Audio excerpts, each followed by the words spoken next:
Well. Hello there. Happy Saturday, everybody. How are we doing? This grandiose music when I start, it always feels so unearned for me. Welcome back. Sorry for the volume. Let's make sure the mic is properly... There we go, that's a little bit better, isn't it? Welcome back, everyone. Welcome back to Ninja Paul's Happy Holidays, etc. A little bit early for that, but yeah, we're nearly there. What is it? Saturday, the 20th of December. Oh yeah.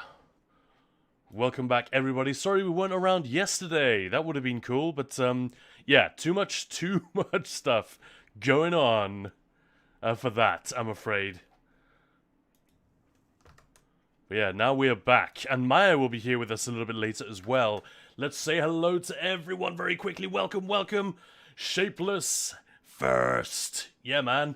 Welcome, Moose. Hello, JB Wallsmith. A Viking enters the chat. I tried to give it a bit of a Swedish accent.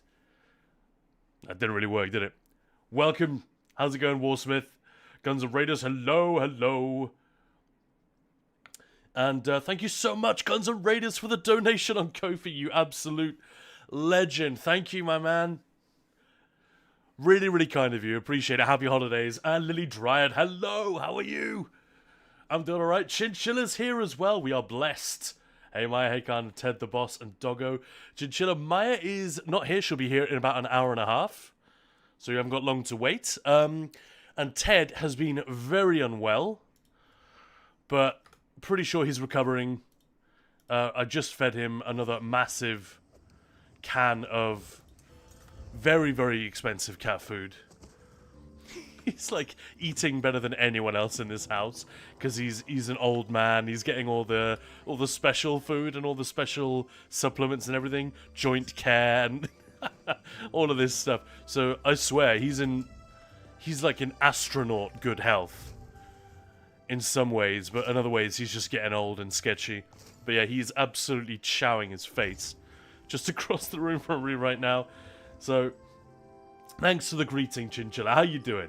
Almost half a century today, JB Wallsmith. Is that you? Wow!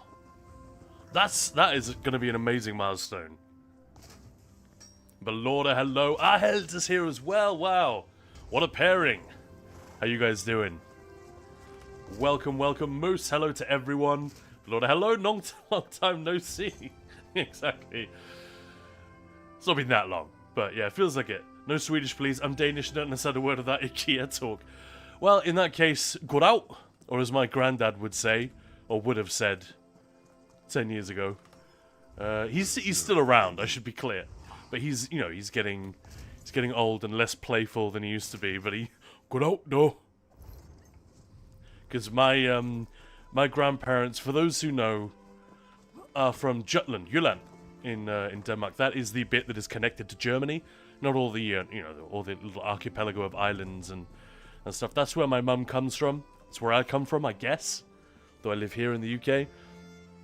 And although none of my family speaks with a particularly strong Jutland accent, there is a lot of that, and it's very much the what's the equivalent? Think of the regional dialect in your country, which is associated with farmers and agriculture and that kind of thing, right? In England, we've got the southwest, right? That's where I live, in a place called Somerset. No kidding, and that is literally Bristol, the city where Maya and I used to live, and the county we now live in, just outside of Bath, is called Somerset. And although most people do not speak like this, there is a particular accent which is associated with that part of the world. Now I'm doing a very cartoonishly stupid version of it, but funnily enough, that is where... Somebody looked this up last time, somebody fact-checked me and actually said I was correct. The pirate accent, which we get in Hollywood, "Arr, me hearties," all that kind of stuff, that comes from... I think a British actor who portrayed Long John Silver or he was in Treasure Island or something, a very early talkie movie with pirates in it. And because he he wanted to do an accent. He wanted to do a voice. Hello there. He came up with that Southwest accent from England. And it stuck. It's like the sound shing when somebody draws a sword in a fantasy or a medieval movie. Swords don't make that noise when they come out of the scabbard. They don't. You would have to put it in a metal scabbard, and you'd have to be blunting the thing every time you pull the sword out. So it doesn't make any sense. But it's movie magic. It's become that visual and audio language of cinema. So there it is. Oh, the cat wants to leave. That probably means it's time for him to go to the loo. I'll be right back.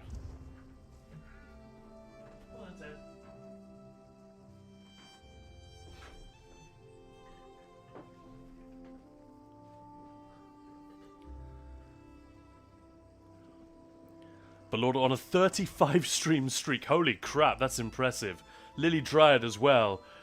Oh, you guys! You guys! I love you guys! That's amazing! I feel so honored. Genuinely. That's super cool. Thank you. Yeah, says the Danish person. I live in Viborg, right smack in the middle of Jutland. There we go. Yeah, I know where that is. My mum grew up in, Vejen. And my family's from Kolding. So, yeah, that's, I mean, I don't think any of my relatives live there anymore, but they're all kind of roughly around the area. You know, they all sort of migrated 10, 20 miles and then stopped.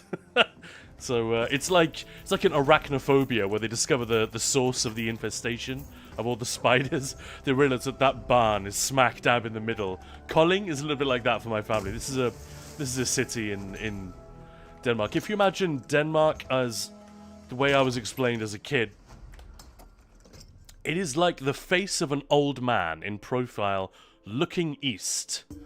You know, like a little head poking up from behind the hedge of Germany and looking east with a nightcap on, you know, like an Ebenezer Scrooge nightcap. And then with a runny nose. Those are all the islands coming out of his nose. Kolding is where the mouth would be, more or less, of this imaginary figure. A fellow Jutlandian, yeah, man. Egbert, I used to cringe at hearing English with a Dutch accent. I'm finding it more endearing as I get older. Oh man, I wish I had a good Dutch accent. I can't quite do it, but it's Egberts can do a really good Dutch accent. But obviously, he doesn't really have one.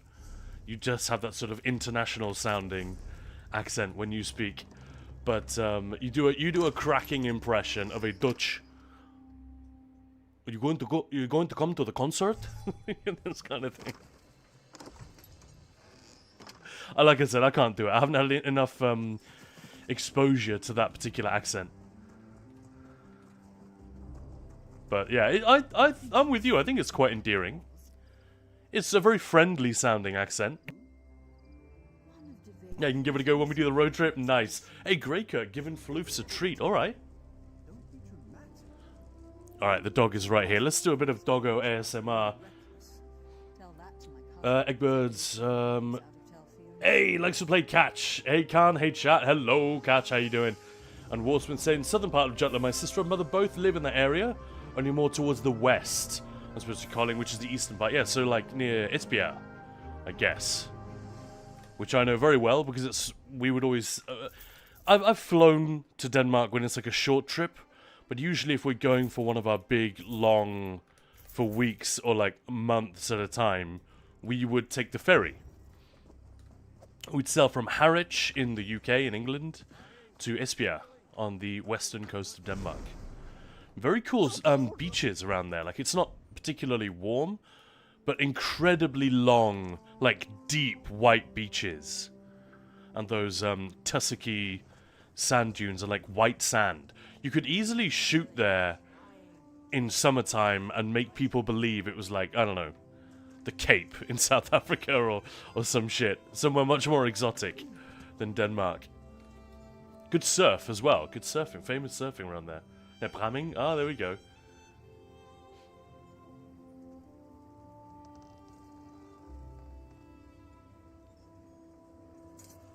Hey, Moose finished Split Fiction yesterday. Amazing game. I completely agree. Completely agree. The ending was tippity top. Did you, this is a bit of a personal question, maybe to ask a dude in front of lots of people, but did you get, like, did you get a little bit emotional? I think I got a little misty. I'm not sure if I think I definitely missed it up. I can't remember, but I definitely was close if I didn't. I think Maya was genuinely crying, like real tears running down the face kind of thing. What happens when we hit 100? 100 stream streak? Ooh. And that means a personal visit. Everyone immediately tunes out. No. Turn it off! Turn it off! Alright, let me get the dog a little crunchy treat here. Give you guys some doggo ASMR. That's the real reason we're all here, isn't it, at the end of the day? No crying, but there were some sad, touching scenes, yeah. So similar to me. I always, if I'm moved or close to crying, or actually like genuinely crying, which occasionally does happen. I cry at films. It does happen. Not always. Sometimes I'm proud to cry at that movie. Sometimes I'm like, why the fuck am I? Why did this work on me? This shouldn't work. But I tell you what, Maya being there with me multiplies it by like a factor of 4. However close I am, or however past the line I am on the tears, I don't know, it makes it so much worse, especially if she turns to look at me, or if I turn to look at her. It's really bad. The power of suggestion. Anyway, let me grab the dog treat.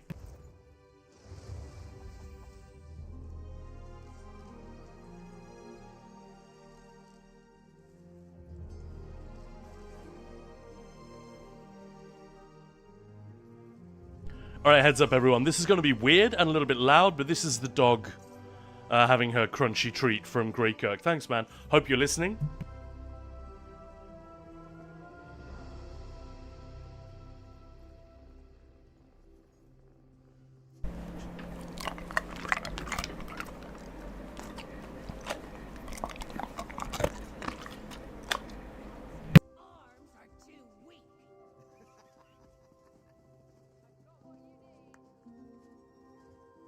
How was that? I'm always slightly worried that I'll mess it up, or I'll turn it up too loud or not loud enough. That was wet. Oh, she's still sitting next to me looking at me like, yep, more? No, doggo. Go back in the basket.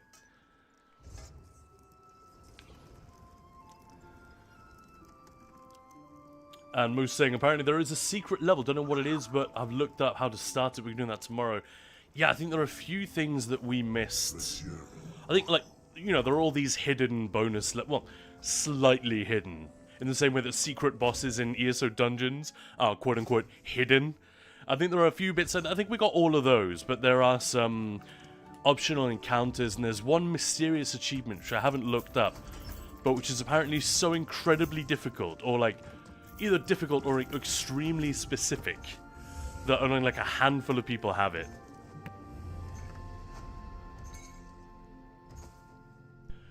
I think the studio did a special shout out when they, to the Steam accounts that got it first, and this was months after the game came out. The first duo to get this particular achievement. Crunchy and wet at the same time. Alright, well we won't do a ton of that. Apparently you're too wet. Your ASMR is too wet, dog. Oh, she's sad. Moose, the last few levels, all the tilting and moving in and out of different scenes was trippy and fun as hell. Person I played it with gets motion sickness easily, so that was a little annoying. Yikes. Yeah, I can imagine that. It's jarring as well that, for those who don't know, Split Fiction is a, it is mandatory to play. You cannot, mandatory, what did I say? Mandatory to play. You cannot play it single player. It's 2 or nothing. And yeah, it switches often between completely different genres of game. Like the character you're inhabiting will remain the same, but for example, it will go like, the camera will just kind of do this, and you'll be in a side scroller. Then it will zoom out, and you're in a really, really big side scroller, like this. You know, but you can only move laterally, up and down, and this kind of thing. Then suddenly the camera will go whoop, and you're on top of a dragon, and you're in a racing game. And there's no loading screen. There's just a camera move, and suddenly the gameplay switches completely. I don't know how. I sound like Al Pacino in Donnie Brasco. I don't know how the fuck you knew. I don't know how the fuck they did it so that it isn't incredibly jarring, but it isn't. It's just a delight. It's like, oh, what's happening now?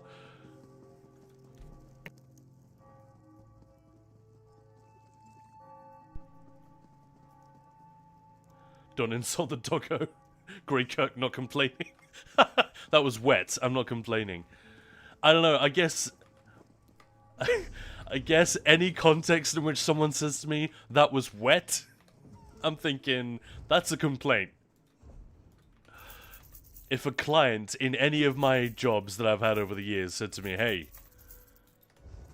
this, and this we like, but that was wet. Or if my wife says to me that was wet, it's not good.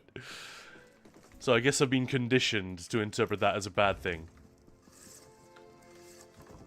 Well, thank you for the treats. Grey Coat, very kind. Yeah, but Lord, I will not insult the doggo. She's lovely. Oh, damn it, she heard me say the word treat. Now she's excited again. That thing is too smart.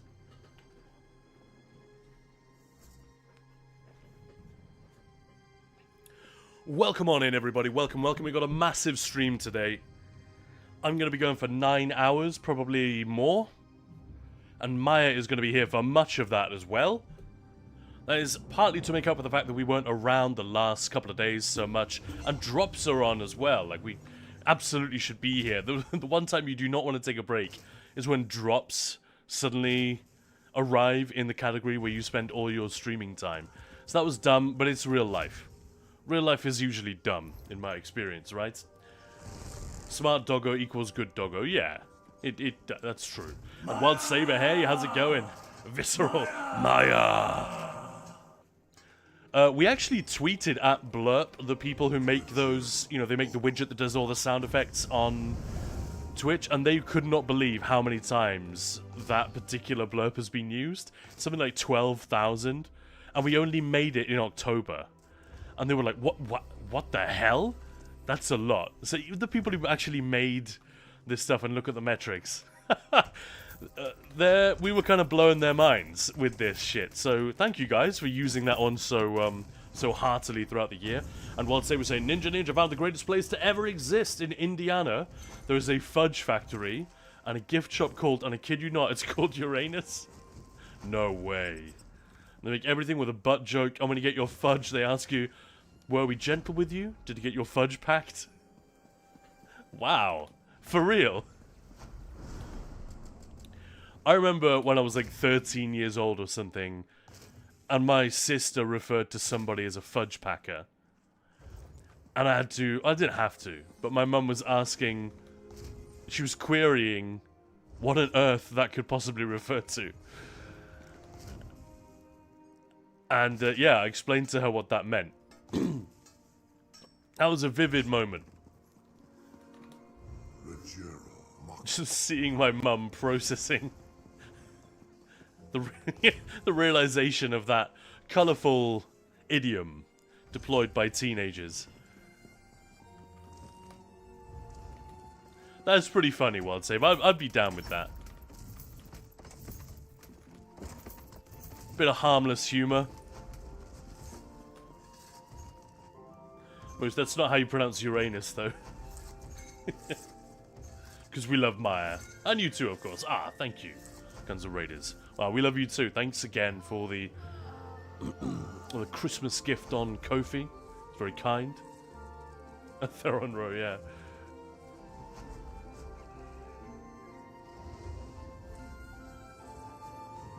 Maya and Kaan hype. Thanks, Egbert. Just Maya hype, really. Let's be real. I did, before we get too far away, I don't know, I kind of wanted to ask you guys about the whole Epstein thing. Very, very quickly, we are not, I repeat, not going to spend more than a couple of minutes on this. Because, blech, right? We don't really do politics here. I mean, I guess that isn't really politics, but it's become wrapped up in... I think as most of us would agree on 95% of things, and the other 5% that we wouldn't agree on is probably just bait. So we just don't go there. Also, we get plenty of political crap and blah blah all over the internet. I know I do. I'm sure you guys do as well. Got some Raiders, another one. Wow. Eggbirds, I am real, and I'm defo including you in the hype. Thank you, man.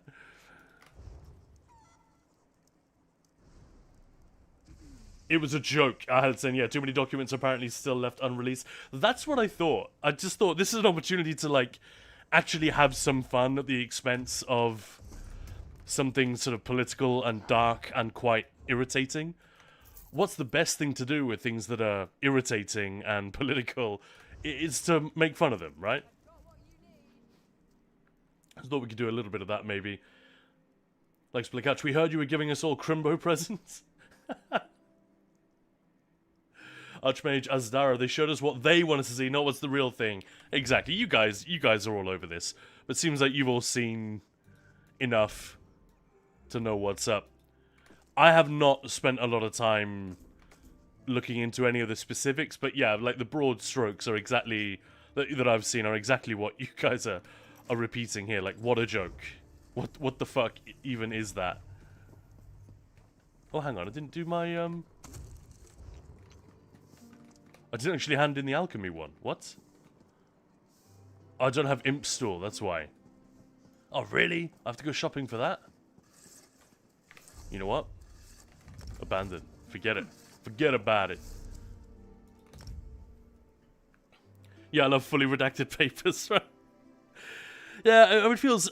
It's just... Everywhere's been blown up with it, everywhere you look. And it is a bit weird to make jokes about... the systematic abuse of young women and even children by some rich swine. Yuck. But the ongoing and increasingly pathetic attempts to, like, jingle the keys, look over here, and just distract everyone, it's so contemptible and so fucking lame. Like, doing it just before the weekend. That's a very Washington, D.C. thing to do. You do the thing right before the weekend so that it has the biggest chance of dying over the weekend, and just before the Christmas break as well. That's like extra. Yeah, I think mockery is mandatory at this point. So there are a lot of people who've been following this, like serious people, not like me. We're talking victims, they're lawyers, serious politicians who genuinely want transparency, blah blah blah, as well as right-wing podcasters, online cranks, conspiracy theorists, whatever. A lot of people who've pursued and been interested in campaign for releasing these files for such a long time. So when we finally sort of got a version of it, and when I saw it was just a bunch of photos of Bill Clinton and a million pages covered with black squares where everything had just been redacted, I was a little bit like, what the fuck is happening? Like, this is gonna make everything worse. Like, for real, if you haven't seen it, I mean, don't bother immersing yourself in it. But what's a good way to describe it? If you go to the paint section in your hardware store and you get those pages of like paint color swatches, you know, they've got like a huge page of like 8 different colors of paint, 8 different squares that show you the different shades laid out so you can pick the one you want for your living room wall. If you took a bunch of those pages and just photocopied them in black and white, that's the level of redaction we're talking about here. That's the big reveal that we got, essentially. I saw some pictures of it on, I think it was on the Guardian website and on the Financial Times here, 2 UK papers, and it's honestly laughable. Like, I don't know if I should feel bad for all the people who've been podcasting and tweeting about this for years at this point.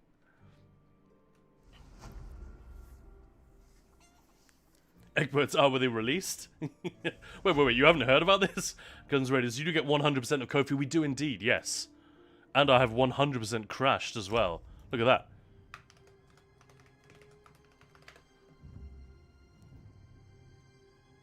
It's the government. They don't want us talking about this. But yeah, I don't know. It gets to the point where someone like me who doesn't really give a crap. Like, I'm not super immersed in all this. I mean, obviously, I am a human. I'm a decent person, I think, or try to be. So I was horrified when I first heard what these people, what these scumbags have been up to, and I sincerely hope those who can face justice will fucking do so. And obviously, more importantly, that their victims can get some sort of restitution or closure.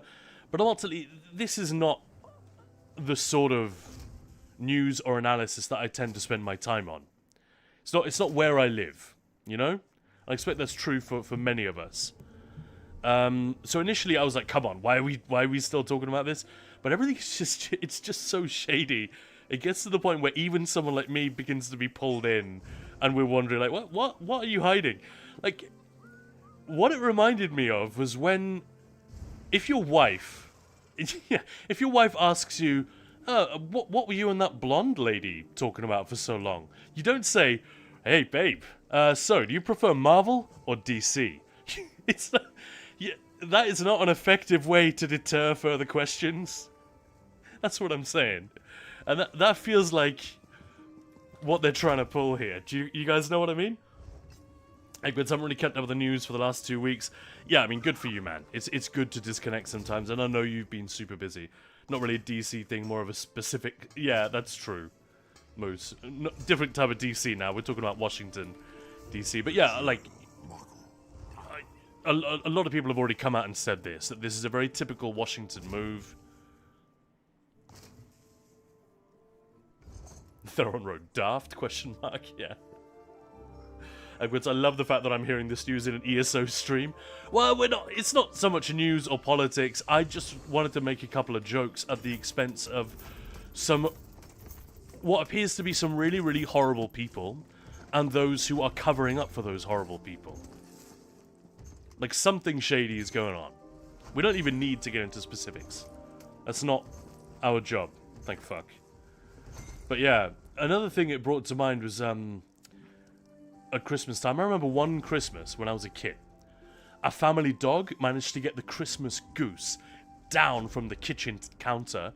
My dad had left it too close to the edge, and she'd got up there and like used her paw to like pull the big wooden board where it was served on, I guess where he'd carved it, and pull it close to the edge of the counter until it fell off. So this was after dinner. We'd had the goose. We'd had like half of it. And we were doing presents in the next room around the tree. And we wondered why the dog wasn't with us, because she loves tearing open her presents and, little squeaky toys wrapped in paper or whatever. And we went to the kitchen to see what was up. You see the goose just lying splat on the kitchen floor. A couple of bits like ripped off it. A big puddle of goose fat. And big doggy paw prints in goose fat all over the kitchen floor.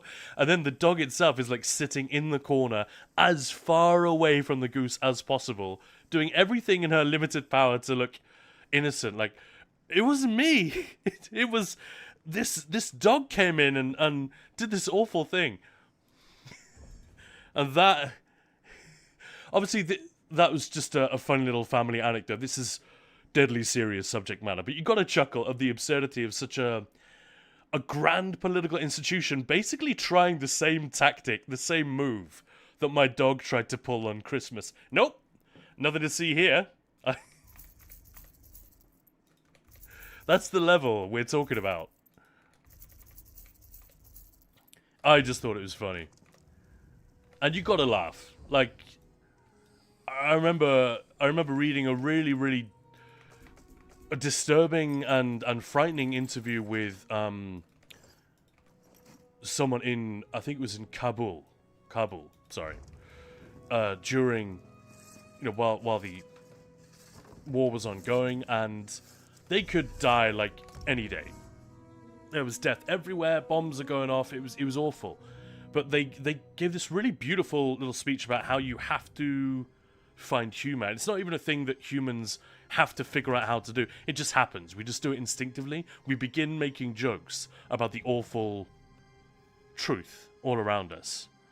because it's the only way we can like get through it. And this is nothing by comparison, but it's a very horrible thing to have popping up on all our news feeds before Christmas. So I don't know. I thought lighten it up, speak its name.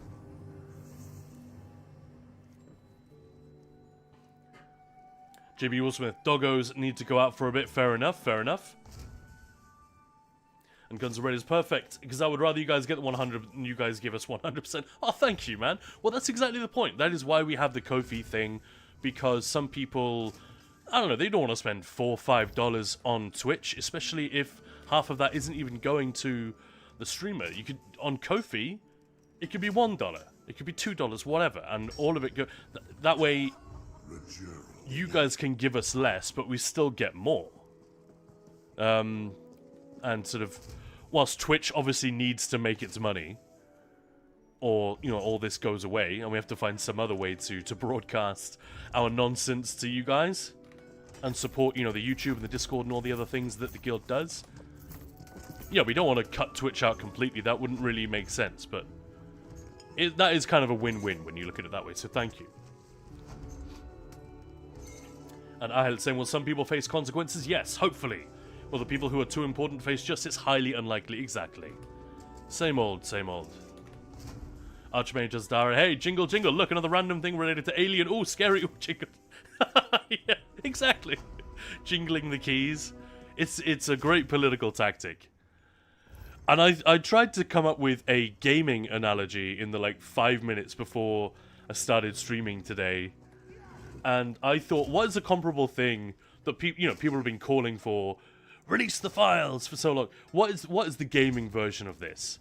It's either Elder Scrolls 6 or, more appropriately, I think, Half-Life 3. So I thought to myself, is there anyone who actually thinks this might work as a distraction? Or that will it actually deter? Will it quiet the questions and not just make them louder? Because I used to be very uninterested in this, but it has pulled me in, like I said, over the course of the year, a little bit. I'm still not super engaged with it, partly because it's horrible.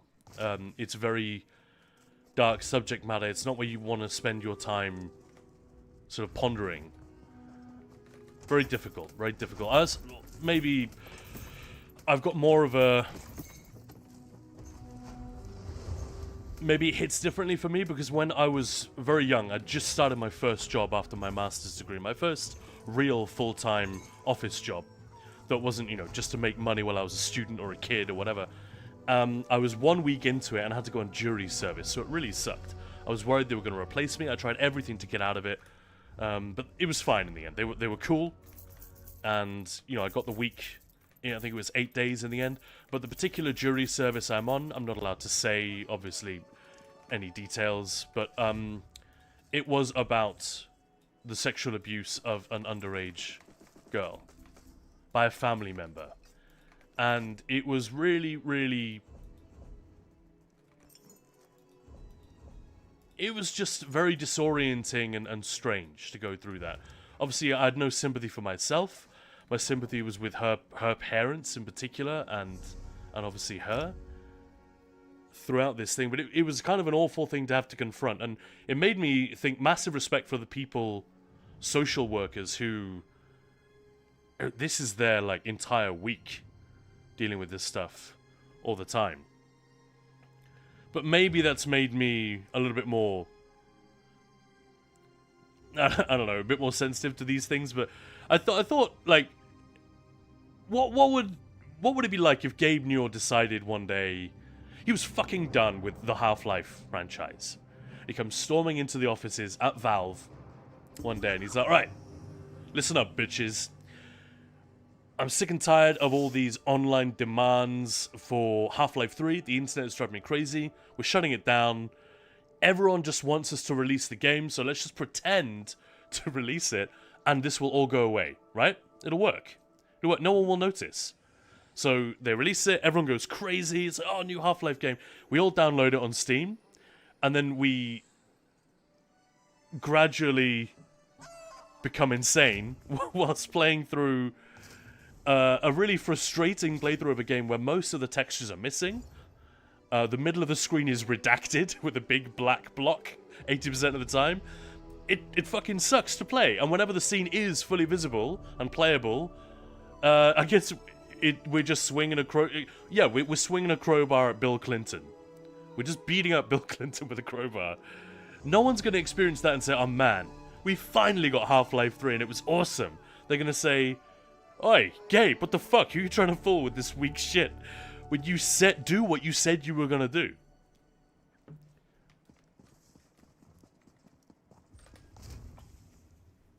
So, change of subject now, but I just thought, of all the ridiculous things that this has been analogized with, probably no one has done Half-Life 3, so I should give it a go. Wait a minute, did you just make a Christmas outfit for every character? You absolute madman. Not every character, but this was a stream gimmick about a week ago, yeah.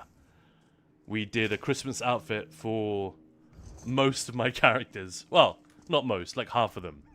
And then I got tired of leaning on chat for ideas. And I stopped. I think this might even be the last one. No, I think we did one more after this. Hey, Wolorax, thank you very much for the follow. Welcome on in and happy Saturday. Sorry to anyone who joined to hear us talking about that topic. We're moving on now. Like I said at the beginning, we don't really do politics here. It feels crazy. The whole subject is so insane. It felt almost wrong of me not to say anything about it. Do you know what I mean? Like this shit unfolding before our eyes. But yeah, so we have got obviously a lot of New Life Festival nonsense for today. There's a new thing which I haven't done yet. Haven't had time to try that yet. So we're doing that on stream. We are going to try and do some quizzes, some giveaways, and we're going to do some polls with you guys in the afternoon.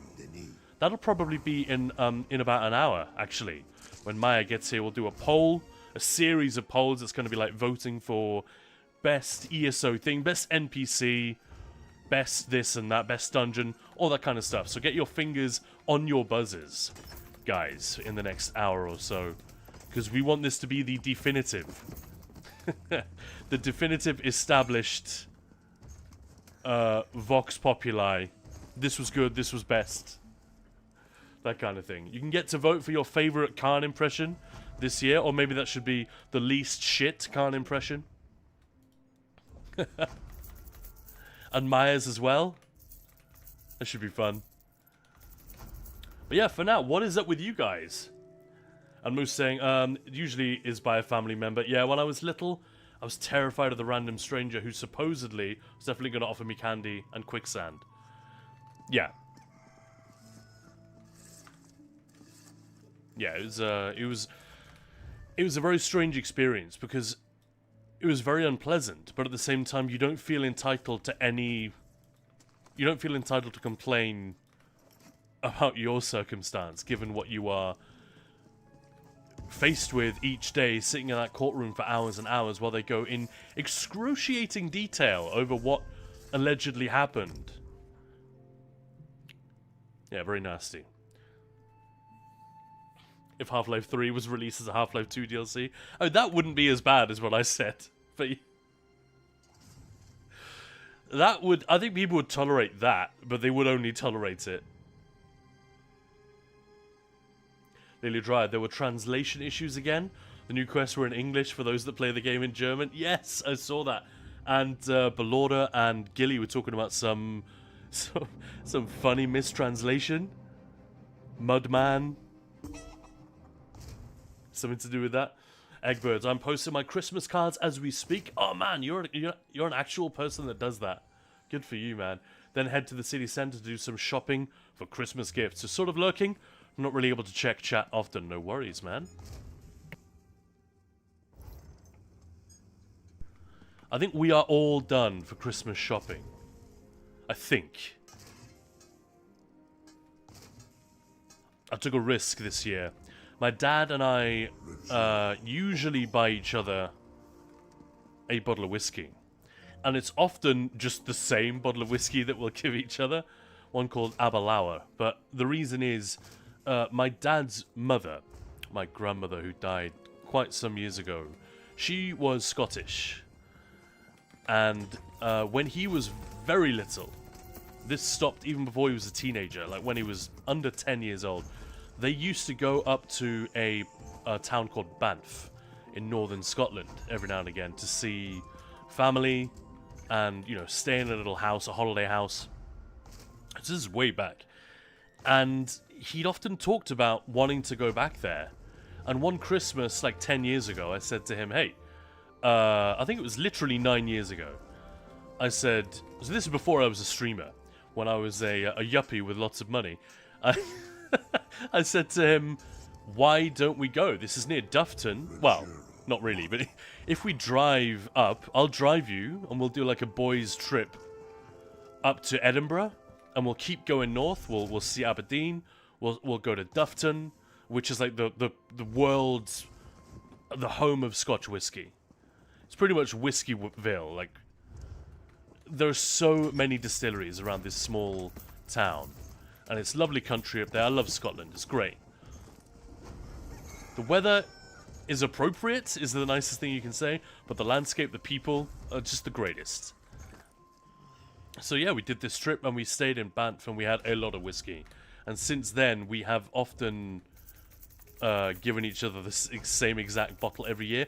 This year, I did something a little bit different. I got him an American whiskey, which a lot of people in the UK, because we're, you know, Scotland's right there, a lot of British people turn their noses up at American whiskey. Oh no, shapeless. Oh dear. A lot of Brits turn their nose up at American whiskey, like completely wrongfully. Like, so it's quite different, but some of it is so good.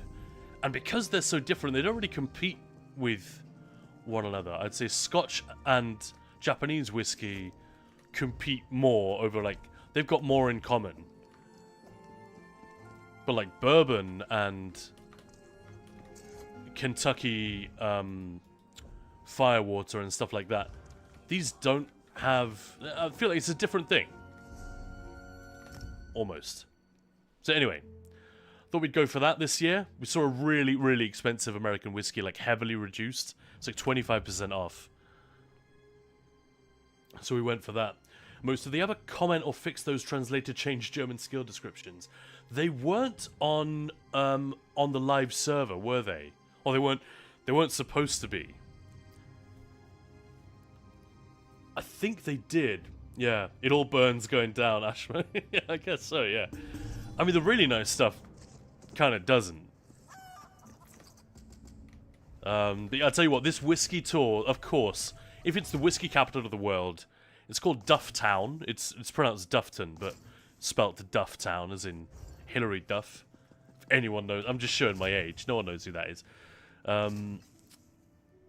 And they do, obviously, a walking whiskey tour. Why wouldn't they? Of course they do. Where you hit as many of the distilleries that are within, like, walkable distance as you can. You don't really go inside. I think we went inside 2 of them that had, like, a visitor center. But the point is, most of these are small, and they don't make enough glitz and money to have a huge visitors center. They're small family-owned businesses that just make amazing product. They can't accommodate big groups of like 20 men, because it's mostly men, stomping around in walking boots and wanting tasters and all that stuff. So what we did, there was this lady from the town who had a huge hiker's backpack, you know, one of the giant ones? Like military issue almost. And it was just filled with bottles of whiskey. And we would get to a distillery and she would have... We'd be able to like look from the outside and she would have one of their bottles ready to go. And she would pour us all a wee dram. And we get to try it and she'd talk about... It was absolutely amazing. She was a legend. I told her afterwards. Actually, I think I told her when we were about 3/4 of the way through the tour. I was like, I'm going to be too hammered to tell you this later. But like, mad respect. You've put in so much effort in to this. And we already paid. It's not like we pay after the tour is over. So she could have got away with doing a lot less. But she was fucking awesome. So if you're ever in that neighborhood, for some reason, Skyrim mobile shapeless, yeah. Alright, let's Let's see what Shapeless wants me to do. As I always say, I don't think I can guarantee the sexy part of the sexy trailer voice, but let's give it a go. In a world of mobile games, one studio created the ultimate experience. Fus Roda. Available now on all mobile platforms. Become the Dovahkiin. Face off against Alduin, the World Eater. This Thanksgiving, you're about to find out. I don't know. You're about to find out something. Rated PG-13. Hey Gilly, I'm alright, how are you doing? Like Splicatch used to run a bar in Lime Regis Brewery, and the beer was amazing. I know that place, man. I've had Lime Regis beers a bunch, because my sister's... So this is where it gets complicated.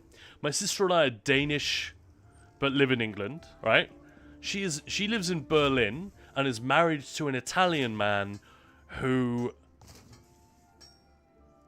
parents lived in Beer Regis, which is very nearby. This is in Dorset. For those who don't know their southern England geography. The character's hair is hilarious. The drum in, yeah. I love this one. I bought it specifically for this guy because I couldn't think who the hell else I was going to give it to. I think it is, it's the one that looks like an afro on humanoid characters. And I can't remember what it looks like on a Khajiit, but on this guy, on an Argonian, it looks like that. Controversial. Controversial pick. What's the name of the hairstyle? Curly tresses, that's it. I think that looks amazing. Unfortunately, he has the dullest hair color, which is a bit of a shame. Canadian rye whiskey is nice. I bet it is. I mean, that's the thing. We can't really generalize. We can't say Canadian whiskey, Japanese whiskey, Kentucky whiskey, Scotch whiskey. There are shit whiskeys everywhere, man. Almost everywhere. And there are great whiskeys almost everywhere. You know, everywhere that makes whiskey tends to make dross as well as gold. You know, it's just the way it is. But yeah.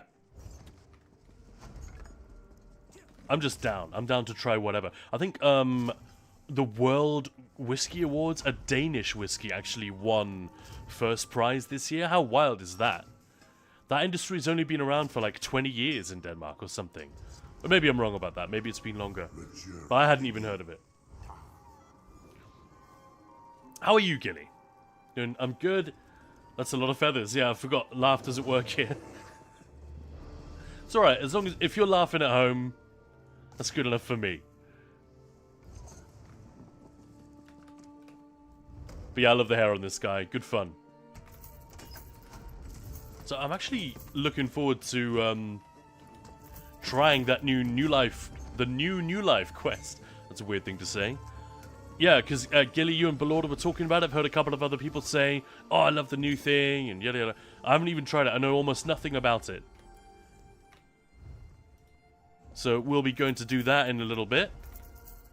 I just have some writs and other nonsense to catch up on. And I have some catching up to do with you guys as well. Which is the most important thing. Yeah, the new quest is so funny. Awesome. JB Warsmith, more into rum. Don't get me wrong. When I say I'm into whiskey, I feel no need to pick a lane here. I will just man-spread myself across every lane of spirit that I can straddle.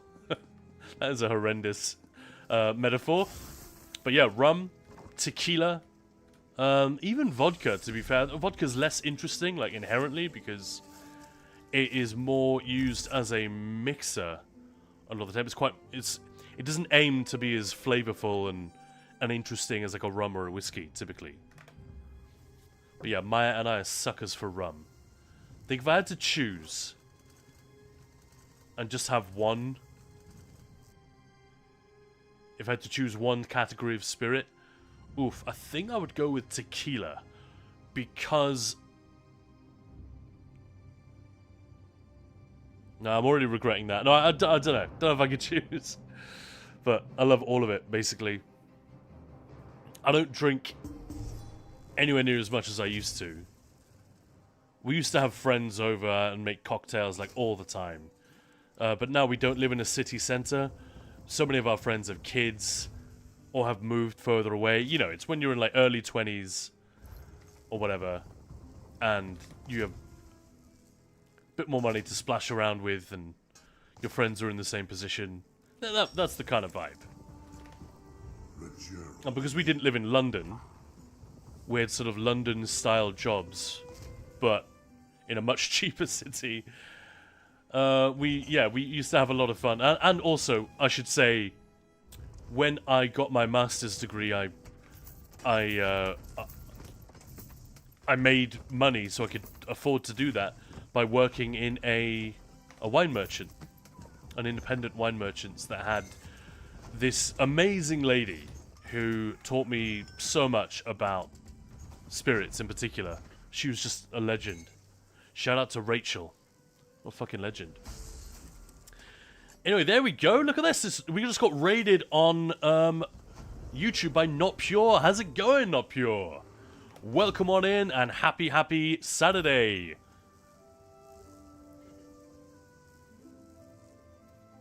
JB Warsmith, Danish Navy. Oh, okay. Insomnia Aaron, hey, how's it going? That is a cute emote. What is that? Best rum in the world? I'd have to check that out. Riese. Okay. I've never heard of that, Warsmith. Thank you for the tip. Maya will be very, very intrigued. Draven, I find this character's head distracting. This one. He is my most weird and NPC-looking character, I think. That's why he is the poly. He's also a Sork tank. So a big old storm atro, you know, that works. But this is what he actually looks like. Ignore the vampirism. I tried to make him look like a character from a TV show. This is as close as I could get. The vampirism really doesn't help, but if I can get rid of that, where is Black Marrow Necromancer? Get a better idea like that. But yeah, it's called Drunk Shimoda. Tried using the fashion system to get him to look as close to this particular character as possible, but everyone in my raid group thought he just looks like a kiddie fiddler. So hence the poly. But I can use a different one. I got a lot of polymorphs, to be fair. I think there's only one that I'm missing. Oh no, two. We got the troll. I haven't bothered to get the frost troll, the new one.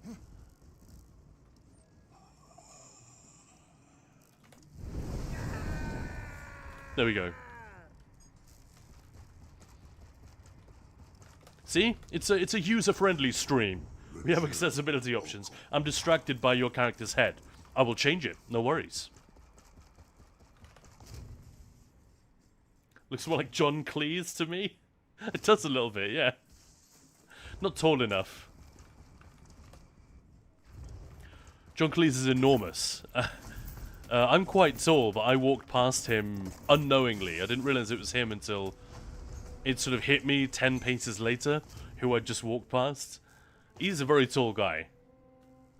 Because he went to school at a place called Clifton College, which is a very, like, Hogwarts-looking private school, which was literally across the road from the first flat that Maya and I lived in together.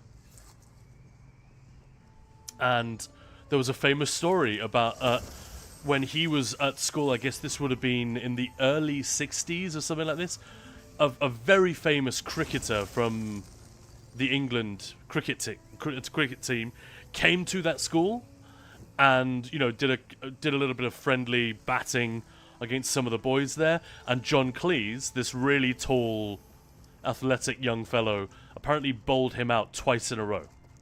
This, like, really super famous celebrity cricketer got up to bat, and this student takes a run up to the the crease and just bowls him out in one. And everyone's like, oh no, come on, you know, reset it, let's see what he can do. John Cleese bowls him out again. 2 for 2. I don't know if that's correct, but everyone from that school knows that story. I didn't go there, but I knew. Yeah. And yeah, one time I guess he was back there as an alumnus, a very famous alumnus. And yeah, I walked right past him while he was sort of wandering around outside the school grounds. And wearing, I think he'd been playing tennis, because he was wearing that kind of outfit, you know, the white shorts and t-shirt. No racket though, so I couldn't be certain. But yeah, I passed the guy, and then I thought to myself afterwards, holy shit, that was John Cleese. I just missed an opportunity to say hello. Hey, Nopure rating us on here on Twitch as well. Ba-da-bum, bum, bum, bum, bum. Welcome on in, everybody. Welcome to Ninja Pulls. Hey, this is Kaan. How you doing? Happy Saturday. Hope you're doing well. How are you, Nopure? It's getting late for you, man. How's your day been so far?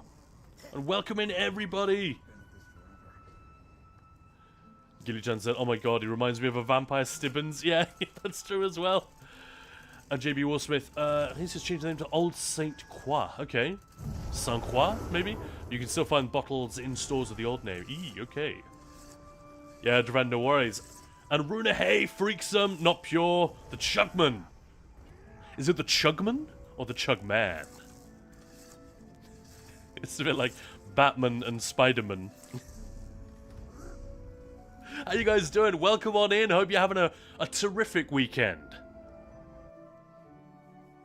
Stream was good. Lots of fun, different games. I'm not being imaginative today, man. We're just in ESO all the way. Or at least that's the plan. Who knows? Anything could happen. Maya's going to be here in a bit. So we could shake it up. We're going to be doing some quizzes. We're going to be taking some polls about what is like the worst fetch quest of the year, best NPC of the year, best bit. You know, all this kind of nonsense. We're going to be having some fun with that in a little while. So yeah, you've joined us on a very fun, hopefully, a very fun, long stream, crucially. Let me just check the audio situation. Yeah, all is good.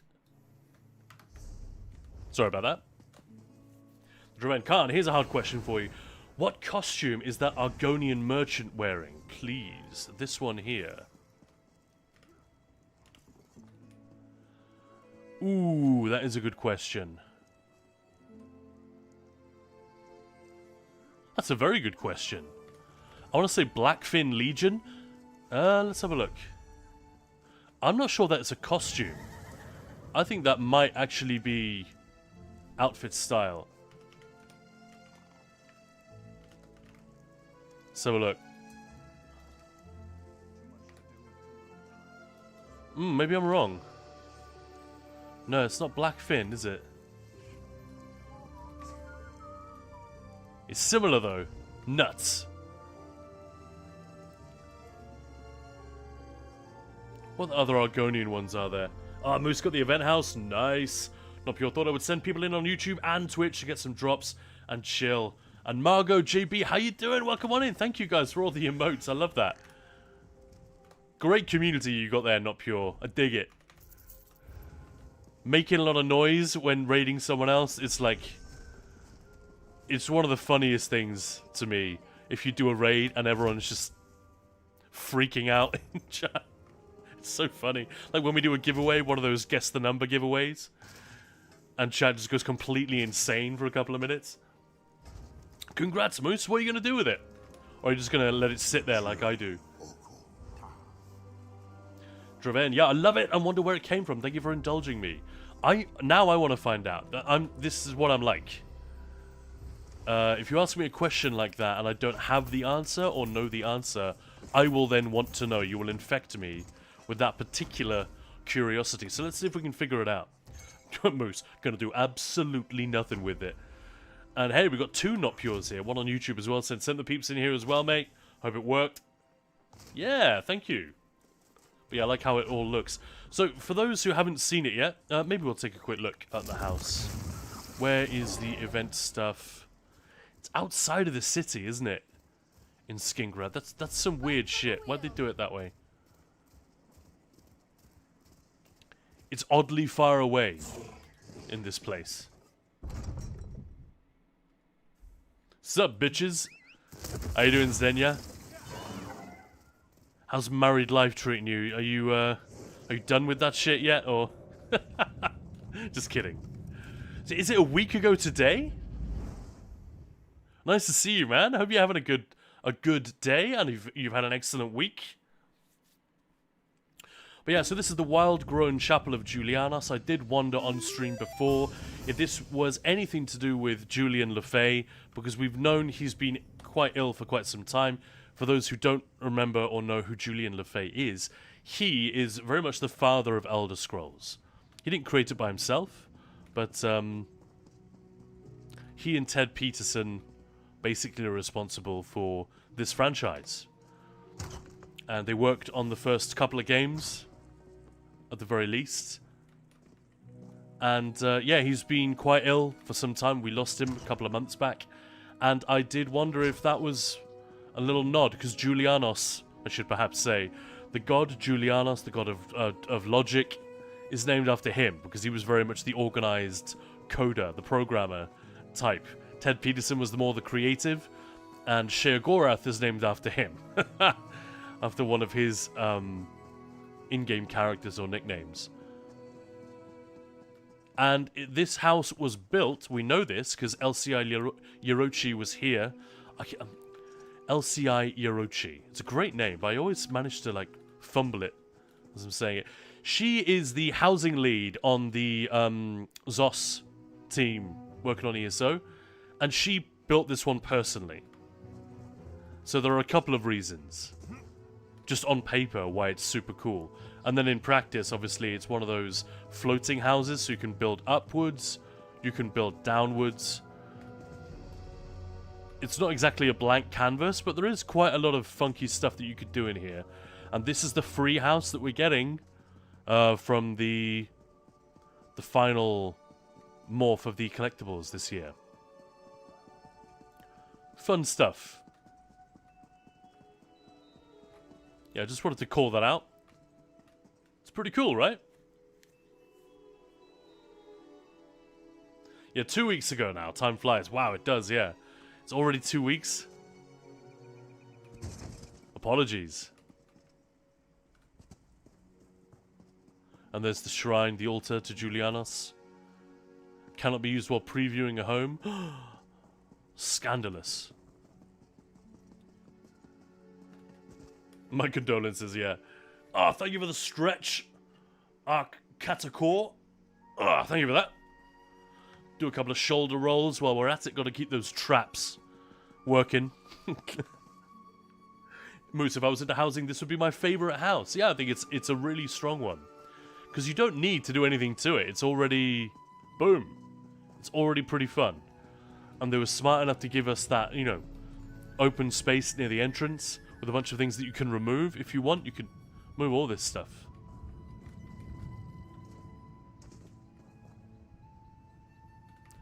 But at the same time, we do also have the new... where is it? The Cradle of the Worm Colossus. We've seen... and this is crowns. We can't get this one for free, sadly. And I already showed this on PTS quite a bit. Gilly-chan, I love that it already has some furniture. It means I have some reference what furniture I want to put in it. Yeah, that's true. I think all houses have some furniture, but yeah, like with the Cold Harbor Surreal Estate, it's just this, isn't it? It's like little dead trees and things.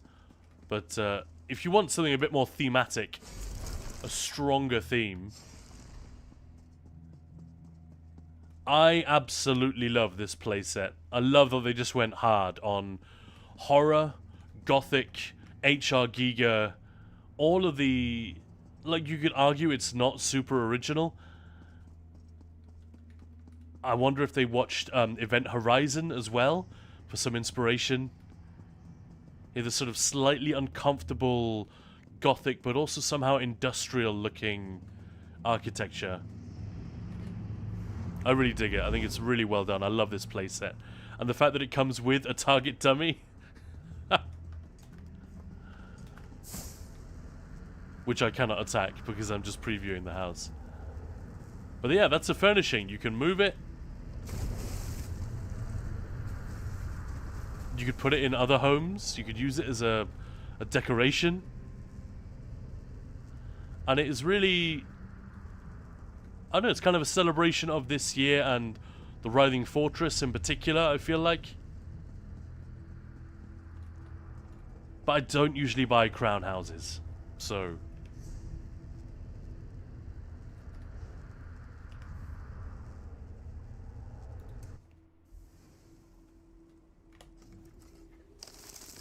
I probably will not be buying that one.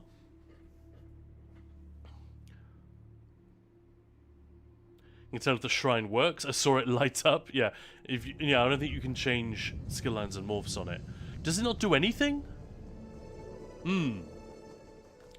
Zenio man, I was over at my second office with the guys Monday to Wednesday this week. Got completely shit-faced.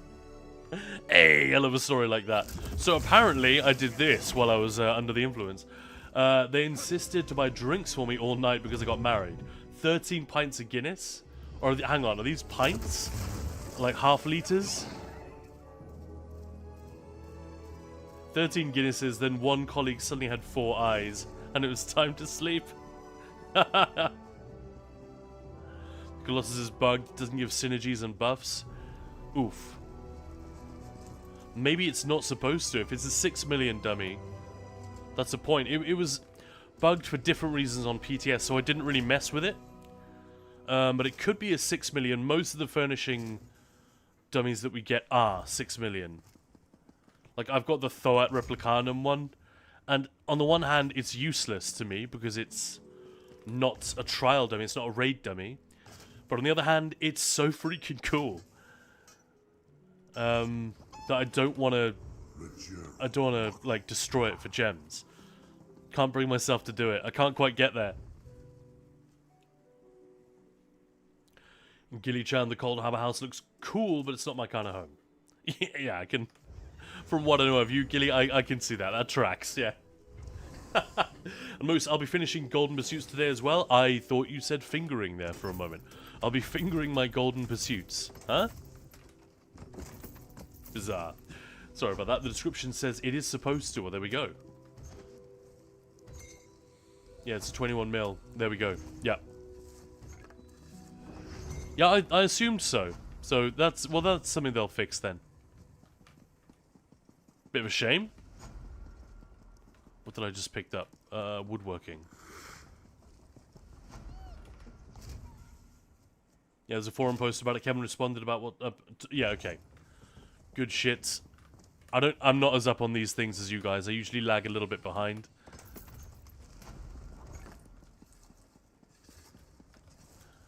Fun, fun, fun. But yeah, so 2 new houses. One for crowns, which most of us will probably ignore, despite it being really, really cool. And then a freebie. More exciting. But again, like Moose, I will probably not do anything with it. Given that... So here's the thing. It's actually pretty good that we're getting this particular home, the Cradle of the Worm Colossus, so soon after the end of the Writhing Wall, the Writhing Fortress, and of course the Solstice storyline, Seasons of the Worm Cult. It's just finished, and we're already getting this house. Normally, it's like halfway through the following year. Like, because, you know, the house that we're getting, the one we just went to, the Chapel of Julianos, that is a West Weald house, isn't it? And it's very much themed around the Dawnwood and all of that stuff. And it is a year and a half since that came out. Why are we getting it now? It's just to do with scheduling and whatnot. But it feels like a bit of a missed opportunity not to have a house that becomes available themed around that year's, well, theme shortly after it is announced. I think that would be a lot of fun. I'm also a little bit biased because Maya always wants to do... She doesn't do it every year, but she usually wants to redo the guild hall each year. She'd love to do that and create like a themed guild space for us. And imagine if we get our announcement for the year ahead in January, then a house becomes available as of that announcement or in the following weeks or whatever. And we start building the guild house so that by February we have a new guild house that is themed around that year's events. And I know that is going to be less and less relevant, probably, going forward with whatever Zos are going to be doing with seasonal content. We still don't really have a good idea what that means. By the way, big new video is sitting on the desk at Bethesda UK. They just need to approve it because technically it's sponsored by them. And that means that they have to watch it before it can go live. And we're just waiting for them to do that. But because it was in response to the dev's letter, which came out 2 days ago, and it's so close to Christmas, I'm worried that no one's going to have time to look at it until January. Which really sucks. Like, half the people who could help us are already on holiday. We don't know who else to talk to. So it's possible it's just sitting there and we won't be able to go live. But if it comes to it, I guess we'll figure something out. But it's a real shame. I did a really cool breakdown of what's in the letter, what Zos have said throughout the year, what we know is coming, what we know is coming next year, what we think might be coming, what that might mean, what can we hope for, what can we ask for, what do the devs need to do to make each of these things a success. That kind of thing. I thought it was a nice way to end the year, but now I'm sort of waiting for the thumbs up before I can actually go live, and it's been sitting there for over 24 hours now, like ready to watch, and no one can watch it. So hopefully there will be a video for you guys really soon. I hope it's an interesting one. But like I said, if we get into like Monday, Tuesday, and we haven't heard anything, I think we might just we'll figure out a plan B. Isaac Casey, does anyone play the game in first person? Yeah, I know what you mean. I switch to first person when I'm questing. Oh, maybe not like that.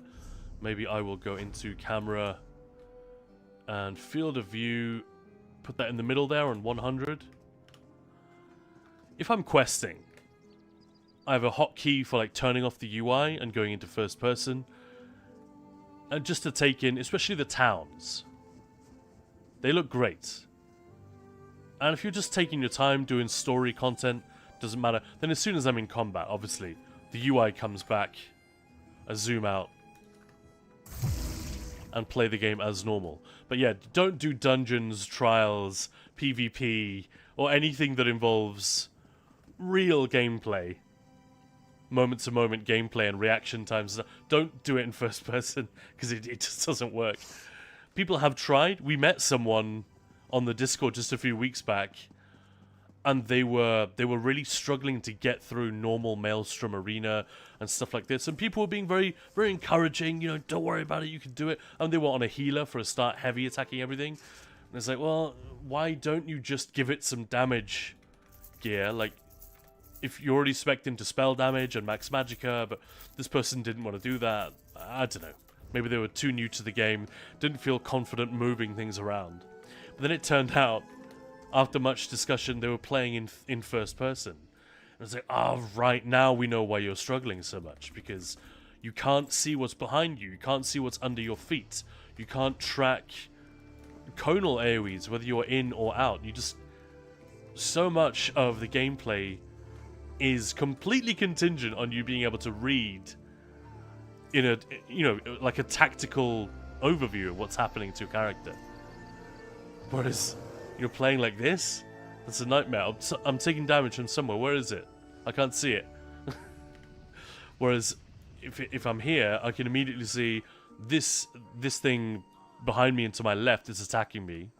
There's this bear over here, you know. But yeah, you're right. It's a very beautiful game, actually. Especially for how old it is.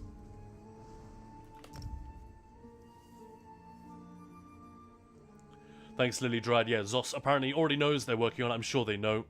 They probably knew before it went live. So many of the things that we tell them, they are already working on. But that doesn't mean we should stop telling them, because quite often there are things they don't realize.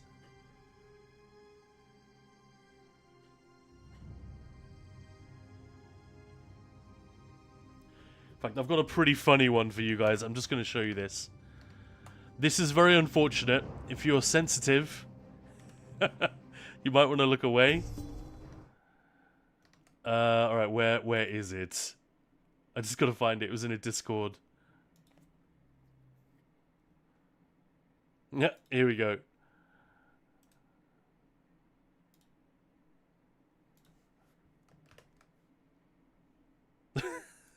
This is so unfortunate. So this is a particular type of costume. It's the corseted riding outfit. Let me just find the image for you. There we go. The corseted riding outfit, right? Many of us have this. But someone has noticed there are certain emotes or poses which cause a very unfortunate thing to happen. And if you zoom in, you can get a sense of what I'm talking about.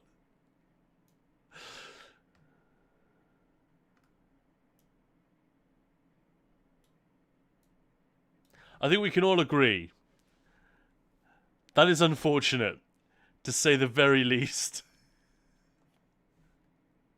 Let me zoom in one more time in case anyone didn't already see it. If I had to see it now, you all have to see it. But isn't that horrendous? And I won't say who, just think I'm sure it's fine to say who posted it, whatever. But this was in the content creator Discord. Someone's like, you might want to get on this. And Gina literally responded with, I have no idea how to pass this on to the team. What do I say? Brilliant.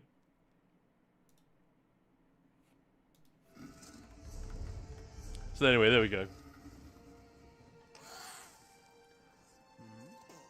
Yeah, Moose, I want to like housing, but I don't want to spend my gold on my imagination.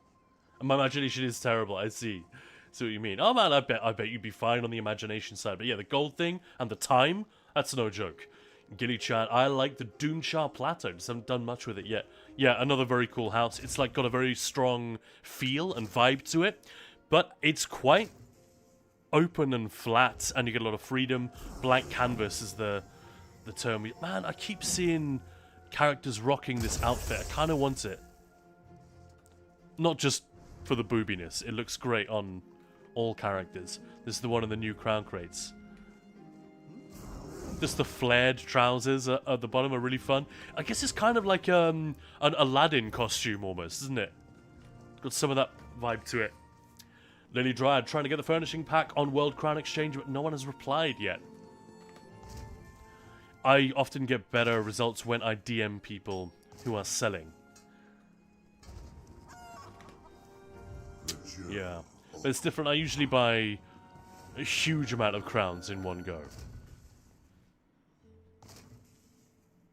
Like 20,000 crowns in one transaction, typically. That's how I do it. Smaller ones, I don't know, maybe easier, maybe more difficult, but good luck with it either way. And Moose, yeah, I did when I first started, but it's terrible for combat, yeah, first person. Cool. Isaac Casey had love for exploring cities and new maps. Can you play through without combat? Not really, but the overworld is very, very easy. So just switch between them. There's literally, if you press V, you just switch, you're toggling between first and third person. And yeah, I guess you could just get away with wandering around spamming your one, spammable button. Just walking up to everything that you want to kill, but I actually think it works great, just having two modes. Like, it can really change the feel of an area if you just go into first person when you are doing story there. If you're doing dailies, surveys, or anything that involves combat or just getting from A to B very quickly and isn't really anything to do with atmosphere, but it's more mechanical, then just go third person and everything's easier, quicker, simpler. But yeah, you're right. It's a perfectly good question. And Indariel, how you doing?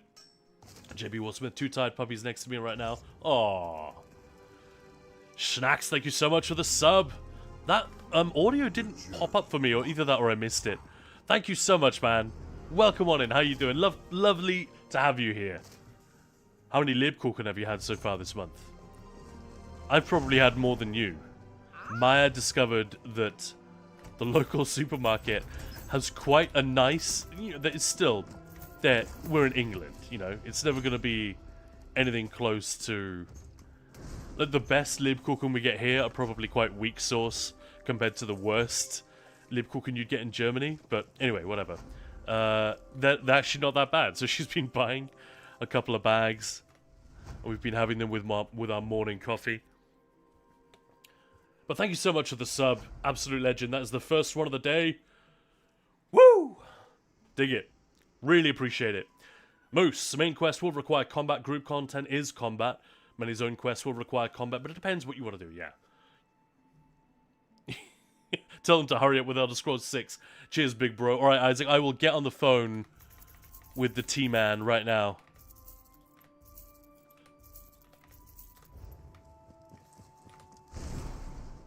Yo, Todd. Can we hurry things along a little bit? Man, they are just... Everything is popping off with Fallout. I'm so jealous. You know, I feel jealous on behalf of Elder Scrolls. Like, I love Fallout. I think Fallout 3 and the originals were terrific. I gotta say, Fallout 4, Fallout 76, Fallout the TV show, these are all good. But I don't think any of them are, like, capital G great. So I'm a little bit... I'm very happy for the studio, for everyone involved. And ultimately it's good that Fallout 76 did not die as a mediocre experiment. That they actually turned it into a good game. Really happy for that. Really happy for Jonathan Nolan, everyone involved in the Fallout TV show, that it's been executed as well as it has, because that kind of TV show does not want to be made. You know, people say that about video games as well, that a high quality production like that just does not want to exist. You have to fight for it to be good. Everything is pulling you in the other direction. That's why so much, especially streaming service, new material is absolute crap, because that's the sort of the natural way of things. Look at The Witcher. The moment they lost focus and they weren't able to like keep a steady hand on the wheel, The Witcher show just drifted into mediocrity. It's a great example. It's real sad. But yeah, I do feel a little bit jealous on behalf of the Elder Scrolls for what Fallout, the massive pop that Fallout is having right now. But I guess Fallout is just so much easier to market. It is literally the Wild West, but with post-apocalyptic trappings. There's nothing more American than that. It borrows heavily from cinematic tradition and storytelling, so it's very, very easy, by comparison, to turn it back into a piece of cinema. I mean, it's a TV show, but you know what I mean. Whereas Elder Scrolls is so weird. It's so weird. And I think people who are actually comparing the two, and people getting excited because Fallout's done well, maybe we'll get an Elder Scrolls show. On the one hand, I think they need to... They've got a lot to learn about what makes a show good, and they need to stop comparing apples to oranges. But also, I kind of hope that they are as wrong as they seem in those hopes and predictions.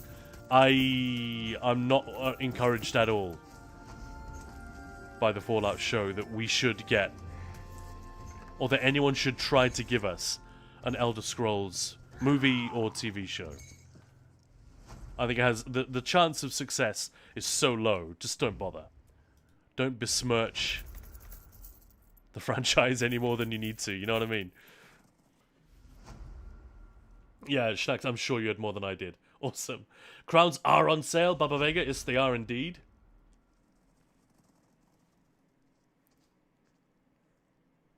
It's a riding costume after all, Moose. I saw that. Nice. Yeah, Lily, I don't have that much gold. I see, right. Draven, my husband found the Argonian Elder Jerkin. It's a match for that much. It's the Eld... Oh, of course it is. Of course it is. Thank you to Draven's husband. I should have known that, man. Elder Argonian. Hang on, am I in the wrong place?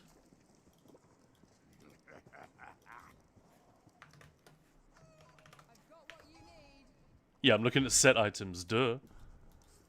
Yeah, so I even used to rock this. My main character, when she was an Argonian, used to walk around with this one.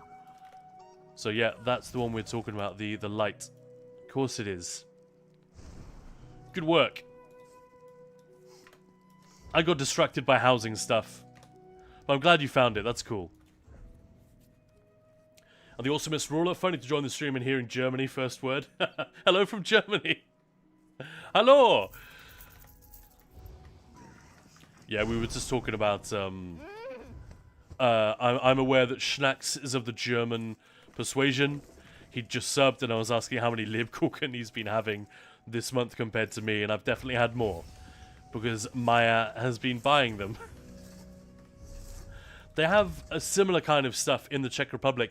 They have a really nice tradition, actually, there of something called cukroví, which I guess kind of means sweets or treats or something. And it's, you make as many different types of little biscuity treats as you can at the start of Advent, and then you just sort of have them in the house. And apparently it was a thing when she was little. Like rivalry between friends. How many types of cukroví did your mum make? Mine made 30, and you know, it's a bit like, how many Easter eggs did you get this year? That kind of bullshit. Anyway, speaking of Maya, I'm gonna have to dash in just a moment to go and get her. We've got Maya coming back in Darrell. Deutschland!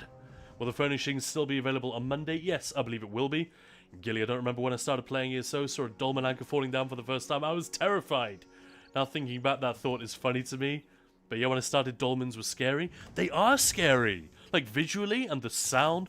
Bwah, you know, it's like a trailer for a Christopher Nolan movie. When that thing opens. And yeah, I remember it was in...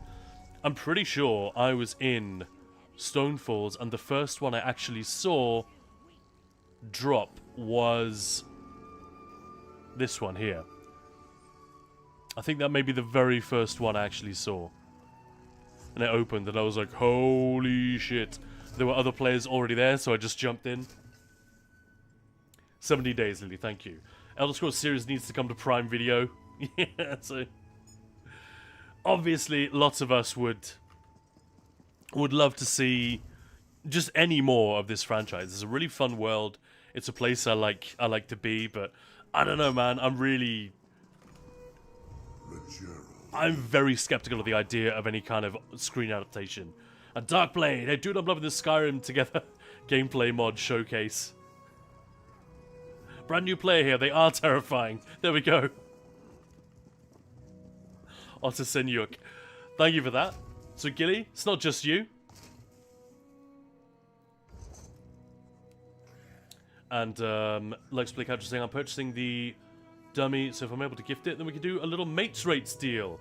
I see. Not the dummy, the crowns. Nice. Haven't got anywhere near them yet. Alright, Otters, you'll be fine. You'll be fine. You might not be able to solo them immediately, but one day, probably in a matter of weeks, maybe months, you'll be looking back and thinking, oh, it's funny that I was ever scared of those. That's what Gilly's talking about, because the overworld is generally quite easy to get through. But for now, you can just wait for people to come along, or you can whisper friends, or type in zone chat if you need to, if you want to take it down but don't want to solo it. Erin, hot take, Witcher show was mediocre to begin with in terms of TV hours. It was mostly carried by hype around the Witcher series. I hard disagree. I think if you, maybe I have a perspective that I'm taking for granted here, but if you read the first two books, the collections of stories on which Series 1 was based, adapting that was a near impossible task. And they did it so beautifully. It was very uneven, but they actually managed to tease a narrative out of it that Sapkowski himself didn't even do. It was honestly very, very impressive. Then they got into the easy bit where this is a novel with a linear story which we need to adapt, and they completely fucked it. And that was because Netflix suddenly realized they had much more of a hit than they were aware of and started interfering. Anyway, speaking of interfering, we need to go and get Maya. Please don't go anywhere, ladies and gentlemen. Grab yourself a glass of water, anything. I will be right back in about 5, probably 4 minutes. I'll see you then.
Hello there. I'm back. Sorry to keep you lovely folks waiting. We have returned. And when I say we, I mean Maya and myself. We're back, baby.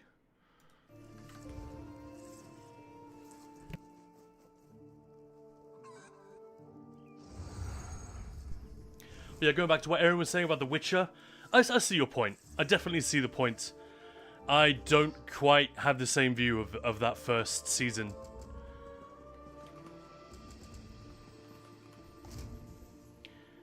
It was, and that's what made the follow-up so disappointing. They did so much of the incredibly difficult preparatory work.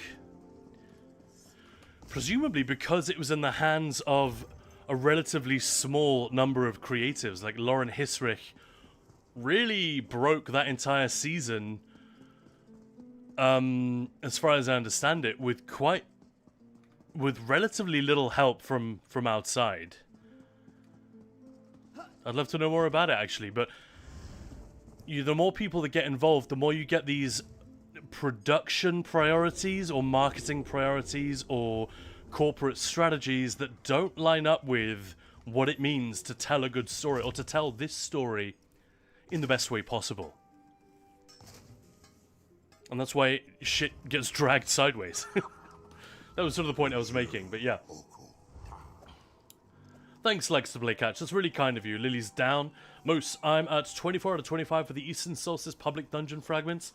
Been in here for quite a while now, and the first fragment of the day isn't dropping quickly. It's like it knows I'm never coming back once I get it. Oh, that's cruel, man. Could say no problem at all. Keep me posted if you still want it. Nice. Gilly, I did the opposite. I saw the anchor as that. I'm not going there. Okay, fair enough. Now I'm soloing the base game Dolmens. Yeah. Are there any non-base? I suppose there's that one in Hrothgar. But it's not much tougher. I know what you mean, yeah.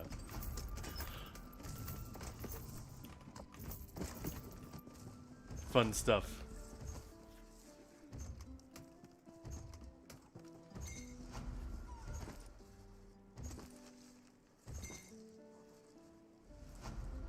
Lily, so how are you all? Have you had a nice day? Eggbird says, doing great, how are you? No, Kaan left us. I'm back, man. Don't worry about it.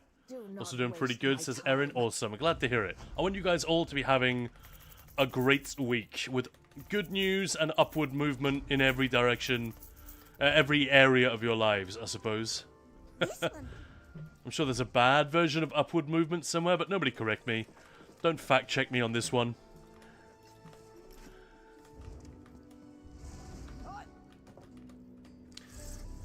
So the plan was to do a bit of a rave tonight with Pain in the Axe, but it looks like that's not gonna happen. It was all a bit short notice, and he might not be able to make it. But it's fine. I'm just trying to keep you guys posted as to what the plan was and how that is now shaping up. Eggbird's phone reception is terrible when I'm inside a shop, so I missed a few bits of the stream. Is Kaan picking up Maya? I was indeed, yes. Hype. Yeah, Eggbird's is hyped. Love it. Doing good. Having some water rice. What is that? Is that just what it sounds like? Water rice. Welcome back, Kaan. Hey, Maya. Thank you, Gilly. Maya is on her way. And Erin, I actually think the opposite. The first two books were the easiest to adapt. They're more episodic Monster of the Week stories with Garrett at the center, which is basically perfect TV material. Not in the modern era. If you're like thinking of the 90s, that's exactly X-Files, Star Trek. That is how it was. Bottle episodes where the idea of a consequence from one episode leading into the next was actually quite ambitious, and there was relatively little of that around. But in modern prestige television, think about it, that's not how Fallout works at all. It's not episodic, it's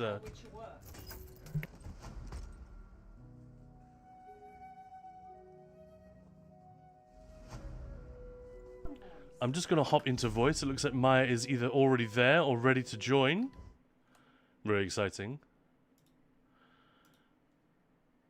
And just because something is episodic, that does not mean it is easy to adapt. It is completely scattered. And the way that Sapkowski does exposition is he will just literally stop the action and have someone spout dialogue for 20 pages in order to explain something that he wants the reader to understand. You can't do that in a TV show. You just can't. People will turn the fuck off in every way. So, no, I stand by that. I think there was a lot about that first season which was very clever and unexpected. Perfect? No way. But also for the budget as well. The budget went up enormously. And the quality went down. That says everything. Well, hello there. Hello. There she is. Yeah, we hear you. Hey, Maya, how you doing? Good. How are you doing? How you doing? Could you tweak the volume just for me? I think chat can probably hear you fine, but... I already did. That's it, tweaked. Done. Thanks very Fixed. much, everyone. Hey, Buzz. Hey, Gilly. Moose. Thanks to Black Catch. Hey, how's it going? I help. I was just chiming in. Of course, I wasn't on mic with the Witcher thing, the episodic, but they literally did not adapt it that way. So, because it wasn't just like one story per ep, they weaved it in and out, like created this whole. They wove a tapestry. Yeah, they did. Hey, Belloda, how's it going? Erin. And thanks for using the top blurb of 2025. Yeah, man. I love that. That's been around for like a couple of months. I told everyone that you actually contacted Blurp and they got in touch. They responded and said, holy crap, that's a lot of people using that. Yeah. That's a lot, like 12,000 or something. What was it? Oh, Erin. 1,200. That was it. But still, for a couple of months. It's kind of nuts. It's got to be one of the top used blurps worldwide. Probably. Erin's just like, nope, I do Kaan. Thanks a lot, guys. And Erin, yeah, appreciate your take on that completely. Not even saying it's wrong or you missed anything, but Thanks for the follow. I certainly didn't feel that way. I was really delighted by the first season. I thought, wow, this might actually be good against the odds. And then season 2 landed, and oof. Yeah. And from there, as far as I can tell, no, I think season 3 was the worst, wasn't it? We couldn't even finish it. We were like, I don't. And then we did finish it. Yeah, we had to come back. Nah. We were too just like this sucks. I don't even want to watch this. And season 4, we then went back and it was like it's a bit better. But then Henry Cavill's leaving. I haven't even touched the new one. I probably will. Apparently, what's her name? At some Freya point. Allen was just like crying her eyes out when it was announced that he was leaving. She's like, I wanted to do it with my Witcher. I don't think it was a comment on the pretty new one. young, it was just, man. It's like yeah, losing well, exactly. a boss or a beloved teacher. He must have been that kind of figure. I thought the first season, I don't know, I thought that was pretty good fun. Like the way people are fawning over Fallout, I don't think it was I don't think Fallout was better. It's more coherent. It is more coherent, but they were working from whatever they wanted to But they work have from. 2 stories to tell. Yeah. Literally, that is it. They've got maybe 3.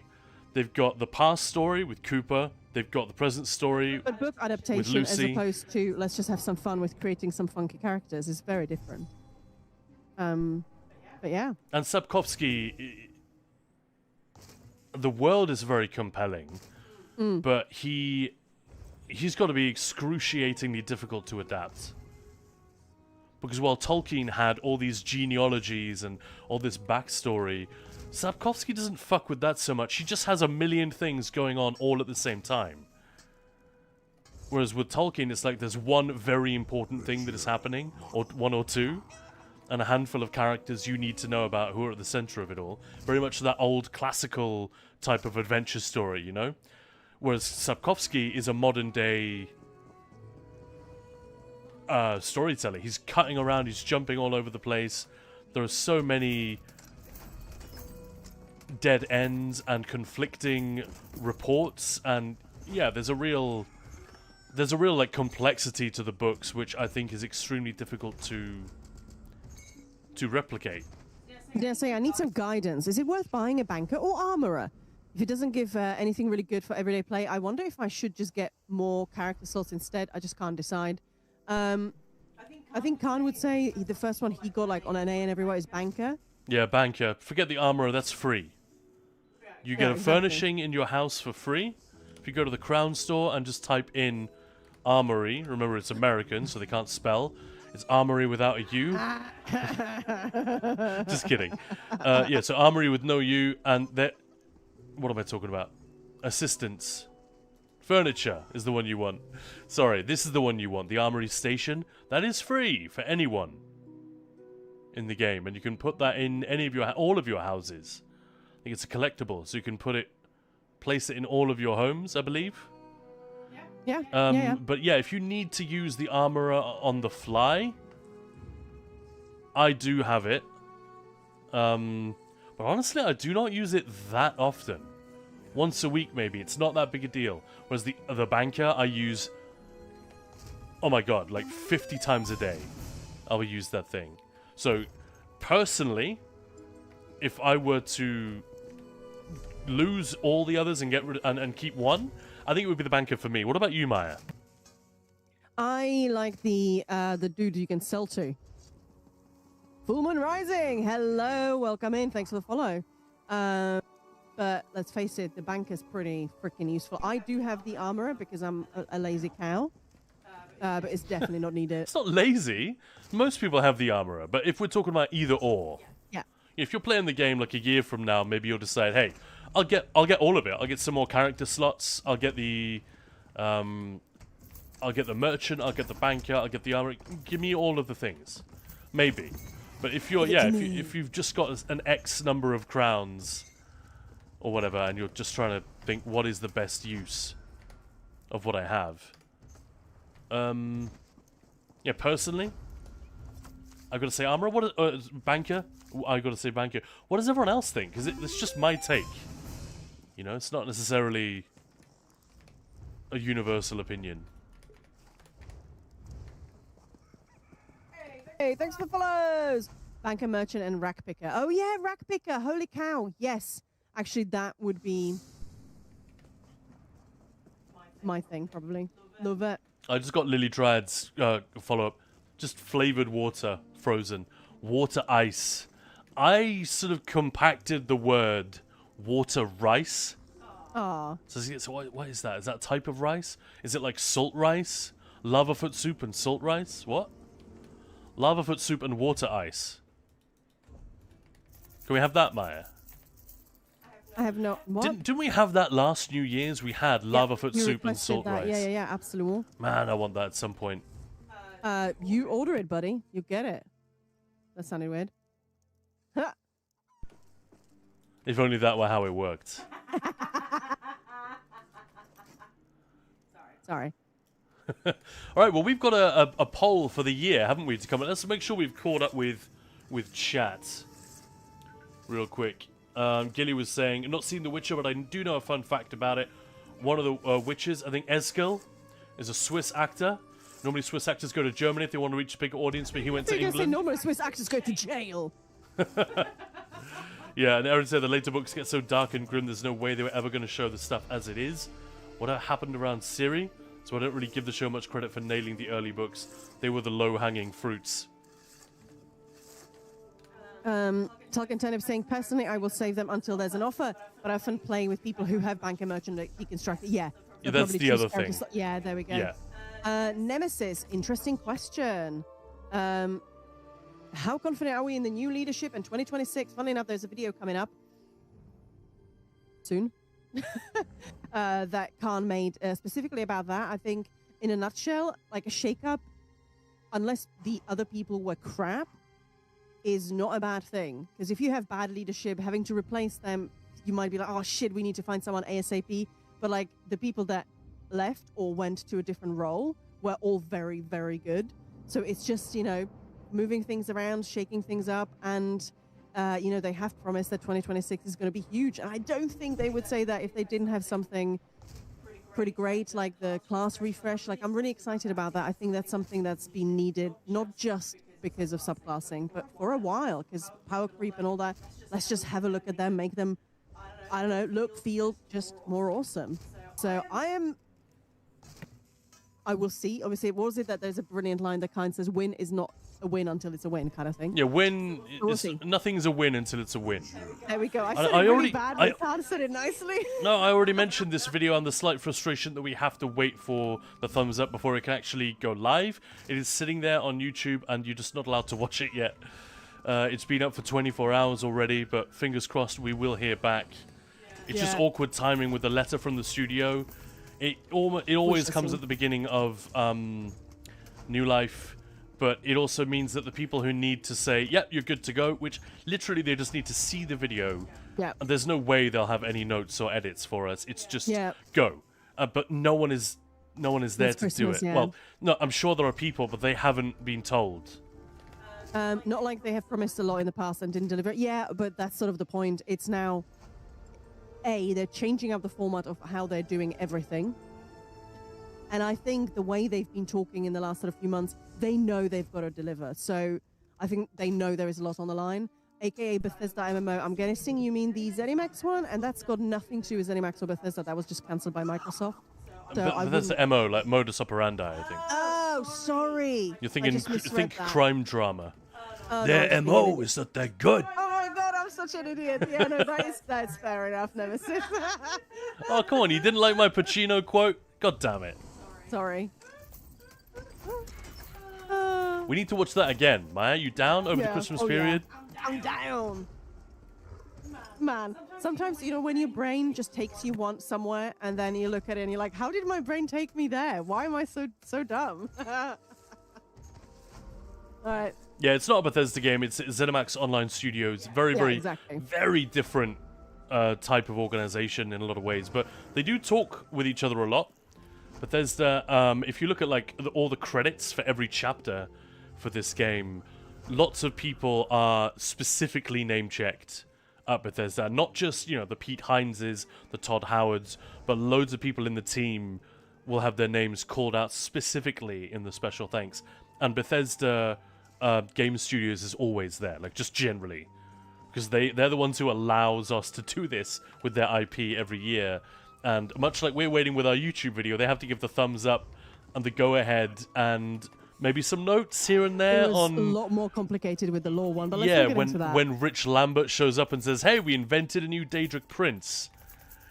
He's got to make sure the guys at BGS are bought in and are willing to accept this because it changes intellectual property which they own and they control. Zos doesn't own this. Yeah. Lovely to hear both of you, by the way. And likewise, Egbers, looking forward to our trek. Is it on the 28th? Yeah, man, I'm so up for it. I'm sorry, I will be coming through Kaan's mic. That's just the way it is, sadly. I'm just very loud as well. Yeah, the service characters are expensive at 5,000 crowns each, but they are often on sale for 4,000. Yeah, true. True. So when you say you're hearing both of us, you mean hearing us both through one microphone. Oh, And going back to no. Nemesis's question, I actually don't know if I can answer that. How confident are we in the new leadership? If you mean by me, I think players are... I think players' confidence in ZOS is probably slightly below what it should be. But the fact is, we need some reasons for it to go up. Right? And while they did some cool stuff in 2025, I do think it's unfair if I were to write off 2025, it sucked. We got a bad trial, subclassing sucked, the wall event sucked, all of this stuff, the Writhing Fortress sucked. That would be, deeply partisan and narrow and not quite fair. But I would have a good point in all of those areas. The trial was the most disappointing trial I think we've had since... Yeah, did they blow it out of the park? No. No, it was the most disappointing Yeah. trial since Kain's Aegis, possibly since Not ever. fun in Nemesis. Possibly the Yeah. most disappointing trial ever. Now, all the other trials tend to be really good, and Kain's Aegis was not bad. It was just a bit of a, okay, it's not as good as the previous ones that we've been having, compared to Rockgrove and Sunswire on either side of it, but it was done during lockdown. It was the Well, first trial. Say, no, I loved that OC. Yeah, but most people didn't. Yeah. Most people really did not, and I think a lot of what's cool about it sits under the surface. I think the boss fights are pretty good, but yeah, somewhere something got a little bit lost. It just didn't have the punch that they usually have, and it's a very difficult thing to make, I'm sure. But yeah, there were good things about it. Even I could say good things about the trial, and I'm a little bit down on it, to be honest. Nobody's signing up to those either. Like when we started, Yeah, even like that it was goes- just that first says couple we everything. ran, and that was it. Like a dread sale, we were doing those week after week after Even week, Sanity's like 2 a Edge, day. which very few people say Sanity's Edge is their favorite. Until No. Aussie and Cage came along, it's many people's least favorite trial was Sanity's Edge. And yeah, even then, I think I did 6 teaching runs in a single day in the first week that came out when Necron released. People were into it. Partly it's because of the sets, partly it's because of the content pass. People were a little bit confused. What the fuck is that? What's that pricing all about? Is it worth it? People just didn't have the answer. The familiarity of this is the product. This is what I'm getting for my money. Yeah, The there was content pass lot of contained a lot of confusion. red flags for a lot of people. Yeah, so they didn't want to buy it. And when they saw the trial wasn't like a slam dunk amazing Dreadsail Reef win, they were even less likely to buy it, and that meant that runs were even less likely to fill up because there was like 20% of the usual players who would be signing up to these things hadn't even bought Seasons of the Worm Cult, maybe more than that. So I think all the little shortcomings kind of snowballed into one another and made it seem worse than it was. I think the story this year was awesome. Leadership changes, I have no idea what they mean. Frankly, I don't know exactly what Rich Lambert's job was. I mean, I know he was the creative director, and then he was the game director. I know that. I feel like I have a better idea of what creative director is from all the interviews and commentaries from other creative directors in other games and studios over the decades. But that doesn't mean it's the same. So, yeah, I really don't know. But I'm cautiously optimistic. Let me put it that way. I do not think they will nail everything in 2026. There's even a little bit of language in the letter, isn't there, Maya, where they kind of suggest, look, we might not get it perfect, but that's okay because we are not moving immediately on to the next chapter anymore. We are now staying. Well, we have the flexibility to stay on something and push something else back. That's sort of the case that they're making.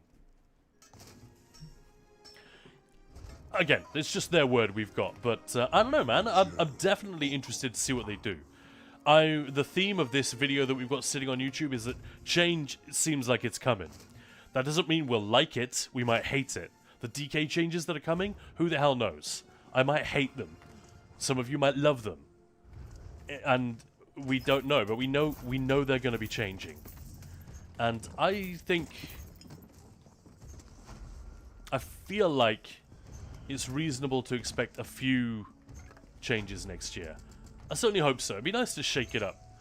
But yeah, I selfishly, I love this game. I don't want to stop streaming it. I don't want to stop playing it, hanging out with the awesome people who do play it.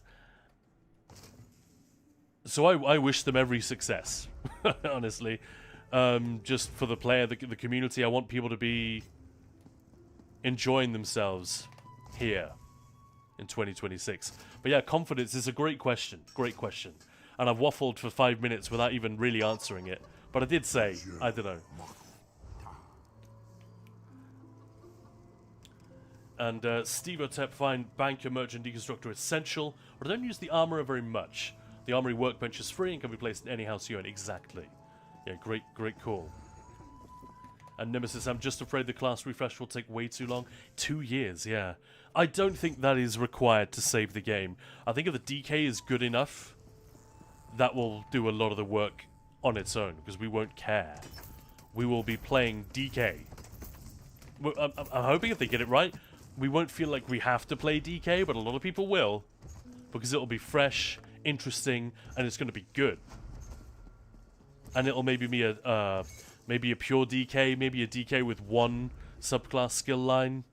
Maybe it'll be a 3-way subclass character. Who the hell knows? But I think if they do this right, then people will be playing their DKs. People will be making DKs in or subclassing a DK skill line in February or March or whenever it goes live. But yeah, it's even with them doing it as slowly as they are, it is a lot of work. And it's delicate, because you you cannot always predict. Even I've run a teaching guild for, it's going to be 5 years soon, together with Maya. I should have a really good handle on what players want, or especially players of a certain type, you know, the type of player who comes to Ninja Pulls. But if I were to write those things down, here are the changes we need to make for DK that will make players happy, I guarantee you, I guarantee you no more than 50% of people would be happy with what I came up with. Probably. But yeah. Very interesting. But I think overworld difficulty could be cool, especially if they've not said anything about this. And I really wish they would. I really wish they would just say, look, if the overworld difficulty works and it goes well, yes, we will consider rolling it out to trials and dungeons and adding a third difficulty. You know, something above veteran and above hard mode. Holy crap, wouldn't that be amazing? Because there's no reason it has to stop where it does. I would run those old dungeons even if there were no greater rewards, or even if it was just a bit more XP or a bit more gold. I would do them on the highest difficulty anyway, because I love that shit. It's fun. I think so many people would do that immediately. Even if there were no, like, concrete upside to it. But if they also combined that with greater rewards somehow, then, and this is just daydreaming here. They have not said, they've not even said they're considering this. So I'm completely daydreaming here. Most deconstructing is free in every city. It's a worse assistant in my opinion. Yeah, the decon assistant is a little bit lost on me as well. I have it, but honestly, I'll show you why I got it. Where is she? I have one of them. I got it mostly for the voiceover because she is just great. Let me turn my game up real quick. I'm fresh returned from Fargrave with a number of items to trade. What's your pleasure?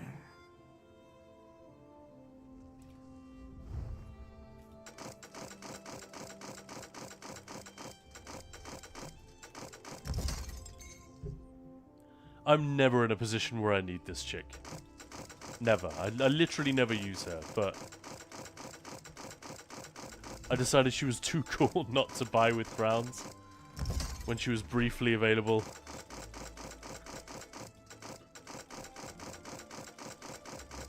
I kind of wish they said something when you decon. Like, here's your stuff, you filthy animal. Yeah. And a happy new year. Anyway, there we go. So I'm kind of with Moose on this one. Even though I have one, hypocritically, I don't think the decon assistant is worth it if you are dealing with a limited number of options. Yeah, no, definitely not. I love it, but then I have them all. And like Supply Catcher saying, if he so cooks, then we will all eat well and continue to play the game we all love. Like, chances are I'll probably give them quite a lot of leash before I'm out of here. Just because of the community and everything, but I also don't... Like, the devs don't want to work on a bad game. They don't want to make the game worse. They don't want to see people leave. And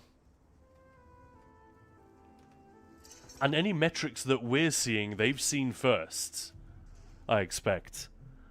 So they've got to know that they've got a chance to win back some people in 2026.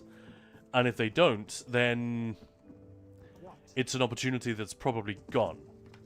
Or they'll need something a lot bigger to win them back. Because, man, there are so many great games to play. It's a real ask to... You know, for people to stick around in this one 11, 12-year-old MMO and spend quite a lot of time keeping up to speed and doing all the things and Just turning up my settings here. You got to give us something fresh. Yes. So, what's happening now? Why don't we do some of those polls, Maya? I'm interested in this. So I sent a bunch of questions. These are questions for you guys, and we will ask them in chat here as polls. Shall I just read through them, Maya, and you can like put them up as we go? Wicked. So I want you guys to vote. Please vote, even if you don't have a strong opinion. Even if it's a thing you don't really know. Just take a guess. It's fun. So we're doing a 2025 roundup here. And we're going to have a 1-minute timer, I think, on each of these polls. And question number 1. I want you guys to vote on all of these. Ninja Pull's event of the year. We've got 3 options for you. 10 Fest. When we did our big ESO birthday thing during the summer. With 10 days, 10 devs. Every day had a different theme. That was really, really fun. We got Games Fest, where I did 44 days playing a different game. I think it was 45 days with 1 day off. For reasons that I can't remember why. I think I was sick, wasn't I? I had to take a day off. You're muted there, Maya. No, it was a video. Had to come out. Oh yeah, we had to finish a video and I just couldn't stream that day. Yeah, that was wild. Right, why don't you finish that and one? Then finally, I can the Writhing Raid Train, which is a smaller but slightly more packed and hectic raid train during the launch of the Writhing Wall. Right, the poll is live. Let's go. So please vote for your favorite there. Right at the top, Click on at the guys, top. 1 minute. Yeah. And should we do a giveaway as well, Maya? Let's do one thing at a time, but yes. Yeah, but I mean after this one. Mhm. And Gilly China saying, I think I'll subclass my EU DK with Templar for RP reasons. First, I want to get the 3 DK skill lines to 50. Yeah, absolutely. And Nemesis, yeah, that's the issue with ESO. The player base is so diverse. Yeah, I like Nemesis. Nemesis is smart. Definitely along the right lines here. People only ever know that they dislike X, but never agree on how it should be. Yeah, this is the knot that the devs have to untie themselves from. Somehow. Poll is nearly up, so make sure to vote, guys. 10 Fest Games Got a Fest or few Writhing seconds Raid left. Train. 10 Fest is winning by an absolute mile. Yep. Somebody voted for Games Fest. Thank you for that, whoever it is. I mean, 10 Fest should win, much as it breaks my heart. I put in all that work and probably took 2 years off my life to make Games Fest happen. 10 Fest was just cooler. And it was even more work. Yep, alright. Lily Dryad saying, maybe I'll switch it. Yeah, won by 82%. Wow. 10 Fest, thank you guys. So, coolest Ninja Pulls event of the year. Next question is, favorite games that we streamed this year? We got 4 here. We streamed a lot of different games. 60 different games or something like 65, I think it was, in the end. But ESO, Cyberpunk, Doom, The Dark Ages, and Enshrouded. These are the 4 big ones. Is live. So vote for your favorite. Not necessarily I like this game the best, but which of our streams do you think were really like deserving of a vote in that particular game? We didn't include none as a category. We didn't include fuck Ninja Pulls as an option here. So yeah, please vote on these. We're just going to be firing these off for the next 10-15 minutes, guys. We're going to have a lot of them. Some of them will be funny. Some of them will be a bit more, well, questions that we genuinely are interested in the answers to. So please do tell us what you think. Give Warden freeze breath, let the DK, that would be epic. Yeah, man. These kind of ideas. I hope they brainstorm all of them. Like, if we can think of it, I hope they are gonna, you know, give that an airing and see if they can find a way to make it all fit. Well, ESO is the winner, but not like so unanimous. I see, yeah. Enshrouded at 23%. Doom the Dark Ages. I think ESO would win for me. It's been through so much.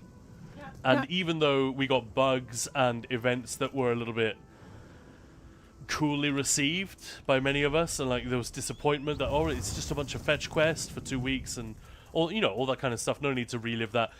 Despite all that, the streams have been really fun. We've had a ton of fun in the game with the community and on stream, and with the other streamers as well. This is, I've said it more times than I can fucking count this year.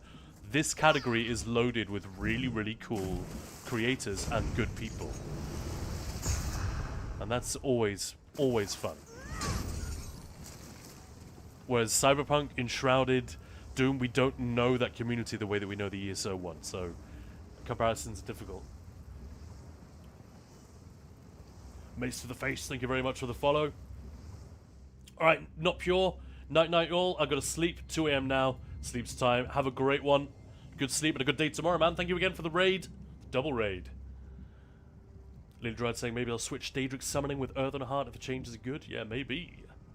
We will see. Gilly-chan still on maybe for it though. I would like if you could put a sun on the ground. I'm still having cauterize floating around me. Man, your build choices, Gilly, are so different to mine. We play this game in very, very different ways, which is cool.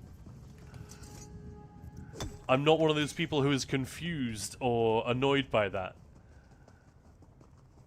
I like that the game can work that way, and again, that's kind of what we were saying, what Nemesis was saying. It's a difficult needle for the devs to thread. People love this game and play it in very different ways, and if you come down on one side and say, no, that way of playing it is legit, this way is not, you can make a lot of enemies, or you can make a mess very quickly. All right. Third, this is a big one, Maya. Are you ready for the third question?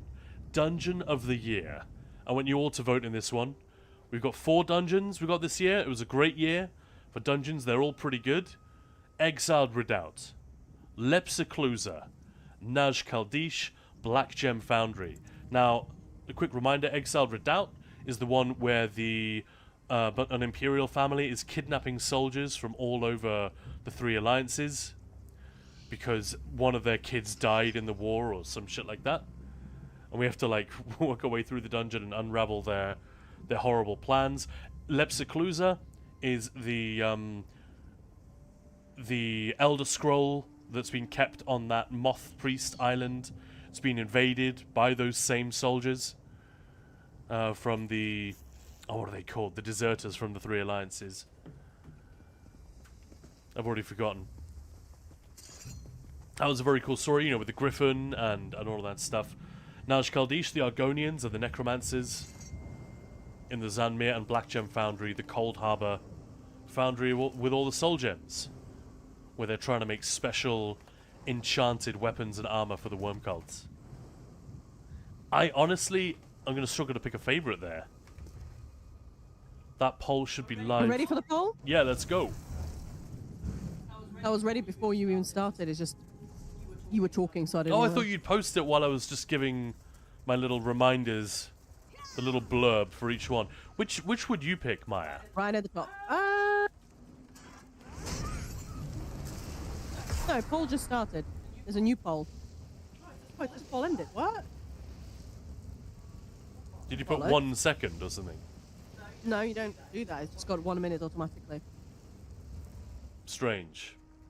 Well, let me just set that up again. Stupid. Zdenia, for the sake of the game, I have to say 10 Fest, but Games Fest was friggin' awesome. Thanks, man. Yeah, I really enjoyed it. It was great fun, and I was looking forward to every stream. Like, despite... Okay, it's live again. Oh, here we go. Despite running myself ragged, I was looking forward to every beat of that event, so that... I think that says it all. Hey!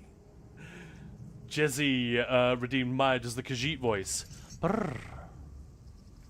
That's quite good timing, Jess. This one prefers Exiled Redoubt over Lepseclusa? No, this one is not sure. All dungeons were wonderful. You prefer Exiled Redoubt? I don't know. That's the wrong answer. No. Lepseclusa is the... Yeah. The Griffin one, yeah. Yeah. I think that wins just by a whisker for me. But Black Gem is close behind. Please, make sure to vote. So this one can Do another poll. It's almost over, guys. Let's go, let's go, let's go, let's go. All right, so it's... Oh, Lepsiclusa and Black Gem Foundry are together. At 45% each. That's crazy. That's awesome. Chat is smart. That is exactly the right result, I think. For either How? For either one of them to win by like 1 vote, or for them to be tied neck and neck, I think that's exactly right. They're both so good.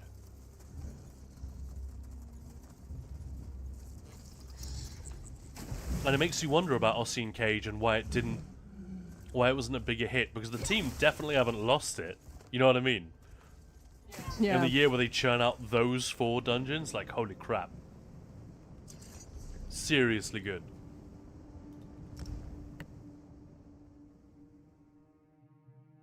The more I run the Lepsiclusa, the more disappointing it gets. Really? It's a fun one.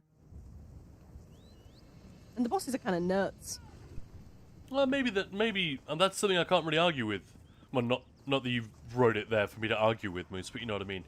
I still haven't done it that many times. Maybe 5 in total. I think once on vet and 4 times on the hard mode.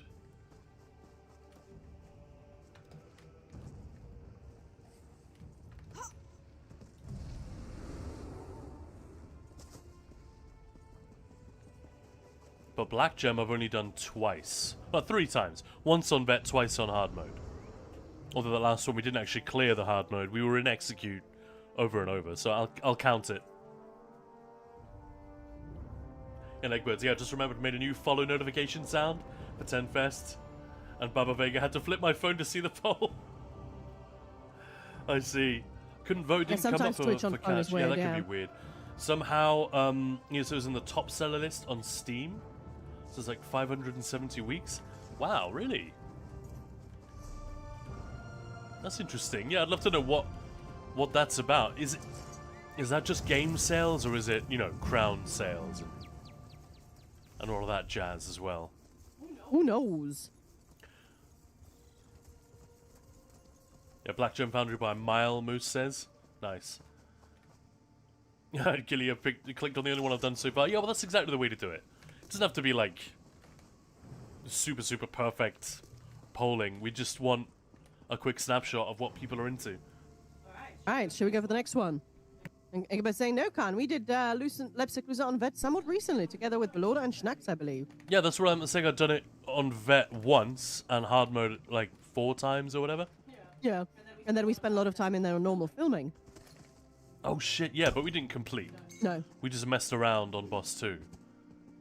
Oh, that was fun. Oh no, I just saw that when I checked Doom Dark Ages. It's on sale right now. Ooh. Yeah, if anyone is into... honestly, even if you're not that into shooters, give Doom the Dark Ages a go. It's got a really unique and satisfying gameplay loop. It's much, much easier to master than the last couple of Doom games.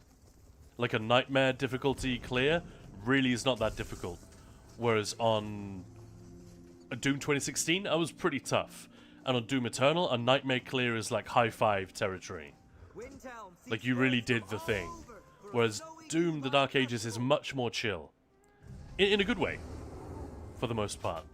I still prefer Eternal, but yeah. Next poll is going to be NPC of the Year.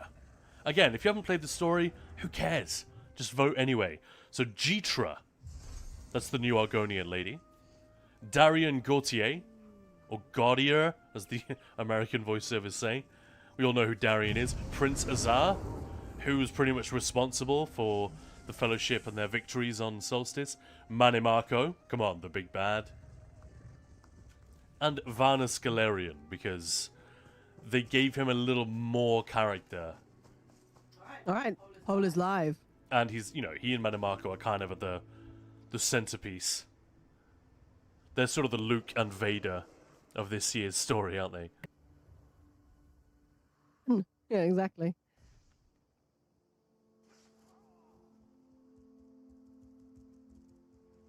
Ooh, well, that one is a bit more lively. Nobody's voting for more money, Marco.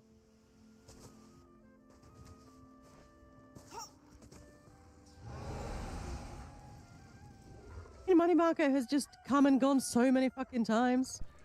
Well, because he's the bad guy as well, Yeah.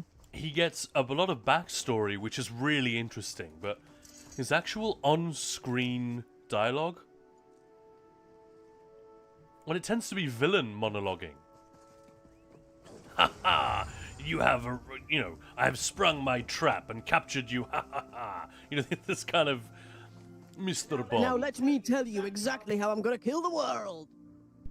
Kill the world. Yeah. Isn't that a song by Bob Geldof? Darien won. Darien wins. I can get with that. I also think, man, I really agree with chat's collective decision making here. Jitra in second place with Prince Azar. That's interesting. Manimarco got 0 votes. Yeah, fuck you, Manimarco. Yeah, Jake kicks Money Marco. Can't he just stay dead? The move where he takes his new body, though, it's almost wordless. In fact, yeah, he says nothing while that is happening, but just the act of doing that is one of the biggest things that happens on screen in this year's story. You've seen it, right, Maya? No. I showed you that moment where he takes his new body. Yeah. But you haven't not actually really. played it, so No. yeah. It is it's really something.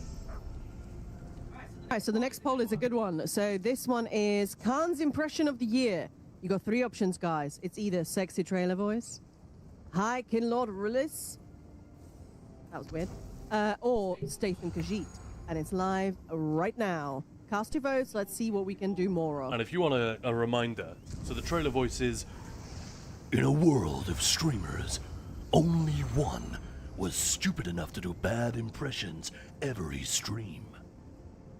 The second one is, oh, I do so love to see magic. Is that what this is? And the last one is, alright, Five Claw. This one has run out of skooma. What are you gonna fucking do about it? Oh, that's so funny. All right, last few seconds. Vote for your Kaan's impression of the year. Is it sexy trailer voice? Is it Hi Kinlord or Statham Khajiit? Statham Khajiit has been done like 3 times, including the one I just did, so Yeah. I was really stretching it, trying to come up with what stupid impressions have we done this year. Sexy trailer voice wins. That's probably about right. I do that one all the time.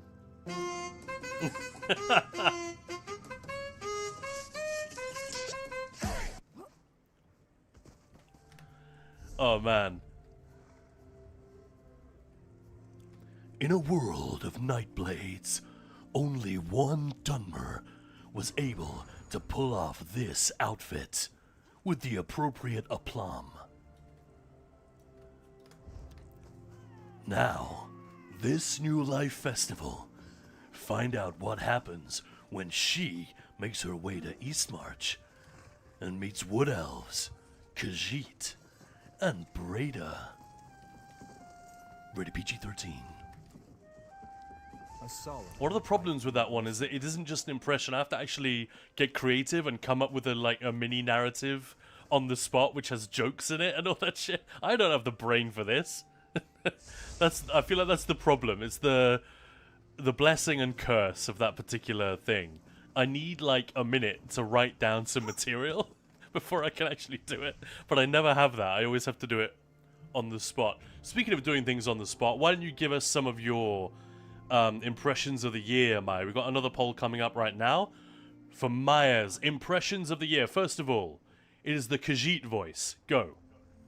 Bright moons. This one has also done many impressions on stream.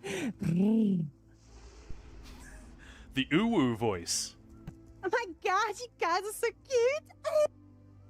That was slightly broken voice Uwu there. Uwu.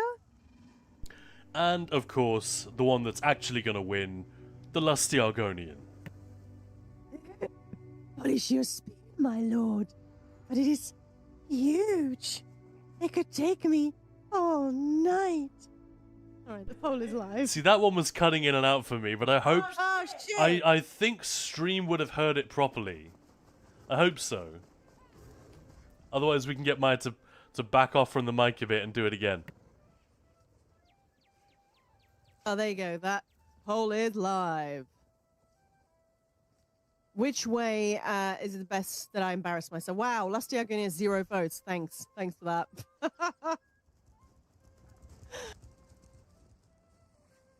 Yeah, these games can be fun. It was funny when we did some impressions when Wes Johnson was actually on voice with us. I was That like, was no, mortifying. don't do that. Do not do that. I guess Bad call, Ripley. your Khajiit one is more on point. Yeah, I suppose, It's yeah.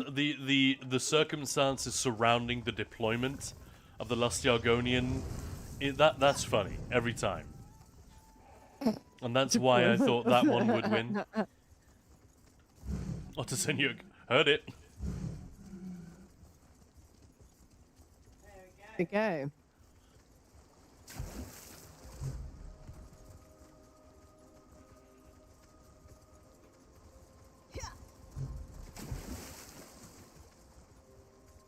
Right, Kaan, what's the next one? Oh, sorry. Yeah, I took my eye off the ball there. The next one is Twitch mods of the year. We have 4 options. Why don't you just post them? Oh, you can't post them, sorry. Oh, we can't do that? No, it's too many. Oh, yeah, The line's alright. too big. Well, it was going to be a funny joke where we posted 4 options and they were all the same. Saying Vezok likes to play catch, Balorda, Guns and Raiders, Eggbirds, and Papa Jester. Our lovely, lovely Twitch mods for the last year. And it was just our way of saying thank you. There wasn't an actual poll. It was just... every option was the same. Oh, there we go. All right, Vezok, we can go. Likes to play catch can be yes. L2. Yeah, Vez, L2PC, L. Balo, C. Baloo. Follow. GNR, Follow. Egg. Papa. G and R. No, can't even do that. Really? Well, whatever. We've given them a shout out. That was the gag. Yeah, I want to do it now. Did you want to do the snow bear plunge with me, Maya? I'm not logging in right now. I've got everything open I'm not up, talking so, about in game. Oh yeah, let's go.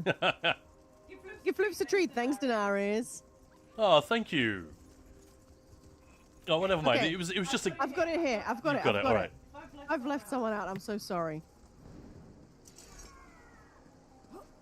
There we go. Vote for your favorite, your best mods. Best Twitch mod. It's really just a way of saying thank you to our silly and wonderful and super helpful mods this year. You've helped a lot. We really appreciate it. Very kind. There we go. Didn't even know some of those were mods. Never see them. I mean, pretty much everyone pops in. I suppose Jester's been here the least, but he's like massive officer mostly on our Discord. And our times don't always coincide, especially because we've been streaming during the day. Daenerys redeem, tickle redeem. No! Before we do that, should we give Floofs a treat? Yeah. All right, let's do it. Make sure you're listening.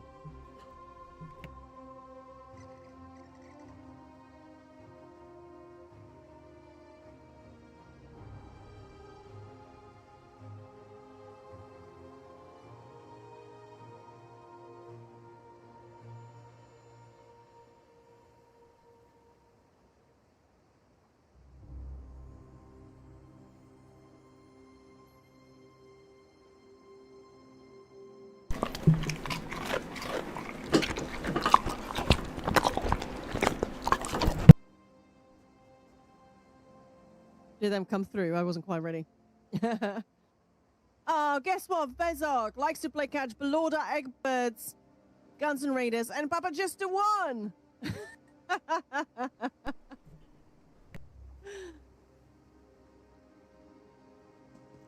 Oh, thanks, Daenerys. And Kaan, let's go. So I'm just wiping my fingers. The dog managed to get little bit of slobber on me. All right, best ESO feature in 2025.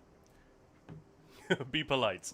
So, the four that I thought of here were 1. Subclassing, 2. The dungeons, 3. The Writhing Fortress, not the Writhing Wall itself, but the fortress specifically, and 4. The story. We have 4 dungeons, which was pretty great. Yeah, that means dungeons is a real contender, I think. But story was extra good this year, I thought as well. And the fortress was cool despite the bugs.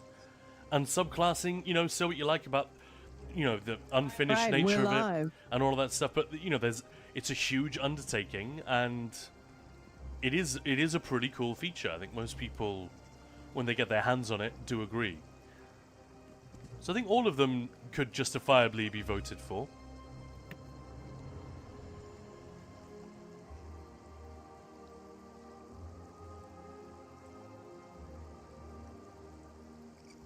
All right, so far. Oh, okay.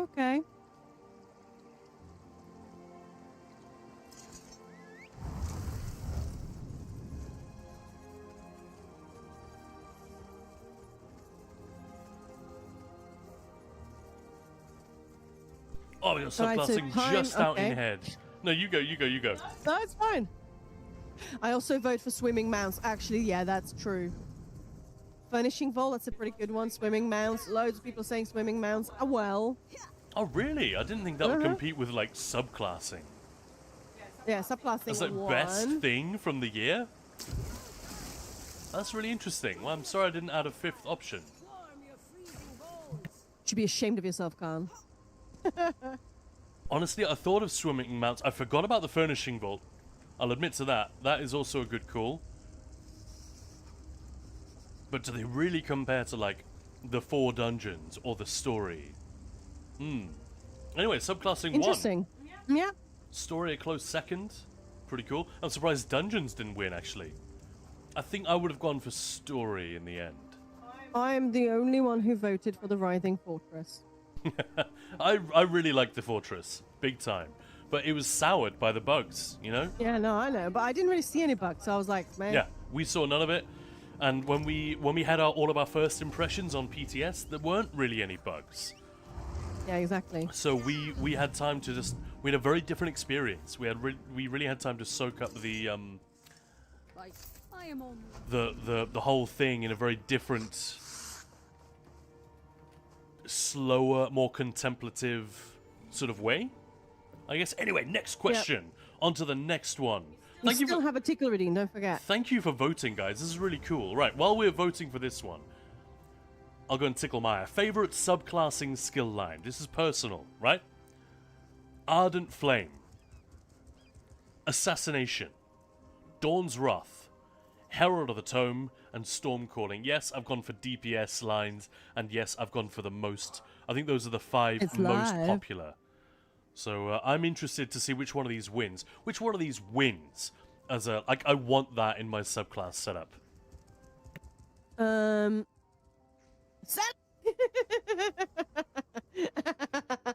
No.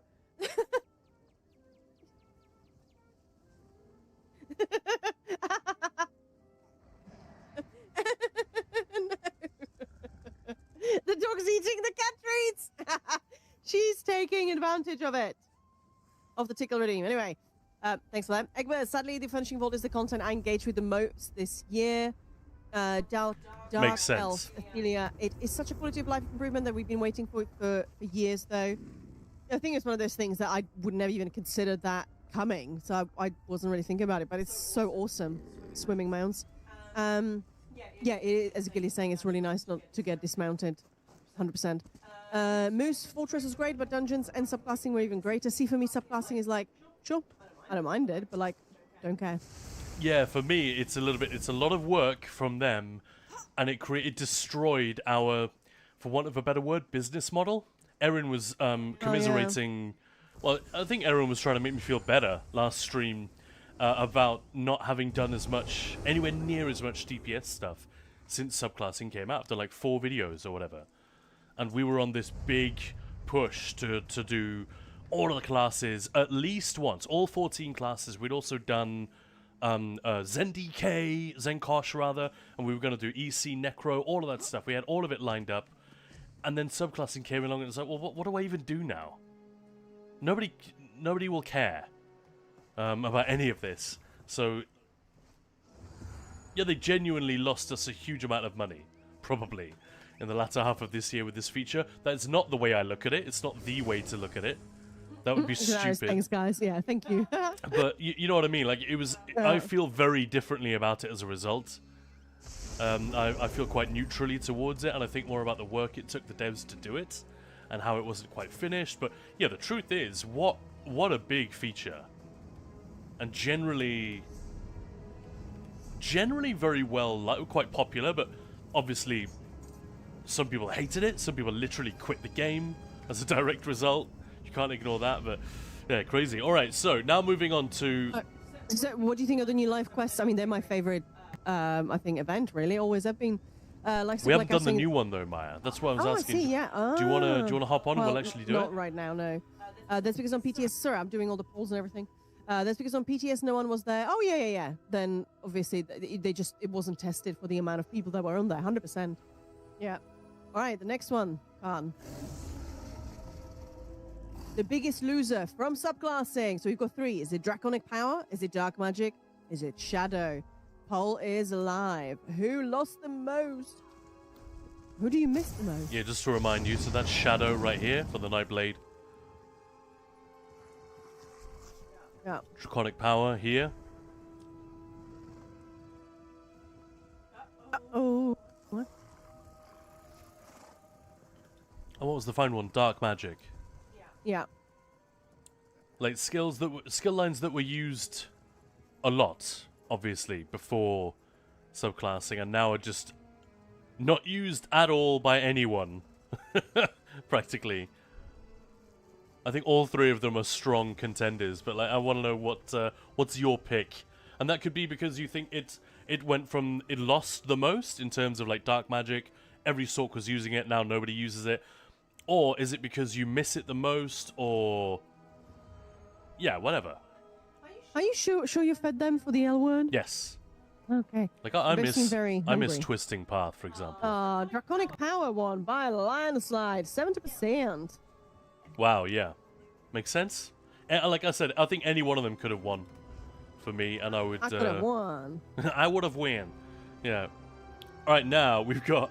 This might be my favorite poll, so think about this one carefully. The worst Writhing Wall fetch quest. We have got 3 contenders for this one. 1, the Vitrified Souls quest. You know, when you had to kill worm cultists or Daedra to get the souls. 2, Lightweight Furs. We had to go to the Dominion zones and kill cats and wolves and whatever to get furs that just wouldn't drop. And 3, Creature Fat, where I think you needed to travel to Pact territories and kill Aelits and Quar and things like that. So which one of those was the worst of a whole bunch of Writhing Wall fetch quests that people were generally quite unimpressed with? And Otter Cine UK, is it Otters Ini UK or Otter Seniuk? Feel free to let us know. I'm glad I finally decided to jump into ESO just a day before New Life Festival. I'm loving it. I'm up to like level 15 already, just had a Cold Harbor tutorial, went straight into New Life. That sounds amazing. Yeah, these events are... It's easy for someone like me to forget because I don't level... I have all my characters done. I don't really level them anymore. There's nothing left for me to level. But they are wonderful for people who are relatively new to the game. Like, alright, I've got a bunch of things to do which are not challenging. They're very easy, they're fun, they're sort of, holiday related. And lots of other people are doing them, so I can meet people, have fun interactions, and I get a crap ton of XP while doing it. That might be actually low-key one of the reasons. The winner is Lightweight Furs. Yeah, okay. I thought that one might be it, yeah. By quite some distance. Wow. But yeah, that's an unsung benefit of these events, isn't it? That it's very easy for us to forget, isn't it, Maya? Because for us, they're just a bit of fun. We just look at the event tickets and what new collectible are we getting this year, blah blah blah blah blah. All right, next poll is going to be the best ESO moment in 2025. Now, I had to narrow this down, all right? So I'm sorry if you disagree with my choices, but I went for 1, Zyzax the Godzilla Titan. Just the biggest motherfucking enemy we've ever seen in this game. Zyzax the Titan at the end of the Writhing Fortress. I thought I'd put him in there. Regardless of the bugs and whatever else you thought about the content, I thought Zyzax was great. And yes, they did kind of nerf his fight pretty heavily, but just the... yeah. He's in there as a moment for me. The first time you saw him. The shards, you can, for Caltrops, you can continue getting those. You can, yeah. So, yeah. Anyway, sorry. So, Zyzax, number 2. The second one is the dancer costume. All that ridiculous sexiness. Yeah, just, I mean, boobs. Boobs and butts and legs everywhere for a few weeks when this thing dropped. Yeah, that is true. I mean, tell me I'm wrong. My character does not look happy that I've dressed her like that. And then finally, the moment where you shoot down the wall. Now, I know not everyone has necessarily done that, but it is... All right, poll has started. And hey, Vezok, we were just saying big thank you, giving you guys big shout-outs for being the best mods ever. Yeah, we just had a vote and you won. Yeah. You and All all you the won. other mods won. Yeah. Best mods of the year. So, Yeah. thank you, man. Hope you're doing okay. Hope you're having a good Hooray Saturday. for boobies. Yeah, hooray for Sorry. boobies, exactly. Yeah. And it's not even that booby. It's just very... It's just quite, it has yeah. that dancer at the Rio carnival type feel. That's exactly what they were going for. I mean, let's not forget, best ESO moment of 2025, I'd still say 10 Fest. But yeah, it's kind of official. I guess Hey, Vez, in-game is what we're talking about. I thought we were all in game. I thought you were referring to that moment Maya brought you a beer when you said butts and boobs everywhere. What? Oh.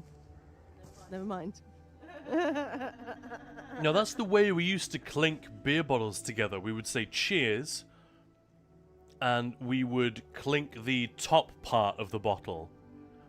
And then you rotate the bottle back towards yourself and clink the bottom of the bottle together.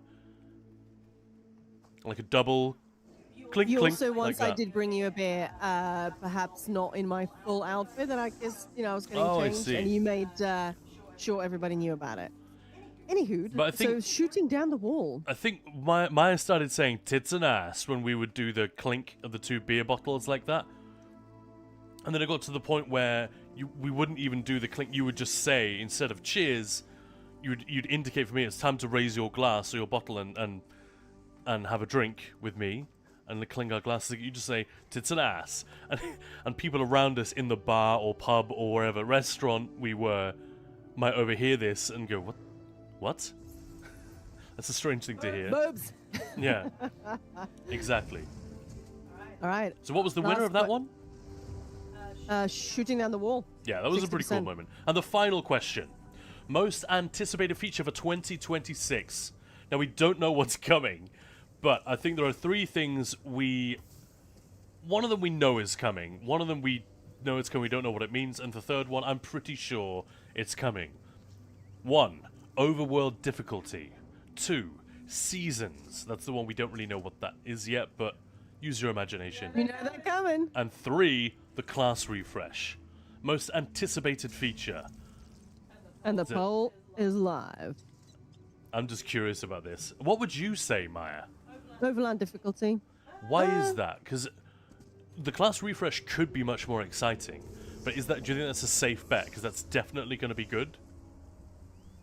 And it could be amazing. Whereas the Yeah. class refresh could be amazing or it could be awful. No, I mean, I'm looking forward to it, but I kind of feel like that's a long-ass process, whereas the Overland difficulty, and hopefully they will then look at adding a difficulty to dungeons, trials, well, dungeons mostly, especially the older ones. So I kind of like where that might be going. So it's a huge speculation kind of thing. Yeah. Oh, I kind of like that read. You're shifting my opinion a little bit there. I would have said class refresh because it's just going to be really, unless it goes very badly, and we're really disappointed with the first one. Yeah. I think that'll be just a really interesting thing to watch. The only issue is exactly as Nemesis said earlier, I wish they could do it faster, but Well, it's class refresh. I do tend to believe them when they say this is how it takes as long as it takes. This is it. That's And the thing. I'd rather they took their sweet time and Yeah. made sure that it, Yeah. you know, that it's going to last for years to come. So they have to No, we fiddle faddle with it. absolutely need longevity. They cannot do this Well. kind of thing every year or even every 2 years. They're hitting stop on all of the combat changes practically until this is done. And the only other stuff they're changing are reactive changes that need to happen. But this is a huge exercise. It's going to really occupy Gilliam and his team for 2 years, by the sound of it. It's Yeah. wild. Anyway, there we go. How long have you got, Maya? You haven't got long, have you? No. Do you want to do a quick quiz and see how many of these you know? Yeah, let's go. Just fire through them really fast. So guys, no UASP, no looking any of these up. But I just want to see how many of these Maya or you guys know before she has to bounce. So quiz, number 1. What is the full name of Manimarco's necromantic cult? So shall I like give it a second before I say anything? Yeah, Just so give it people like can type? 5-10 seconds. And first person who types it in chat correctly gets an imaginary fist bump. Gets an Sorry. All right. Money Marco's Yeah. romantic cult. Nobody knows. Aww. There we go. Is it the Order of the Black Worm? The Order of the Black Worm, exactly. Yeah. Instead, your Sork buff. And Moose, after a mental note has been made, Psycho Stick had a great song about boobs. Okay. 2. Manimarco has appeared in 3 Elder Scrolls games besides ESO. Which ones? I love Egbert's Money Marco's bony buddies. It's the Order of the Black Worm, guys. Nobody watched my YouTube video on it, I guess. Which other games are there? Come on.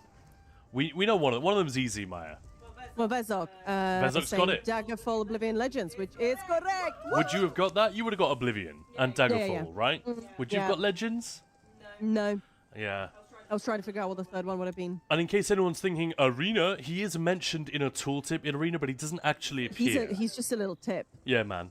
Only his tip makes an appearance. Question number 3. Darian Gautier has a potentially unhealthy fixation on a particular food. Buns. What is it? Bread. It's not aubergine. He likes the big D. No, he likes bread. Baked goods. He loves aubergines that squirt 3 droplets of water. No.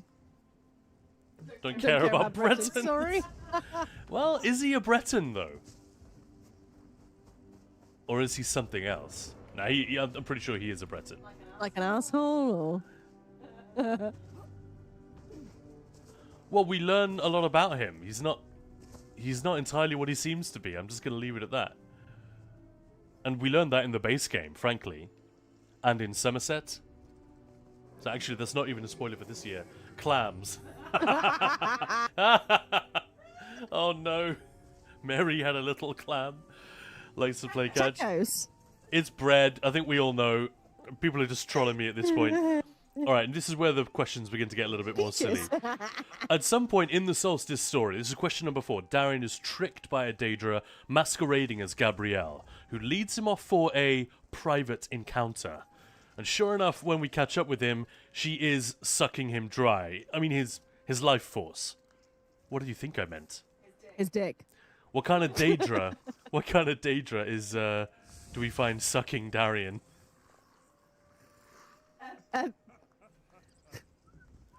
It's actually pulling the life force from him, something like that. But the way it leads him off by posing as a romantic interest, and then you find them like, and Jitra says something slightly suggestive that, you know, he's thinking with his wang as well in that moment. It's. I thought there was an undertone there, maybe just my childish brain. And no spoilers. It ain't a spoiler. Maya, come on. What Daedra would do this to him? What Daedra do we know that love to use disguise and to lure especially male characters? A devourer, as Egbert saying. Is it a harvester of some sort? Harvester, very good. A devourer, what the fuck is that? Experts. This ain't The Witcher.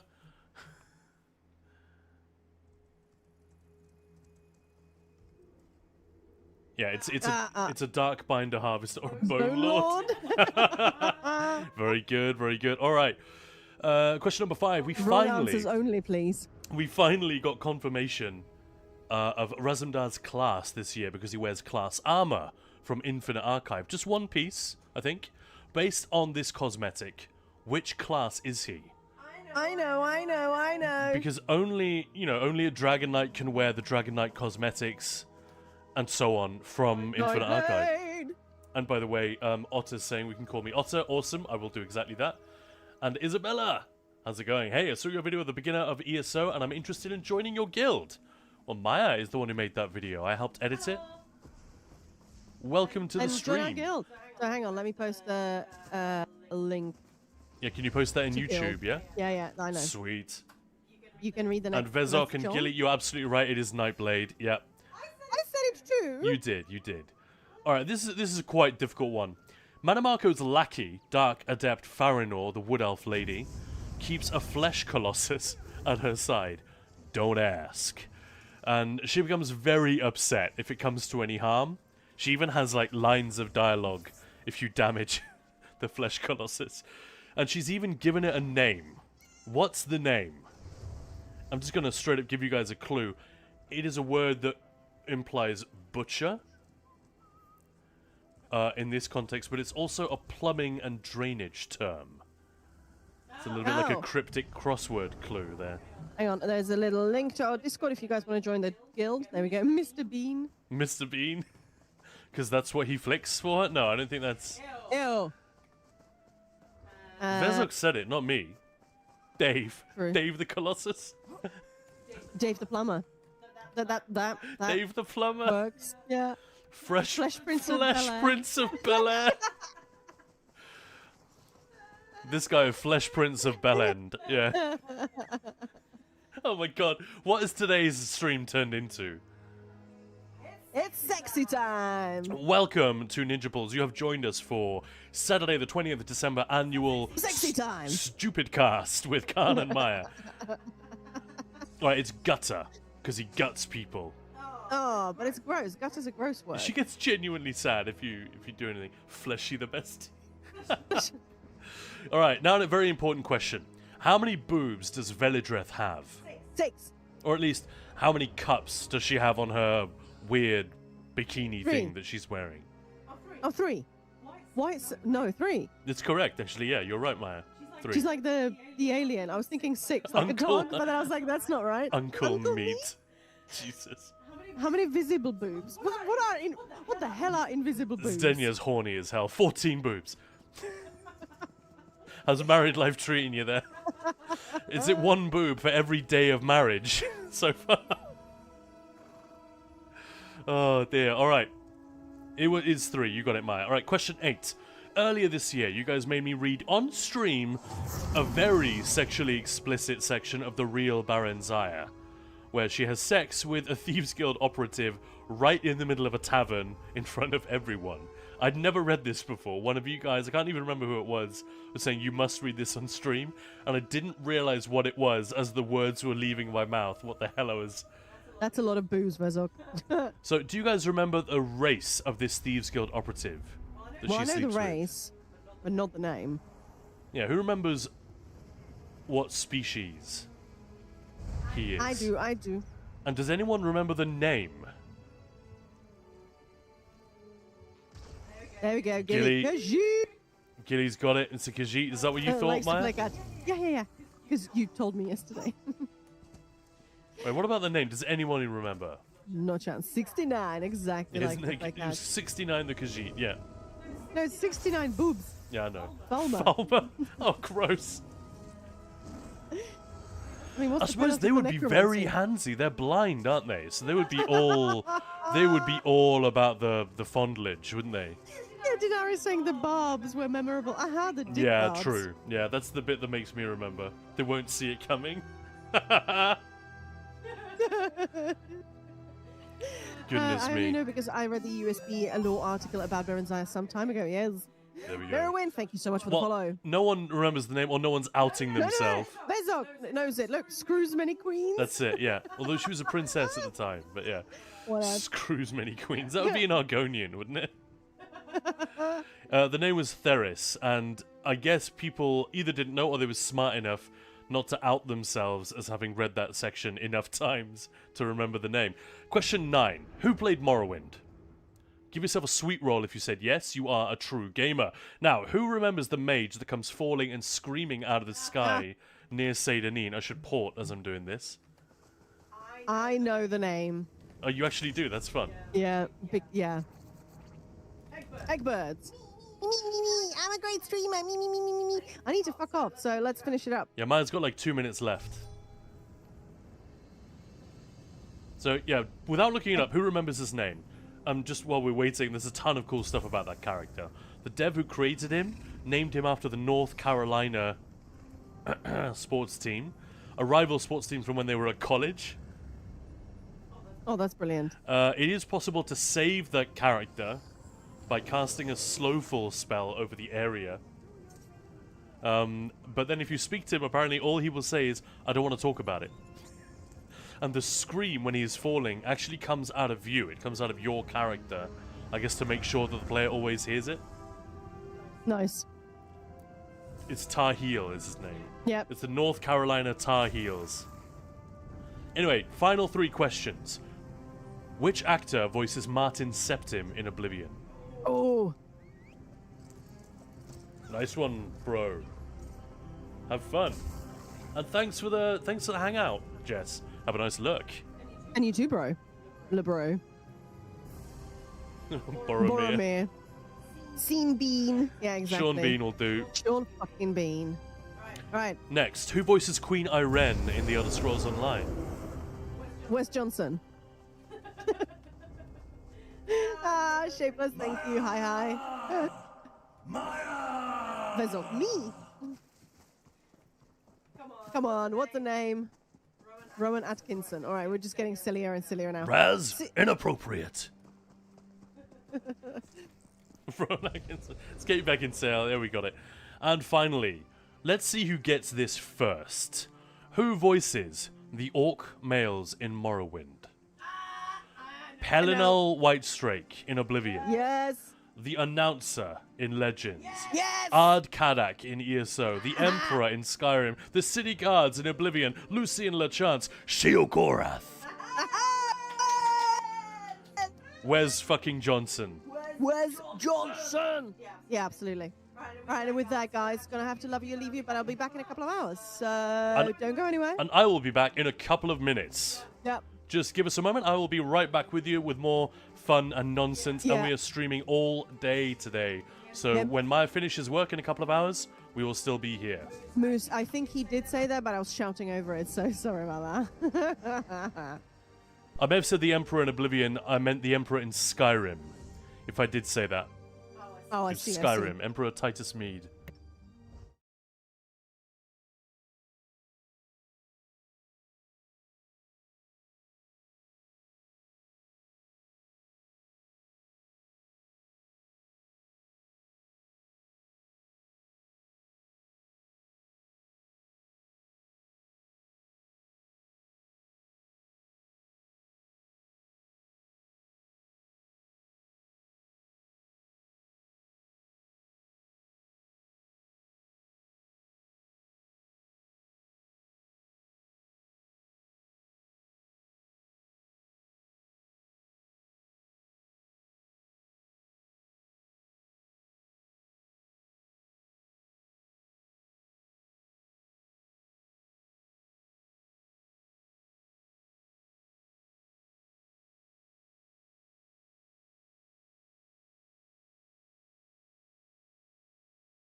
I have returned.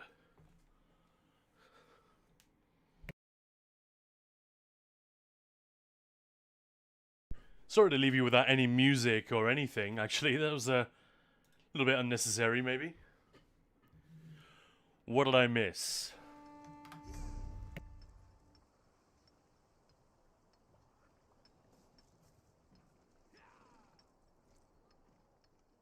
See ya, Mr. Meyer. Wait, that's wrong. Now the Kaan is gone, it is our time. Yeah. Anyone in chat got questions for us mods? Can I get mod? Welcome back, Kaan. Thanks, Gilly. Just got the event house. Oh, cool. I still need one fragment, I believe, and then I'm good to go.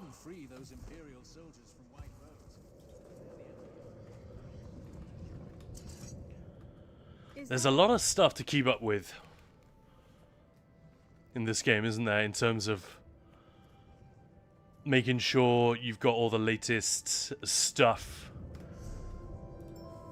Yeah, we've got music on, haven't we? Golden pursuits, endeavors, events, daily login. I guess it's probably the same for all. I've read an article just the other day. I think I might have posted it in Discord even, about how MMOs and live service games need to stop making new currencies. So apparently ESO is not that bad. Guild Wars 2 and WoW apparently have like an ungodly number of collectible currencies at this point.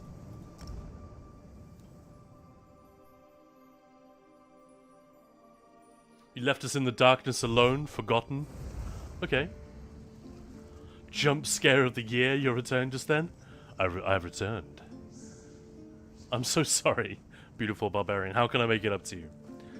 Or should I not even ask? Sorry about that. It did occur to me, I thought I was being gentle.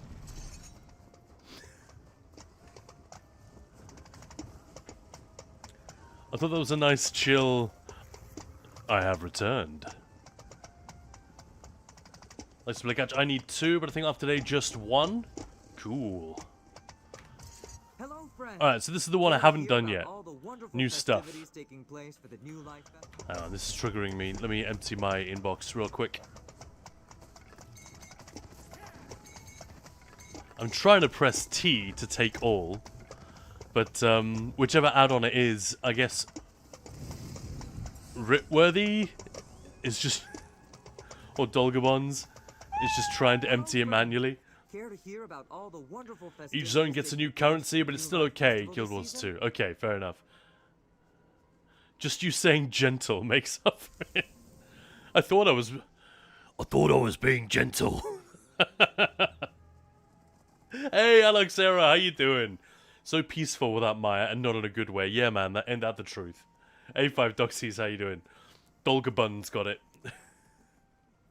I like that. Was that intentional, Belorda? The buns. Care to hear about the wonderful festivities? Yeah, sure, tell me more. Take Bruni, for example. She's got a fun festivity lined up for New Life that will get your teeth chattering. She's gathering people from all over for this one. Tell me, how good is your throwing arm? Is that important? Never mind. Doesn't matter. Bruni's always focused on the fun first anyway. Look for her. I'll turn up the dialogue a little bit. Hope you like playing in the snow. That's fun you can only find up here in Skyrim, after all.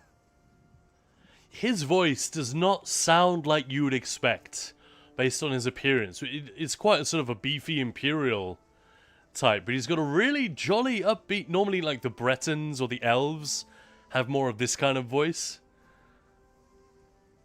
Voicing against type. I'm down. Hey, sleepless nerd. It's only 5 PM, no time for sleep yet, yeah. We don't want Gilly to go to sleep. Rezok, if me and Belorda share our sleepy time, we would have 2 normal sleeping adults. Right? So you sleep too much, and Belorda doesn't sleep enough. I've been a little bit bad recently. I've been getting, like, between 4 and 6 hours. 6 is okay, but I need, if I'm having, like, I just need it to balance out. You know, I have, like, a weekly sleep budget. It's not really a week. It's like every 3-4 days, It's got to balance out, otherwise you will begin to see the effects, feel the effects. Your work won't be as fast or as good. Stuff like that. Alright, I'll go find Bruni in Hello, Windhelm. friend. Care to hear about... Here's a new life festivity that strikes a chord in me. Lanolin leads an earnest effort to give back to high elf... Lanolin? Isn't that a type of oil that's found in, like, sheep's wool? Community. I mean, it's spelled lanolin, but nevertheless. Give back to the High Elf Elders. How? By rattling pots and pans and cooking up something delicious. A shame, though. I hear she doesn't have enough help to make offerings for all the elders she hopes to provide for. Could you lend them a hand in Oradon, friend? I should, like, I'm seriously tempted to try this. It would be so corny. But if it would help just one person... I've found that audiobooks help me an enormous amount to sleep. So I'm seriously considering just doing a series of just reading something really long for you guys so that you can fucking get some sleep. If it would work. You know, if I knew that it would work for at least a few people, maybe I would do it. But it works on Maya. If ever she can't sleep, we open up The Witcher or Terry Pratchett or something. I can't even get through half a whole page, basically. By the time I'm getting to the bottom of the first page, she's out. Honestly, the Kaan sleep pod is obviously the next big thing.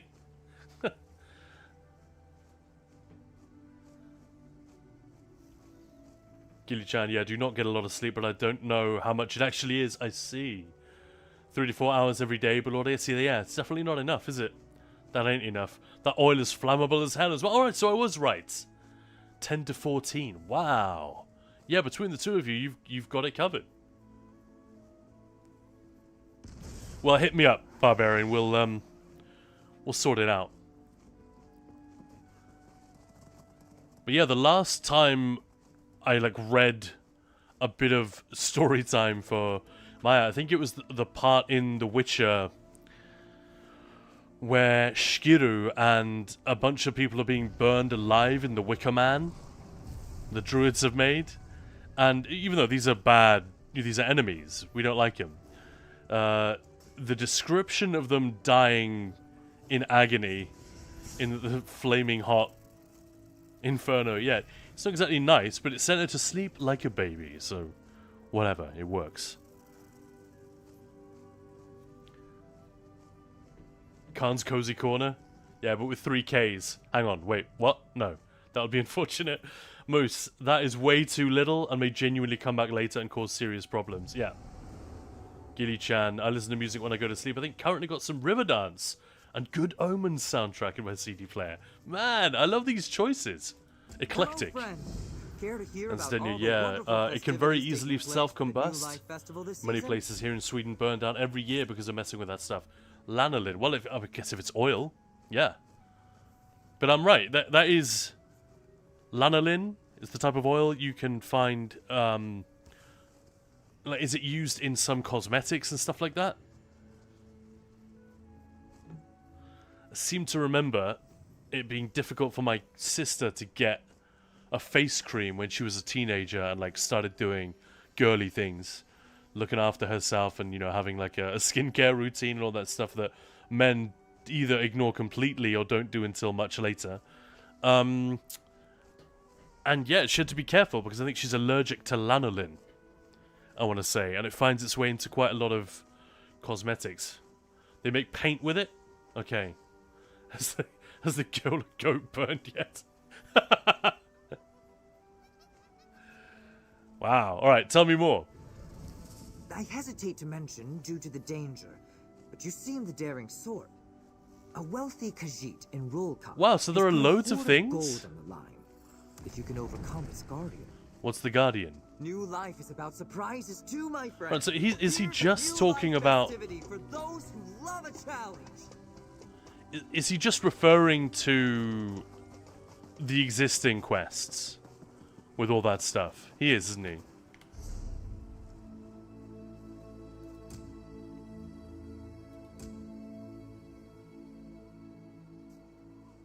No, I guess not. But it's the same locations. Interesting. Alright, so I haven't done any of this. So I'm a few days late. Bruni, what's up? Ah, traveler, just in time. New Life needs more warriors who aren't afraid of a little snow. I was about to start our festivity, and we're one hurler short. Well, if I mix my drinks, I can hurl like an absolute motherfucker, so let's go. By snowballs, of course. Us Nords here tend to celebrate with mead, song, or by bashing each other senseless. But Really for proud this of her New Life, culture, isn't she? I set up something different. A snowball fight of epic proportions. It's funny, I remember reading that the Nord accent is the one that voice actors have struggled with the most. I think it was Becky Ignowski came out and said that that is the hardest one to cast for, and once they're cast, it's the one that the actors struggled to get right. I guess maybe the pull of the German accent, which is so well established in American cinematic tradition, right? Even if it's not a true German, even if it's the cheesy German accent from the Bond movies or whatever. Oh, that's British cinematic tradition, but you know what I mean. I wonder if that's the reason. It has too many similarities to a sort of a stereotypical German accent, so the voice actors get pulled inexorably in that direction. I love her outfit and attitude. Yeah, I'd kind of dig the outfit, Otters. That's a good call. Looks appropriate. Fancy, though. It looks like in Mary Poppins, it's what the little kids wear when they go out into Hyde Park. Spitspot, let's go for a walk. Who am I chucking snowballs at? That's part of the fun and the challenge. Your 5 targets are huddled among Windhelm's crowds. It's up to you to pick them out and let your snowball strike true. Along with Kaan's blessing, I'll toss in some gold as an added incentive. Okay, interesting. Thanks, Catch. And my wife just found me a headband that works as a headset and sleep mask. I've seen these. Yeah, I've seen exactly this product. As for the longest time, I've not got any more than 3 to 4 hours sleep per night. And with my meds not working, and I have to sleep in with the boys' bedroom, it's so bright they work. Sorry. Ask a mask too, I see. So hopefully these will help. What's so bright? I'm missing something there. But yeah, they have to grab a mask as well. Crazy. Yeah, I don't think I'd need the face mask personally, but that's yeah, earbuds, massive. Moose, I was hoping there was gonna be a way to tell who she wants us to throw snowballs at, other than a quest marker. Yeah, that would be cool. Like the Dark Brotherhood. Oh, what was it called? The Litany of Blood, I want to say. How do I spot the targets? Oh, head on into the city. Your targets won't be too difficult Oh, to that's spot. lame. And I've prepared a snow mound here for your snowballs. Don't forget to stock up before you head into Windhelm. Oh, that's a shame. That's just game wagging the dialogue, isn't it? Why organize a snowball fight? Not have enough real warfare and brawling in our lives. Yeah, I'm with you This guys, is a Moose chance and Gilly. to just That- have a little harmless fun. That would have really Like when we were upgraded the whole wee thing. little ones. But That's imagine why it's I quite a rounded lot of people up extra for work. this. But again, it's work that you do once and it'll be here every year. So I don't know, I think it might have been worth it. Hurling snowballs and flailing around in the snow was all the fun we needed once. It's some of my most happiest memories. Now go on and give us some more to look back on. Just Who don't forget saw your snowballs. the Addams Family movie, not the new show with lady whose name I can't remember. Not Wednesday. But the old films with like Angelica Houston and Christina freaking Ricci, man, and Christopher Lloyd and those guys. There is a German, or she's American, But in the first movie, she's posing as a German who's found Uncle Fester. Do you guys remember? And the phony accent that she does reminds me a little bit of the way this lady talks. It's very jolly und super German. And she's rejoice, go tell it on the mountain. He is your brother. And you guys remember that? I bet I'm the only one who remembers that. Those films are weird, man.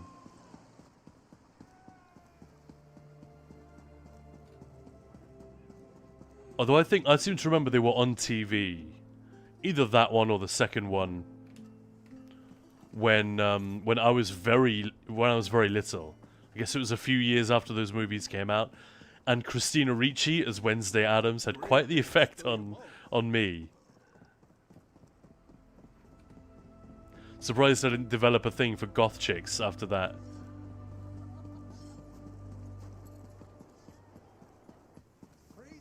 Stay in good order. Some just didn't sound right. I had Willow climbing all over me. Yeah, no worries. No worries. We got the gist. That's what's important, isn't it? Oh, they are literally new NPCs as well. So they did put in the work. All they needed to do was give them a red hat. Or something. I guess that's what the artist did, and then the designers or whatever put in quest markers anyway. Good throw. Happy new life. And Moose, before I saw the first quest marker, you'll freeze before you reach the first marker. Then I'll see you in hell. I was slowly making my way through the city looking for something. Then a quest marker popped up. Oh, I know what you mean. That kind of... That sucks. We should be able to turn them off. That's one thing I'd love. Turn off some of the quest markers and be a huge amount of work to implement though. Because some of them obviously would have to remain. I'd also love a sprint toggle. But I can just press sprint once or hold it down or double press it or something. And my character remains in sprint. I hate having to mash that key constantly with my little finger.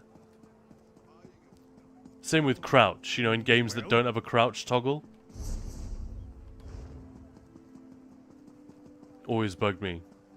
Oh, we got a marker. You don't win until Likes to play catch. We have a small 3-bed house with 10 of us. Yeah, I remember this story. So I have to sleep in the boys' bedroom and Amanda sleeps in with the girls. Gotcha. So 2 of our boys that I'm in with are autistic and need lights at bedtime. That's the bit I missed, yeah. Gotcha, gotcha. Is that quite common? To just have, like, a very strong preference for lights on. Or a night light. I knew a kid who wanted that. When...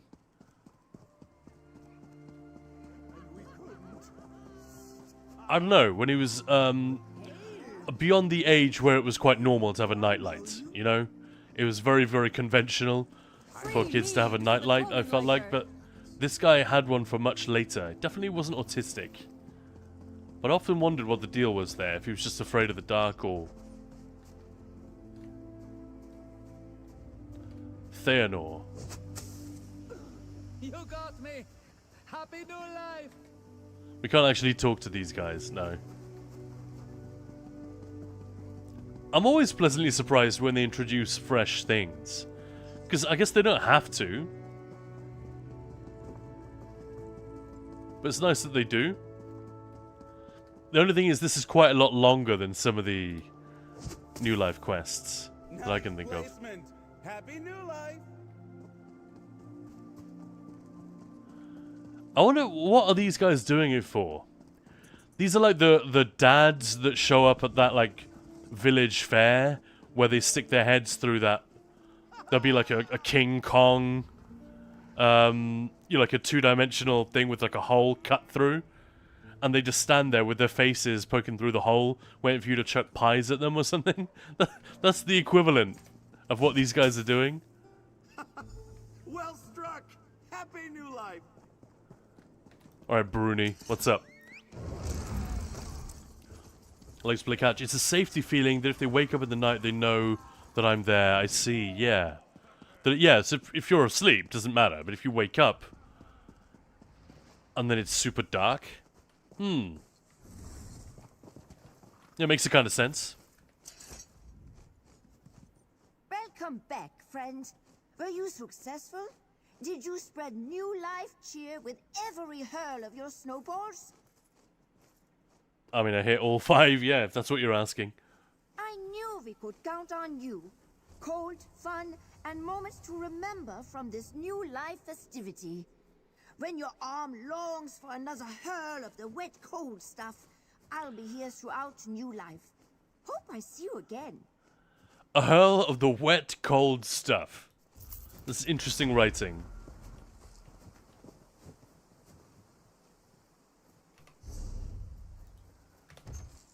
Technically accurate, I guess. Hey, I got a gold recipe, which nobody wants. Oh no, the Imperial Charity Writs. No! Oh, I'm just gonna... Yeah, you can't sell them even, can you? So, that'll probably end up being destroyed. That's the worst thing about these events, isn't it? If you've been playing for a couple of years, like, all of this stuff you just don't need. Alright. Next year they'll ask us for a pearl necklace. Can't snowballed 5 people. Oh dear, Moose.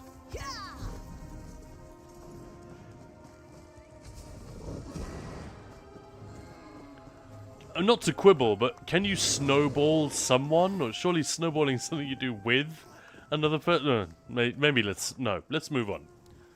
Let's not even go there. And Talcon Turnips, I wonder if you could just go back to her without doing it. Because assume she doesn't know whether you did it or not. Yeah, but the game knows. In the same way that she's like, oh, you'll know who they are. Hello, friend. Care to hear about all... Oh no, we already got one from her, didn't we? Food for new life. Talk to sheep's wool oil. Where's this? Auradon. Also, there's a whole suite of new quests. I thought it was just one new thing, like getting the bands together for the Jesters Festival. I kind of dig that one, where, you know, where you get the Daedric musicians together. And the Harvester is like a wicked drummer, because she's got 4 arms. Hell yeah. Dark Alpha Thelia. I'll take it if you don't want it. I thought that was a reference to something else. But yeah, yeah, Imperial Charity Writs, sure, hit me up. Anytime. It's 8, I think you can pick them all up at once. Yeah, it looked that way, didn't it? You just give them all. Where was it? Down by the docks. Alright, I'm not exactly in like super red hot suspense, but I think the New Life Festival, for reasons I'm not entirely sure about, is my favorite one. Probably just by association. You know, it's that time of year. Maya and I particularly enjoyed it first time we did it. I think when we really first started logging into ESO like regularly, it was around September, October time. So just a few months before COVID. So end of 2019. Like, we'd both had the game, we'd both played it, but we didn't do it, like, regularly, you know, daily login type thing, almost every day. And we started doing that, and then the Halloween Festival came along, we really enjoyed that. New Life Festival was shortly after, and, yeah, we were really enjoying it. There's probably an element of that. You know, just a residual fondness for the whole thing. If you're here because you were It's fun to have new tantalized by stuff. the delicious odors emanating from my stew pot, you're out of I'm doing the luck. snowball quest right This now is and I my can't chance throw to it. give something back for Gonna try new life, reloading the UI. provided Well, I hopefully can that'll find fix it. someone to Otherwise help you can me finish abandon it and start cooking, again. and with Otters, delivery. time for me to go. Talk to Bray to start my own adventure for the day. Great stream. Catch you later. Have a good one. Thank you. And thanks for hanging out and see you later. I didn't hear anything she said. You made all this food for someone else? A lot of someone's, actually. It's an offering for elders in our community. A chance to pay them back for years of wisdom this new life. but I'm struggling. This to food find quest lady anyone is to help rude. me You with the have to final make a fresh one every preparations. day, even with multi-crafting, so you end up with a lot of spares and you can't give them to someone else. Rubbish. Yeah, they should fix that. Everyone's busy with something, from the Three Banners War to a knotted ball of their own problems, and some simply don't care. Since you seem even the least bit interested, would you be willing to help me? For new life. And for pay, of course. IRL, I'd be less inclined to help this woman simply because she's oh, it's so upset. She's clearly trying to manipulate me emotionally. I'm not into it.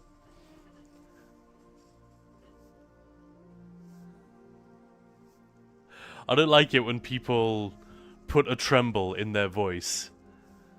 You know, in order to get their way. It really just... It sends me in the opposite direction, if anything. Sorry, Ludolin. Not gonna help you.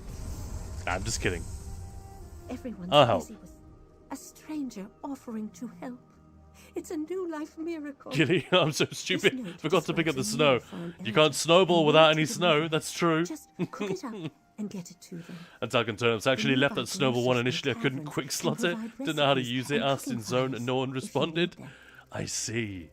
Yeah, because it isn't immediately obvious. I guess there's that one guy by the gate. But if you don't see them immediately... Yeah. Why do the elders mean so much to you? I spent my formative years helping my aunt run our tavern. Nothing really exciting. Adventures. Why not ask them yourself after you cook and deliver them meals? So it's Meals They on were Wheels. Always better storytellers than I. Must be that adventurous spirit you travelers all seem to possess. Right, I get it. Considering how expensive dialogue is, in my understanding, it's a lot of new dialogue, which is going to be mostly skipped, I feel like.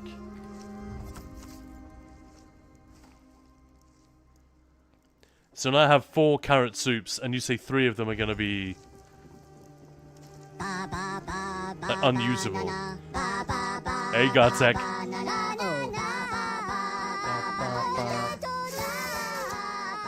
Hey, Kuruo, how's it going? This is the Elder Scrolls Online, which is the game that we mostly make content for here at Ninja Balls. How you doing? Welcome on in. The New Life Festival, which is like the in-game Christmas event, just started a couple of days ago, but I haven't really had time to get into it, being doing a lot of YouTube videos, getting stuff like that finished. So yeah, I'm checking it out. They've added some new stuff this year. And thanks again, Gartek. I enjoyed that. Most, yeah, can't use them next time she wants the same dish. That sucks. That's odd as well, because all the other similar...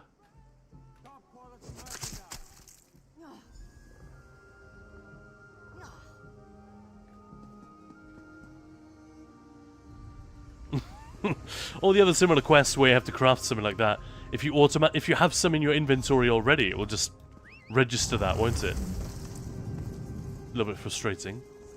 So I have to find where she is.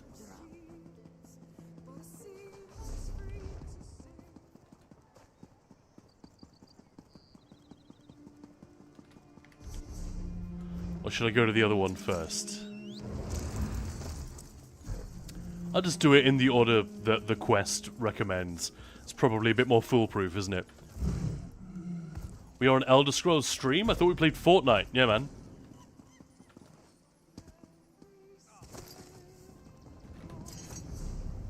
Fortnite has basically got very little to do with forts at this point, hasn't it?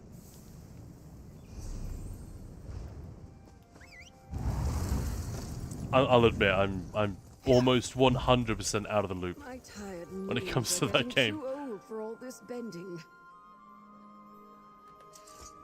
Well, you're a long way from anywhere important, friend. We're in a very What's good that mood today. aroma? Glad to hear it, Vesok. That's awesome. That soup I smell? Oh no, miss, my friend made 100 with Ritcrafter. Oh, that sucks. The quest seems different to the one I had 2 days in a row. Didn't have to deliver any food. Huh. Lanolin sent me, I brought you carrot soup. Oh, Lanolin, always so reliable. And I was just thinking about how I could really go for a warm bowl of carrot soup after a long day of harvesting alchemy ingredients. Has anyone ever thought that? Oh man, I could really go for a warm bowl of carrot soup. Carrot soup is not the worst. It's not the best. Any particular reason Lanolin sent you carrot soup? Other than it's one of my favorite dishes, sometimes even the most powerful potions barely hold a candle to real nourishment. And I loved the soup they made at Lanolin's Pea soup Aunt is the best, Tavern. Gilly. Yeah, pea and ham Thanks hock. to you both for Pretty good. remembering me this Pretty good. New life season. Wait, did that NPC just address me and my companion? This event NPC went, "Greetings, you two." What? Oh, that'd be fun. I keep getting thrown. I've been playing a bit more of the Elder Scrolls Oblivion Remastered, right? And it's been a while. And the last time I played... last playthrough I did, I guess it was on a male character. And it keeps throwing me off that everyone says, "Ma'am." Everywhere you go, they address you as "ma'am." And yeah, it's they've added a huge amount of dialogue. Not to the remaster, this is in the original. They've added a huge amount of extra dialogue which is gendered. Just to give you a little bit more immersion. The irony is that it bumps me out because I'm going, wait, is my character female? Oh yeah, it is. Because I tried making a version of this character in Oblivion Remastered. Broccoli and Stilton? Oh, that's a good call. Butternut squash with tortellini? Is it still soup if you put tortellini in there? I don't care. I'm having it. Vezok I was helping Erin with Space Marine 2 for 2 days in a row. We had so much fun. I bet. That is a fun game. Did she? I do remember how she always asked me to tell her about the time I made a potion for King Hiddleth, long before Queen Irene was even a twinkle in his eye. It was a very special request, by the way, and also relevant to new Wait. Queen Irene's dad was called Hiddleth? That sounds like a different name spoken by somebody with a speech impediment. I'm looking for King Hiddleth. What kind of potion did you make for him? Let's just say the king needed some help for a rather special new life celebration of his own.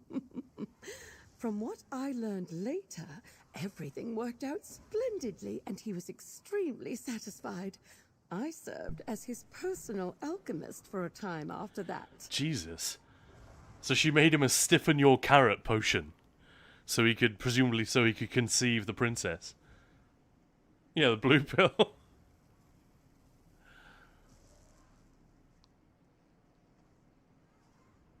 From what I learned later. What the hell did you learn later? I don't want to know. I have a speech impediment, Lamar. Yeah. But doesn't it, like Hiddleth? It sounds like a different spelling pronounced in an unusual way.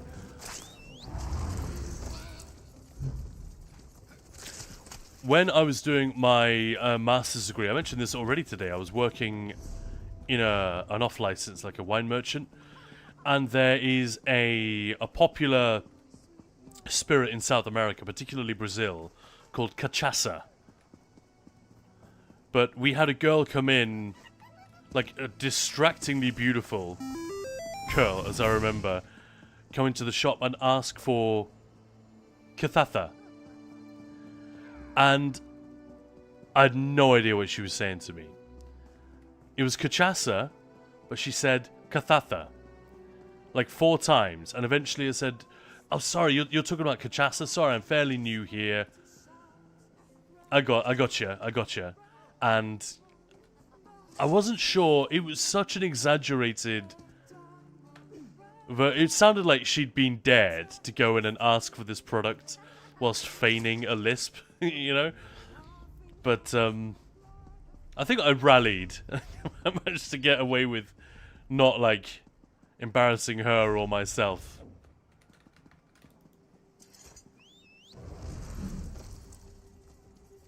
Oh, this is just the Mud Ball quest. I thought... God damn it. So that one's finished. It's just the fact that I picked up Mud Ball Merriment. Well, I'm not going to bother with that. Get rid of that. Or I can leave it for tomorrow. I just want to do the new ones. So in fact, I probably will get rid of it. Let's just do the new ones. Right, that confused me. Smelliest Bear, thank you very much for the follow. Welcome on in. Make sure you bring a little bit of deodorant with you. We're all good. We're all good. Alchemist, wink, wink. Yeah, exactly. How many dick jokes do we get from high elves in this game? It's not a lot, is it? That might be number 1. Hello, friend. Care to hear about all the wonderful festivities? I had 5 taking Black place Gem in the Foundry New hard Life modes in a Festival row for season? motifs. I like that place. I hesitate Fuck to you for mention going due to without the me. danger. New Life is about surprises too, my friend. Tibar, alright, we'll go Hello, and friend. talk to him. Care to hear about all the wonderful festivities? Will you be the one to hook Stormhold's fabled Dacoy this season? Food for new life. Where is Lanolin? Oh no, she was down on... Oh, these are weird. There's a little more travel than than I'm expecting in these new ones. I wonder what the brief was. Like, what's the purpose of these new quests? Talking about reproductive organs again? Well, I wasn't, but the elderly alchemist was, yeah. Welcome back. Let the grandma enjoy her food, Kaan. Talking terms, I tried playing Fortnite, but my computer is too weak. Sometimes be hard to track down, as they seem to be always on the move. No wonder I was so interested in their stories. Spice up the New Life Festival. Yeah, I guess.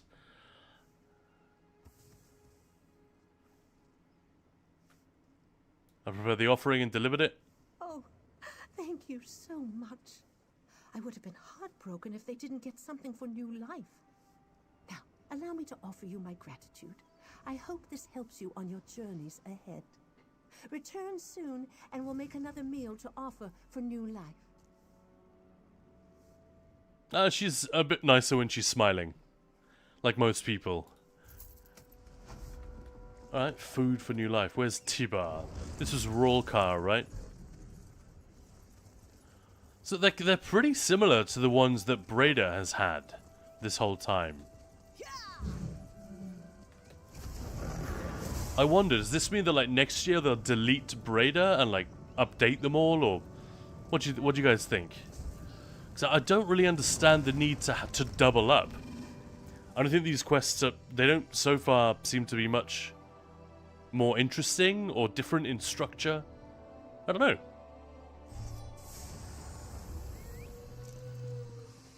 I'm just curious. I'm not going to turn my nose up at it. You know, more stuff is more stuff, but... Yeah, well, you know, what was the goal behind all this? And Gunbro, hello! How you doing? Welcome on in. No, don't delete Breda. Exactly, yeah, she's great. And Gartek, should the spirits from Tanzel will get non-hostile when you complete the quest there? Yes, they should. Correct.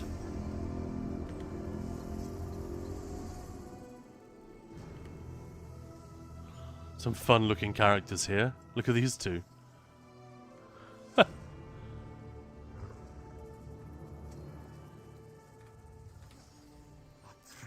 Check out his outfit, man. Look at his threads. What an absolute bro. He's definitely a men's rights activist. Just like that. Rolkar's dragon. Gobro doing good, thank you. Excellent. Glad to hear it. It is our new life tradition to steal the dragon's treasure. Gilly-chan, I'm guessing so people who know the old quests don't get bored. I just see it as now I get to do the 18 quests. I mean, I do one a day. So...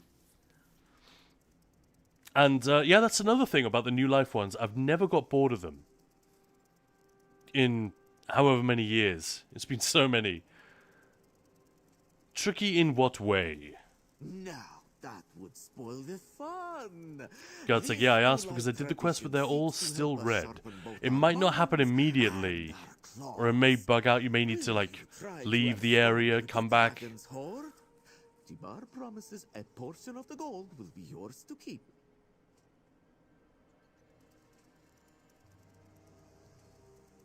Alright, where do I find the dragon?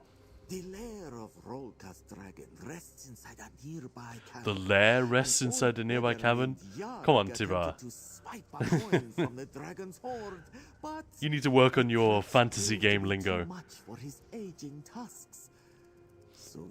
Seriously? The orc is named after a cheese? I can so imagine that, like, to an orc, Yarg sounds tough and cool and badass. But to a Breton, it's just like, a very delicious cheese. Fromage. Hey, Wembley Fraggle, how you go? That is an extremely English username, isn't it? Wembley Fraggle.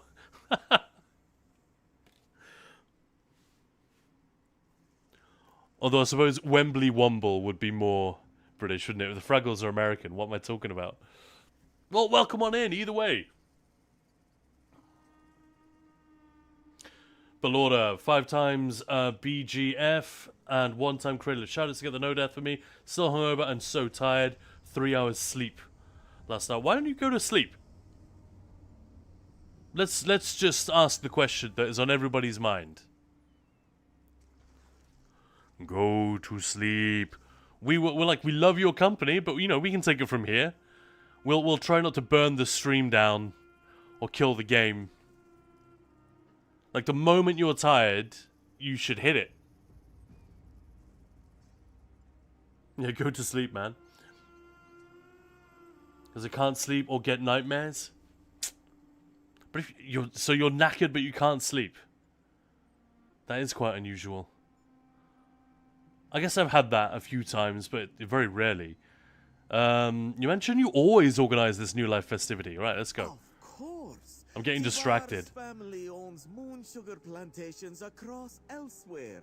How better to give back to the community than to organize a fun and worthwhile event for New Life? But so his family made their money from plantations? Okay. What do you mean, tricks? To Tibar, new life means finding new ways to grow. We must constantly train ourselves to overcome any challenge, any While Tibar loves adventure, he could never sink his... Tibar is simply afraid. As a cub, this one was very sheltered. There's a lot of dialogue that doesn't really say anything. I don't know, I could be wrong, but I always thought adding dialogue is like one of the most expensive things you could do. So you want to make sure that your dialogue, before the script is locked, is super punchy and tight, and it's exactly what you need. You know? There's a lot of waffle here that doesn't really tell you anything. Golduin. You can do it, hero. Don't let the dragon's ferocity and tricks distract you.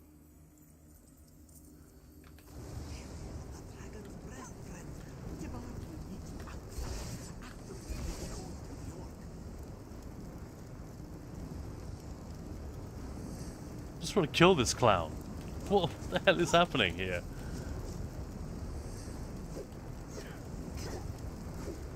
The light attacks are still so weird. Look at that, that's so odd actually. Anyway. Yarg. Here we go. Nice work making it to the dragon's hoard. Look at this guy. More than getting pounded by a Vosh ball. Now you're supposed to give me that coin.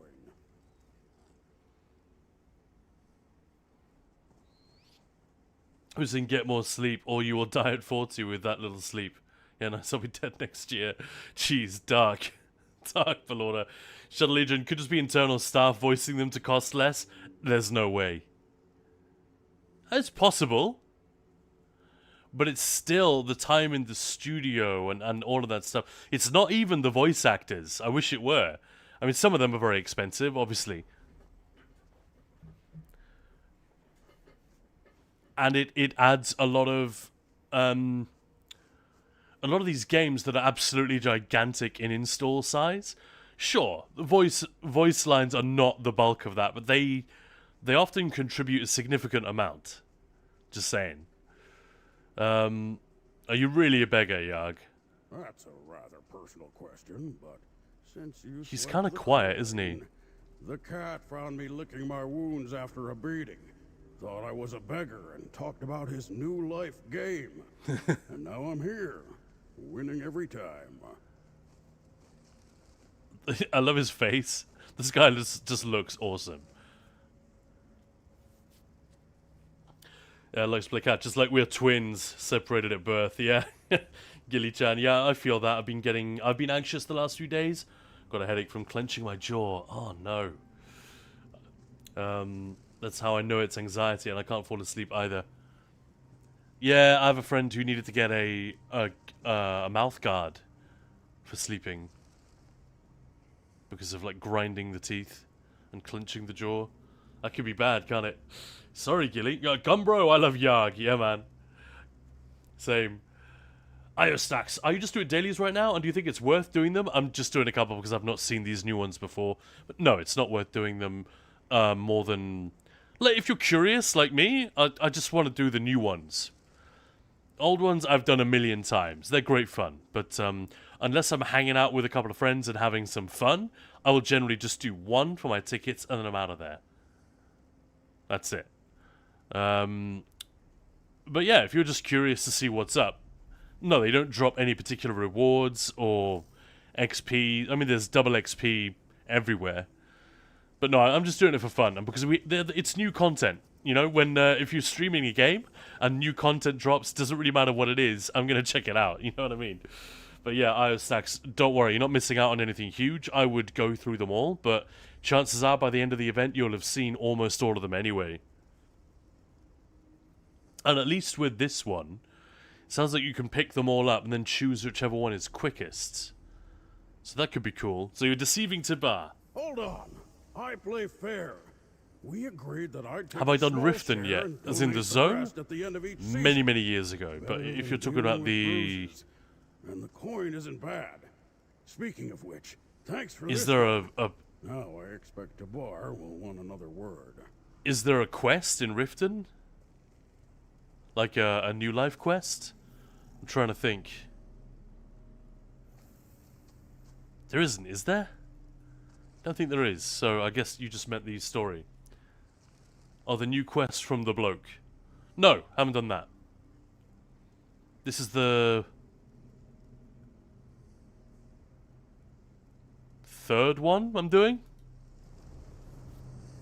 Riften has a bear to feed? I didn't even listen to what this guy said. I'm barely paying attention. I'm just chatting with you guys as always, which is, I guess, that's the way it should be. Better to be paying attention to chat and ignoring the game than the other way around. That would be bullshit. Oh, what fun we have at New Life. Did the dragon's fire make your fur cringe too? So exciting yet terrifying at the same time. But tell me, friend, did you complete the challenge of Rolka's dragon? Did you give the swiped coin to Beggar Yarg? And Belord is saying, I had a nightmare day before yesterday in which someone was angry at me because I was sleeping in the dream. So I woke up all the time. Yeesh. Belord, 2 days ago I joined a German streamer who did the quest for the first time. Was her sidekick for the whole stream commenting on stuff. Fun. Moose, if you're missing old pages, then you could do more than one. I see, yeah, if you want this year's style pages, tickets, then one a day should be enough. Exactly. Thank you. And Ted Meister, how are we all doing? Hey, Ted. Happy Saturday. And I started a new job last week. Loving it. High five, man. That's great.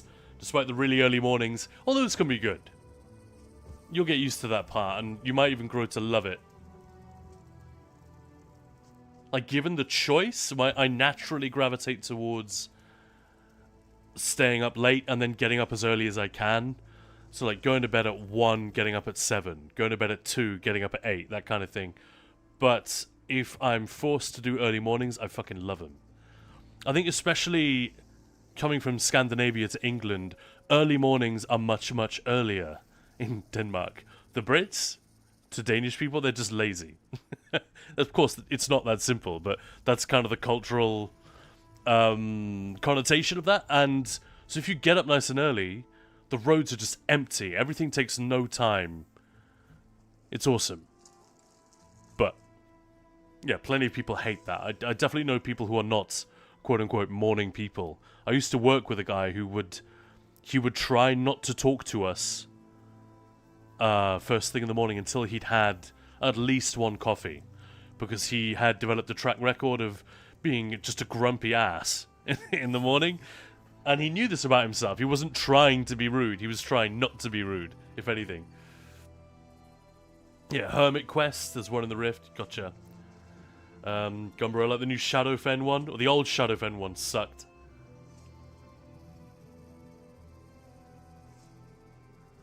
In total, there are 18 new live quests now. Breda 9, second dude got 1, and new one got 8. Yeah. Yeah, Gumbro saying good luck, Ted, in the new job. While also completing Skyrim for the first time. Hey, I've been playing back through the Elder Scrolls Oblivion. Remastered specifically. Still haven't finished the remastered one. Some of it is, like, mind-blowing. I went into the sleeping quarters. There's, like, a bedroom. I'm not sure it's for you or if it's for one of the commanders at the Cloud Ruler Temple. And it was so beautiful in the remaster. I'm like, I refuse to believe this was there in the OG Oblivion, because it's been such a long time, but it's insanely detailed. Really, really lovely. And obviously it's definitely, it was there. They added very little in terms of new stuff. Almost nothing. But you just think, I would really love to see a side-by-side right now. Could it really have been this detailed? Really fun. I'm a grump ass all day, Shadow Legion. Well, if you know it, that's step one to it not being a problem, isn't it? Ah, Ted Meister, thank you, man. Thank you for the bits. That's amazing. What a legend. That's really, really kind of you. Thank you. And all the best of luck. Tell us more, man, as you make your way down that road. That'd be fun to hear about it. And come back to ESO when you can. Hopefully some fun stuff coming in the new year, but what are they just announced it as January 7th, I want to say. They got big announcements for us. Alex Blackouch, yeah, I used to like working from 5:30 and finishing at 2 p.m. Yeah, man, I did a brief stint. Don't laugh. Well, I guess actually, screw it. Laugh as much as you want. But when I was a student and coming home for the holidays, my sister and I would go to this agency. I think it was literally called The Agency. And they would get a lot of like temp jobs for people under 30, mostly under 25. And we were like, I think I was 18, my sister was 19. And we got a bunch of different temp jobs. And a couple of them then became like fixed for like a year and a half. Every time I go back home on holiday, I would cover for these particular people. And because it was a difficult job, and my sister and I were like actually, you know, competent. And that was the job where I was a cleaner in a mental home. So it was a deeply unpleasant, it was hard work. It was often very disturbing because there was supposed to be no one in the room when I went there. That was how it worked. But sometimes they were there. And especially the younger, there was one ward with old people, and that was just sad. But the ward with the younger folks on it, like people who were like 30, 35, 40, they were much more physically spry, and a couple of them could be quite threatening if they wanted to be. And they would try and get you to take their medication sometimes, and it was tough. It was really sad. But anyway, the job that I got that got me up really early in the morning was a bin man, basically. It was recycling, technically, on those recycling trucks that go out and get the recycling boxes here in the UK. Curbside recycling. And that was like 5 a.m. start, so you had to be there at 4:30. That was a very early start. I felt like it was like 4:30 is still the middle of the night. And then you drive for, I don't know, 40 minutes. And then do the recycling just as the traffic was beginning to heat up. And then you'd be back by sometimes before midday. That was actually quite a good day's work, because you weren't like completely wrecked after getting up at 4:30. You just had to make sure you went to bed no later than like 9, 10, I guess. But it was really cool to like pack so much hard work just into the morning. I don't think I'd want it as a career necessarily, but I think of worse things to do, honestly. It got you up and about so quickly, and then you had almost the entire day, it felt like, just to do your thing. I'm done with work and it's lunchtime. It's cool. But yeah, obviously other parts of the job that were not so positive, shall we say. Although the guys that I was working with, for the most part, there are a couple of dickheads just like everywhere, but for the most part they were like some of the funniest people. There was one guy who drove the truck and refused to do... He wouldn't like jump off the truck and pick up the boxes or anything. He was just driving it. He was called Steve. And he smoked so much and his lungs were so shredded that he couldn't laugh properly. Like he couldn't do a proper, you know, the sort of the rapid sort of thumping intake of breath. He just couldn't do that. So he would just kind of open his mouth and go, ah, like that. Because if he did anything more than that, he would just descend into like coughing attack. And yeah, the combination of these like really, really cheeky old British guys and me with my incredibly filthy student sense of humor, that went down a treat. But those job hours, man, that was insane. Alright, where do we need to go? We need to go back to Eastmarch.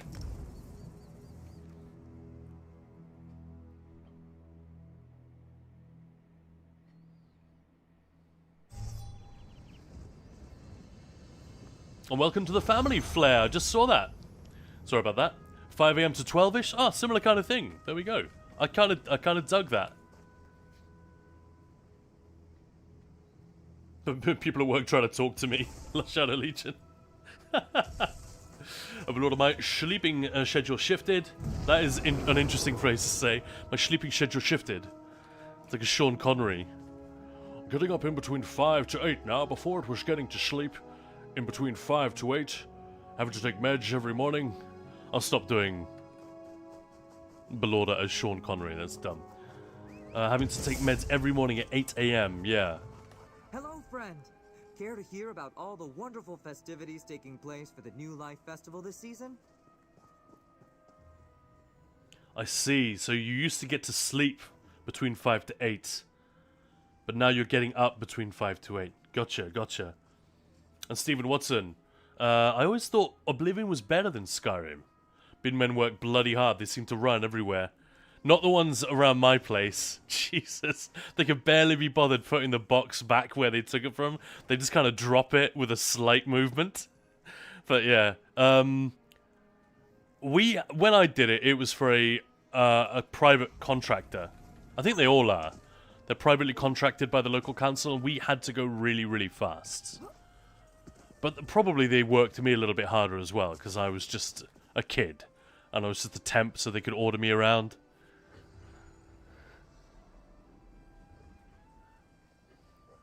I did have long hair at the time. I'm Danish and I'm blonde, and because I was a student, a lot of people grow their hair a little bit, and I was already in a band and stuff from when I was 14, so I had quite long shoulder length hair, and this really confused the guys. The type of guys who have that work are not used to seeing men who have long hair, you know? There were some jokes, some very uncomfortable jokes about you know that's a guy, right? I don't care. I'm not fussy. Like this kind of thing. What do you think of the letter they released, Stephen Watson? Yeah, it doesn't say much. doesn't say much. I actually made a video which I'm dying to share with you guys, but we can't because it is we agreed to do it as a sponsored video with Bethesda UK, which we're super grateful for. We did some stuff with them in the latter part of this year, but because the letter just came out, I put the finishing touches to the video, edited in my thoughts on the letter, boom, ready to go. Half of the people who could approve this thing are now on holiday already, and it doesn't seem to be getting forwarded to the people who need to. All they need to do is just, like, watch it and say, yeah, go. But we just have it sitting there. It's a real shame. This is a thing people want to talk about right now, and I put in all this work, and because of the timing, it might just have to sit there, which really sucks. But, I think we should prepare for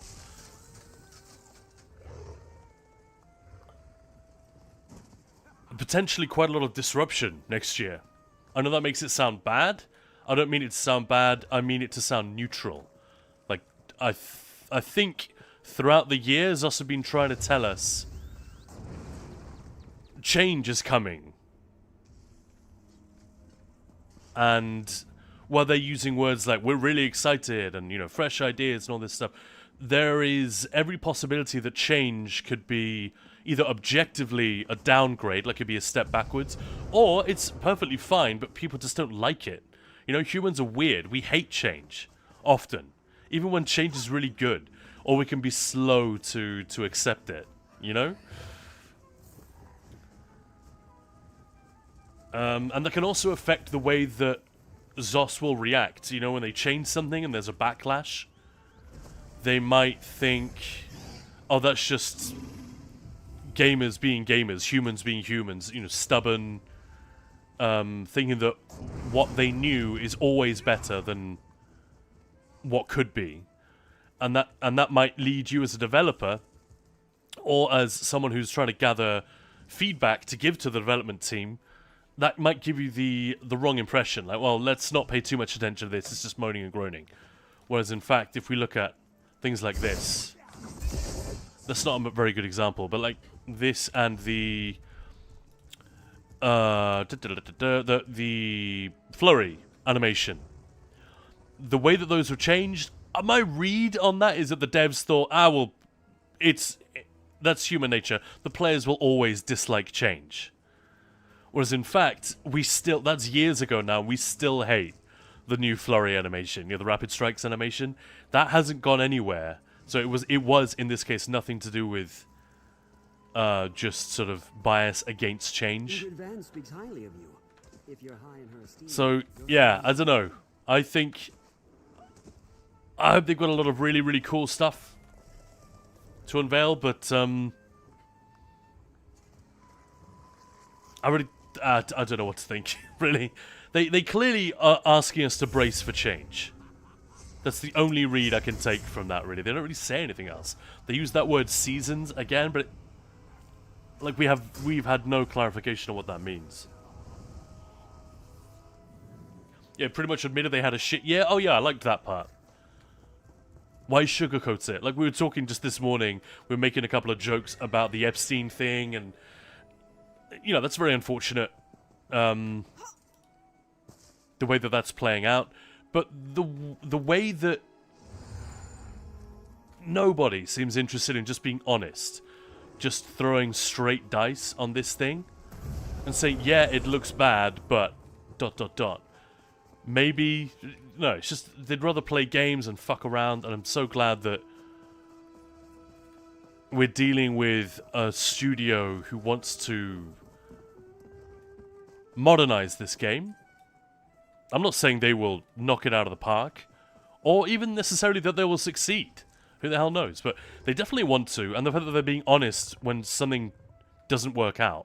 There's been so much of that in the past where there's a reluctance, maybe because of advice from the legal team. Oh, you know, don't apologize. What's the point? There's no upside. You're just admitting culpability, or people who didn't realize there was a problem will see the apology and suddenly think that there was a problem. You know, there are all these perfectly logical arguments to not stand up and say, hey, we fumbled it. But at the end of the day, the players are paying attention, and yeah. I'm with you. I think that's a good thing. It said that. Game lost a lot of players around then. Yeah, I wouldn't know. Update 35 definitely lost some. But yeah. Alright, Gunbro's saying, if you're a night owl, better be grumpy early at work, not at your free time later. That's true. Ah, it's Greg's Ted. That's fun. That is fun. Hello, friend. I have heard of them. The decoy only appears during the new life season. Hello, friend. Like, hello, friend. So I just picked up all of the rest. Alright, Betnik's Boon. So they're literally just like alongside all the old school ones as well. Maybe let's do the Rift first. Where's the Rift?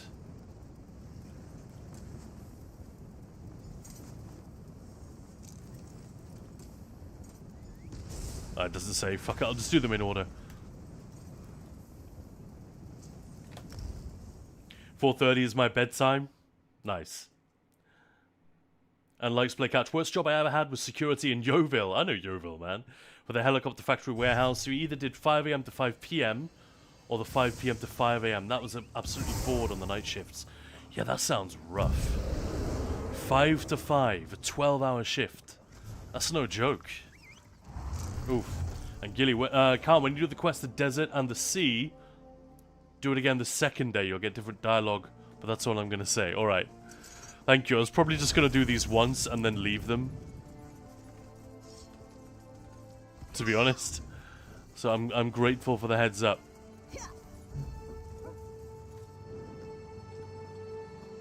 Mahahog. No, Mahagog, sorry.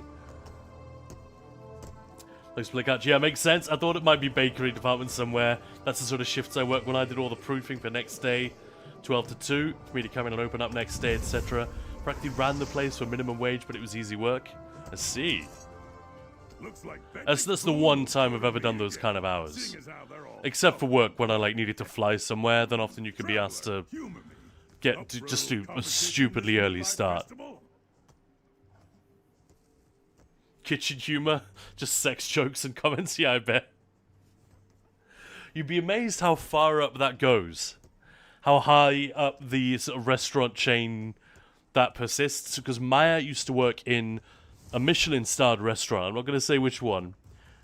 In the Southwest. A very, very famous restaurant around here. And it was one of the first commercial kitchens she had worked in. She'd done her training at Leith School of Food and Wine, which is, quite prestigious, very, very good. And she'd got some hands-on experience. She knew what she was in for in terms of the actual work.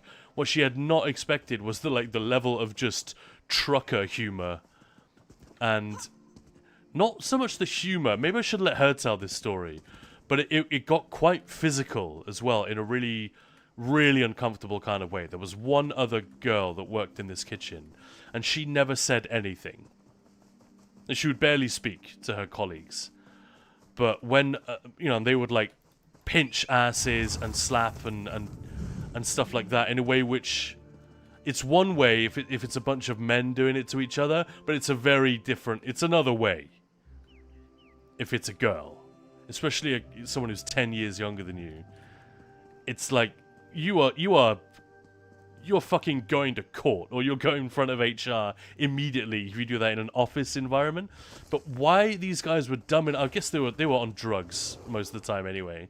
These chefs, they were just, not all of them, but most of them were really strung out throughout the day, and they thought of themselves as artists, which is never a good place to start if you are in an ultimately a very deeply commercial environment.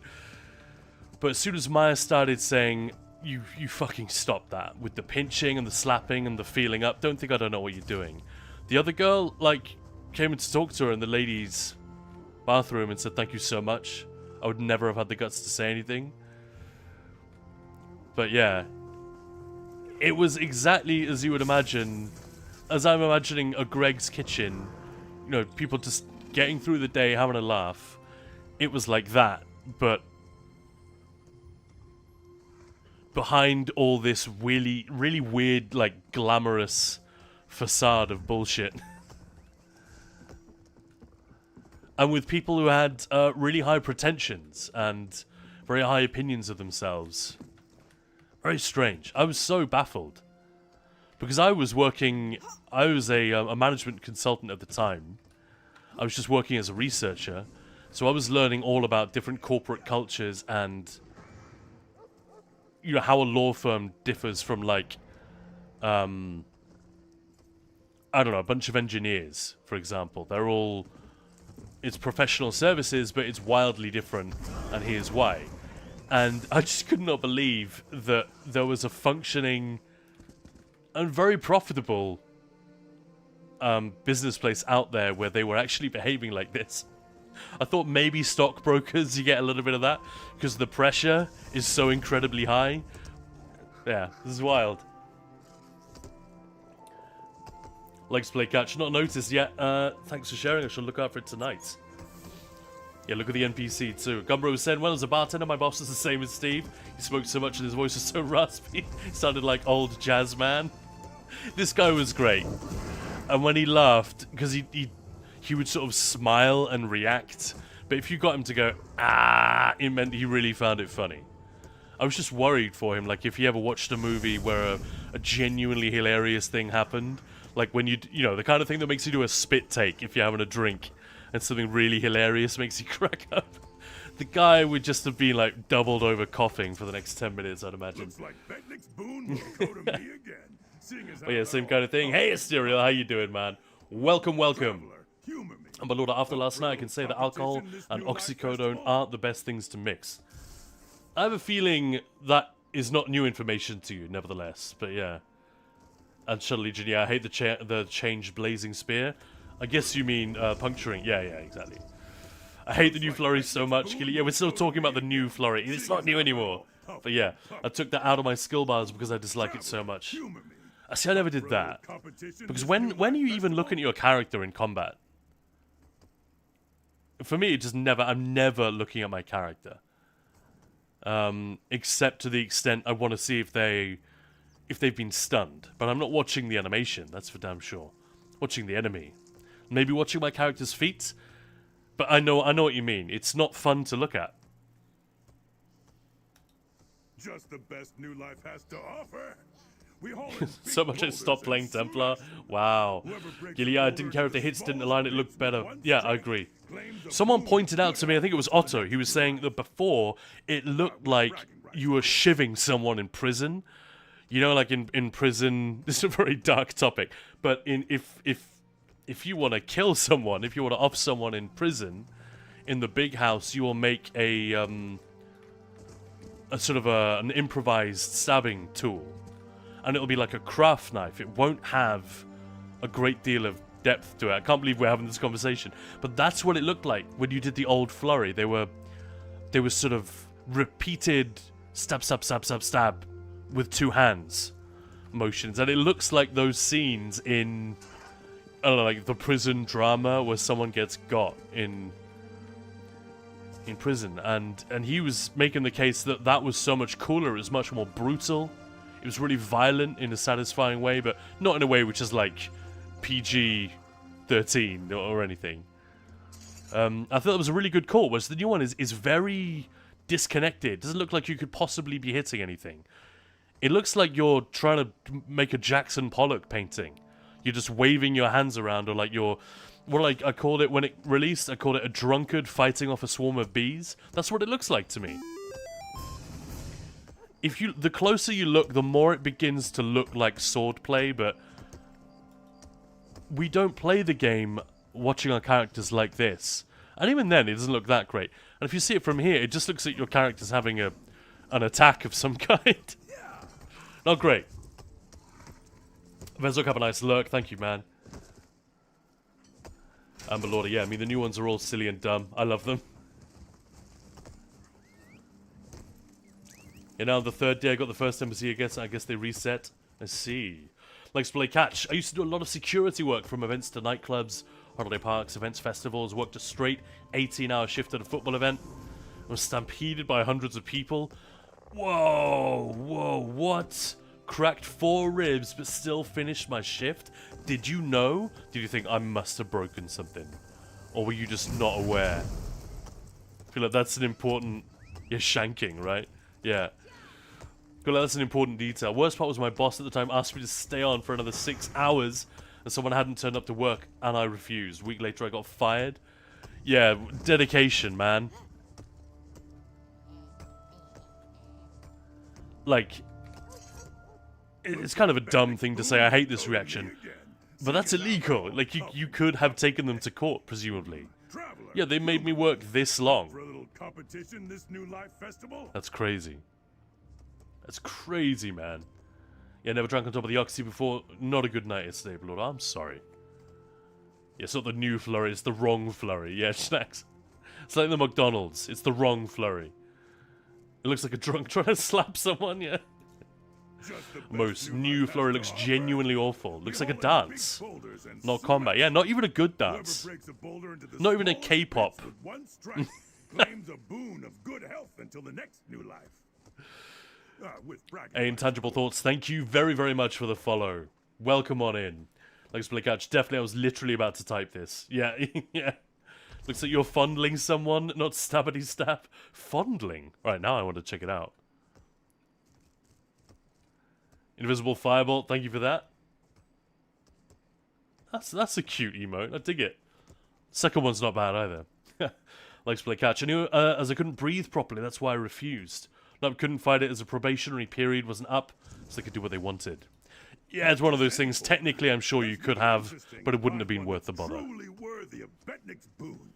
Something none of these losers could ever hope to chip or crack. I'll even throw in something extra for the winner. People call for Zostav to be fired for silly reasons. Everyone involved in Flurry, I wouldn't mind getting fired. So I think they should just be called into HR.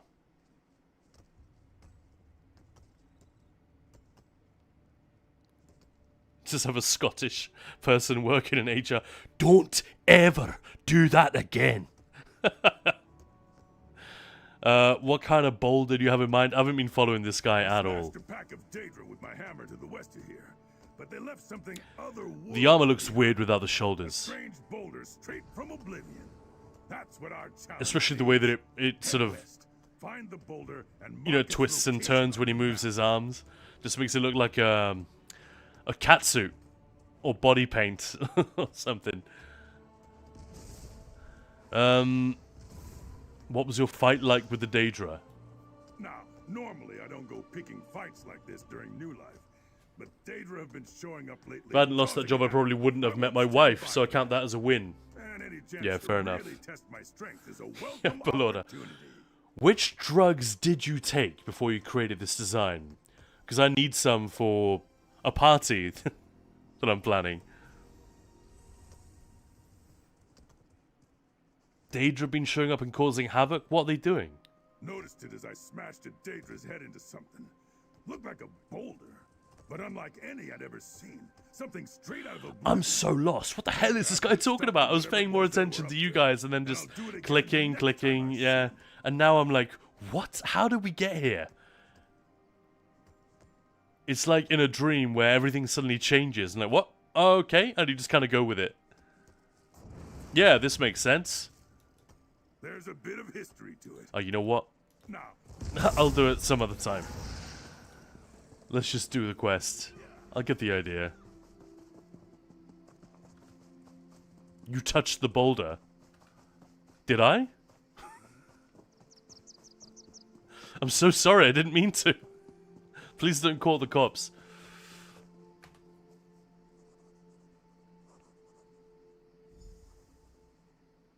That's it. Okay.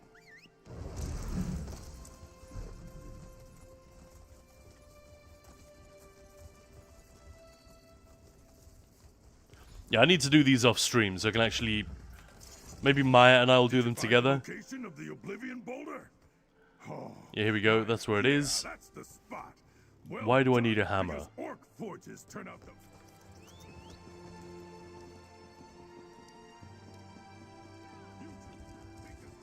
I'm so confused.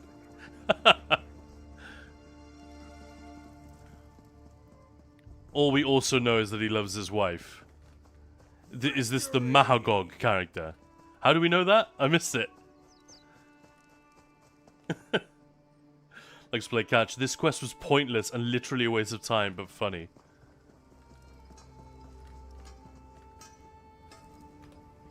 I mean, so far,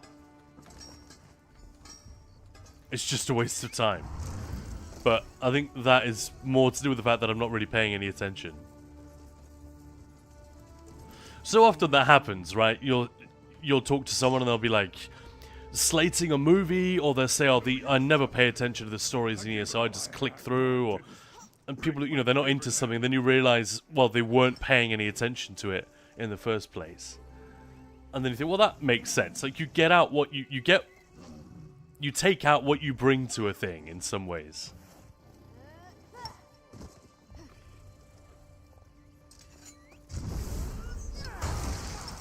Unbelievable! A strike truly worthy of Betnik's boon. You smashed that. How do we smash that giant thing with a tiny hammer? You mentioned you were going to throw in something extra, I believe. Oh, you remember that, do you? Well, what the tusk. It's new life. You earned the boon and more. Have to eat dinner, we'll be back soon. Fair enough. Enjoy, Gilly. See you later. For another swing. Surely there's more Oblivion boulders where that one came from. I still haven't heard him say anything about his wife, Firebolt, but I'll take your word for it. Nothing like smashing rocks and Daedra to celebrate new life.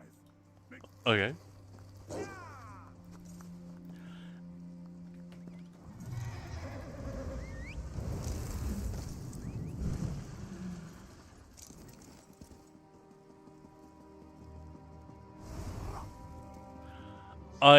I genuinely have no idea what happened, but I guess these reset every day like the others. So, whatever, I can go back and do that another time. Welcome on in if you just joined us. This is Kaan, you're watching Ninja Pulls. We are... I am doing these new, New Life quests. And I'm a little bit puzzled as to why they exist. They don't appear to be like a significant update on what we already had. Definitely not complaining. More stuff is welcome, but that seems like a lot of work. I wonder why they did it.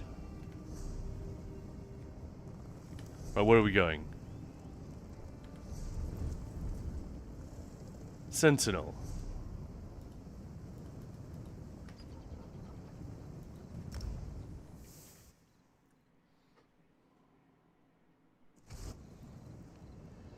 Ah, Fireball, you said something about meeting her in that war when you asked if he regrets it. Didn't pay much attention to VH. Alright, you're still ahead of me then. But Lord, my dinner is almost ready. Fantastic. Hangover breakfast was leftover spinach pasta. Now it's just something I had to put in the oven, but spinach again. I mean, you can't really go wrong. Spinach is for closers. Just remember that, Belorda.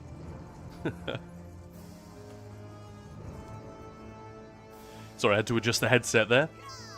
I'm also wondering, would you guys like it if we turned off the in-game music and put on a bit of a playlist? Just a chill bit of music to have in the background? I wonder, would you guys be into that or not so much? Hasavir. If people are listening to their own music, maybe not. I don't know, man. I am Hasavir. But Lord, of spinach, potato, and cheese. Yeah, you can't really go wrong with those ingredients. I'm with you. I'm with you. Entombed, please. Cries in Brad Derrick. Efforts. I know you don't love everything Brad Derrick has done. Although he is remarkably consistent.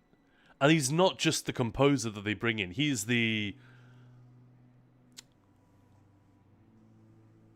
What's the word? He's lead sound designer for the entire game. Pretty crazy, right? Hey, Svanlaug, welcome on in. Thank you for the follow. Much appreciated. What are you on pilgrimage for? I love this armor, by the way. The Yukuden style is cool as hell. We don't see it enough. They just used it in the trials. Craglorn trials, and that's pretty much it. If only I could survive the journey. Every new life, we give Anselak to the fallen Yokudans, so that their spirits may rest peacefully. However, Yokudan mages are ignored for their involvement in magic. Traveler, will you give them Anselak? Yeah, Firebolt saying they do seem random, but it's a wholesome, easy way to get free rewards and feel festive. Oh, absolutely, but the old quests already had that covered. That's sort of why I'm just wondering why they allocated time and, let's face it, money to this.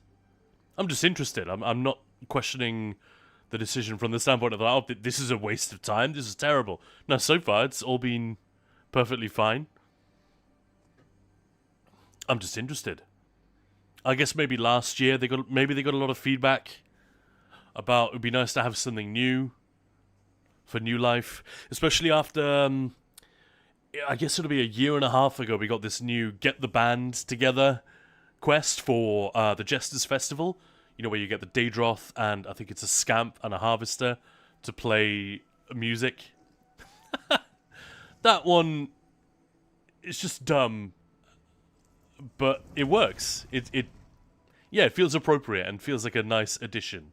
So maybe, I don't know, maybe they had a bunch of forum posts asking for something similar for the New Life Festival, and so they took it for action this year. Who the hell knows? What is Anselak? Forgive me.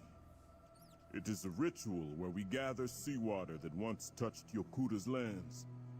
We then perform it for the fallen mages resting at Motalian Necropolis, bringing them. Alright, let's do it. Bless you, traveler. Why is he not looking at us? The sea will reveal itself like mirage. Fill my water skin, and I will meet you at the necropolis. Does this happen for everyone? That he's just looking off to his right? New Life is their hunting season. Is there a particularly hot goat over there on the right-hand side, or what? What's his deal? Oh, there he goes. No, he's turning back.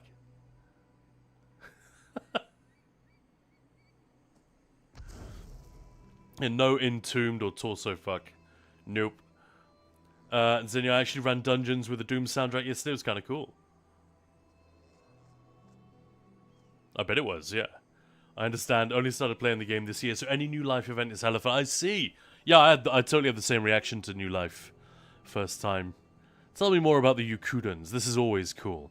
So Yokuda, for those who don't know, is like the Elder Scrolls version of the Atlantis myth, right?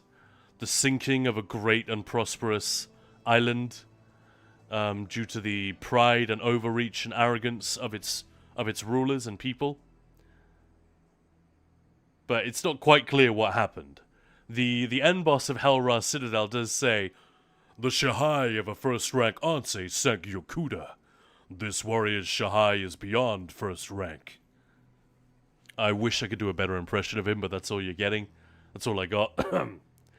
And a Shahai is a conjured sword, right? So this is the warrior himself, the Celestial, telling us that the Shahai of a first-rank Ansei, that is a like an order of warriors, I guess, sort of warrior monks. If I've got that correct. I should probably have looked this up before saying anything. And that's what sank Yokuda? What the fuck? They summoned a Shahai so powerful that it split the land and sank it. Tell us more. The Yokudan people are ones we Redguard share ancestral ties to. They hailed from the land Yokuda, separate to Tamriel. Sadly, along with it, sank too their more advanced creations and ideals. You believe the Redguard are less advanced? When Yokuda survivors migrated, look at those elbow pads, man. Such as their revere for magic. Whether it was forgotten or snuffed by the powerful. Look at his silhouette. He looks like a fucking boss. He looks great. Sure, the elbow things are a little bit strange. I am only upset. But I think this armor is actually really nice. Why do you care about the pilgrimage? And why are you not looking at me, Hasavir? What's up, man? For reading as a boy. Thank you, Belorda, for the hydrator. Do not mind if I do. It was then I discovered the works of countless. Cyborg is just very shy. They guided me to this path. And Belorda, all of those NPCs are on some kind of drug. Really?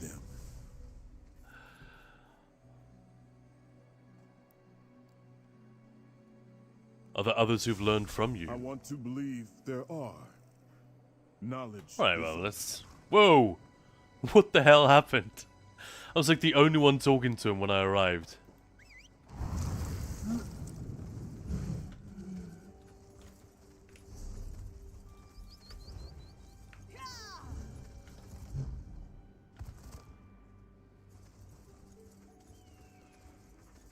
It's an opportunity for them to make up a lot of stuff as well, and I can imagine, like, you got to make up some random fictional conceit and justification for this particular New Life quest. Fine, but they can't just do anything, because it then becomes part of the lore, you know, and it potentially has ramifications for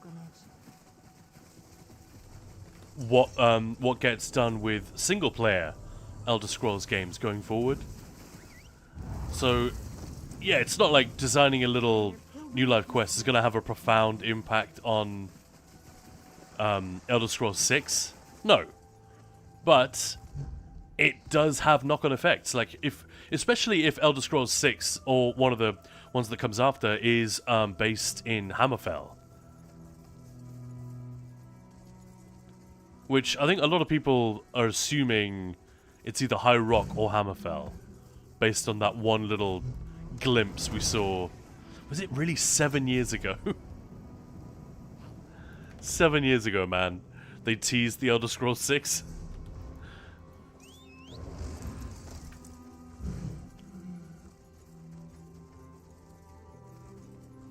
Moose, yeah, no, I got it.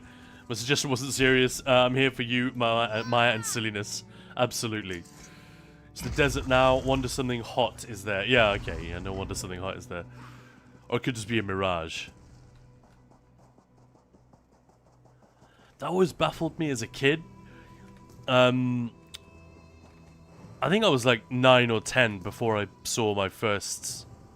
Before I learned what heat haze actually was. You know, if you see the heat rising from very, very hot ground, you know, like tarmac or sand in particular, and it creates this shimmer which can look like water. And before that, I'd always assumed that mirages were, because the way they're depicted in cartoons, it's always like an oasis, or a, I guess in more silly cartoons, it is a, you know, a feast, or a sexy lady, or something like that. Something that the character stuck wandering the desert would really want.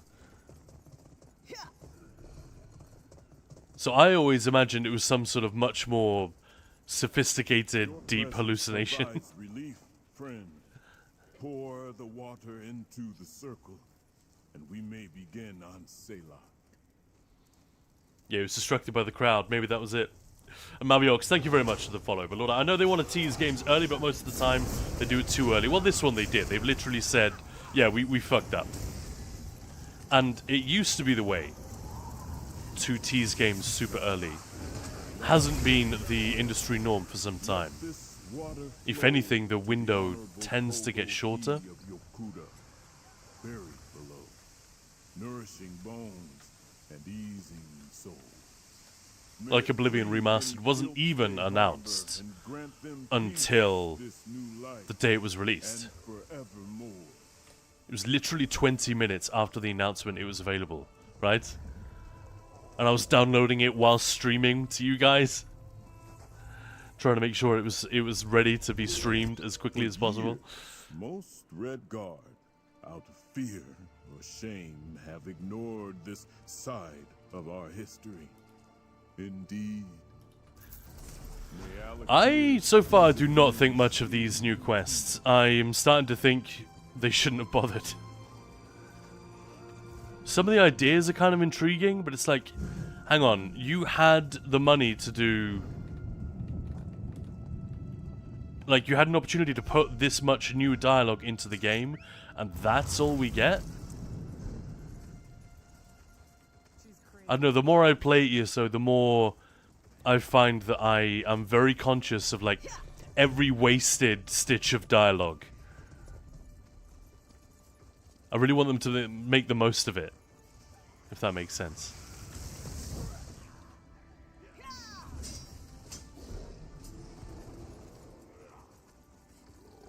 But I guess the devs know better than I do, don't they? So, if they're happy to include a piece of dialogue and that it is, it's doing enough in terms of character, world building, storytelling, whatever. And just realism, at the end of the day, you don't want every NPC to say, "Hail, traveler! Hail, mighty adventurer!" You want some people just to be like, "Alright, how you doing?" "Yeah, it's alright. It's a bit rainy." Like, you want some NPC dialogue that is just there to bring the area to life a little bit, not to, like, add grandeur or epic backstory or any shit like that. Alright, so I'm guessing this is the Shadowfen one. Maybe I'll get more out of it if I do it off stream, and I listen just to the NPCs and I'm not prattling over it. It's probably fair. Oh no, not that dialogue. My friend, so good to see you. Care to help our expedition once more? Oh no, this guy as well. Sheila. We're busy. If you Oh man, that takes me back. When Murkmire first released, everyone was spamming these dailies for that new swamp jelly pet. Crazy. Did the others send you to me out of pity?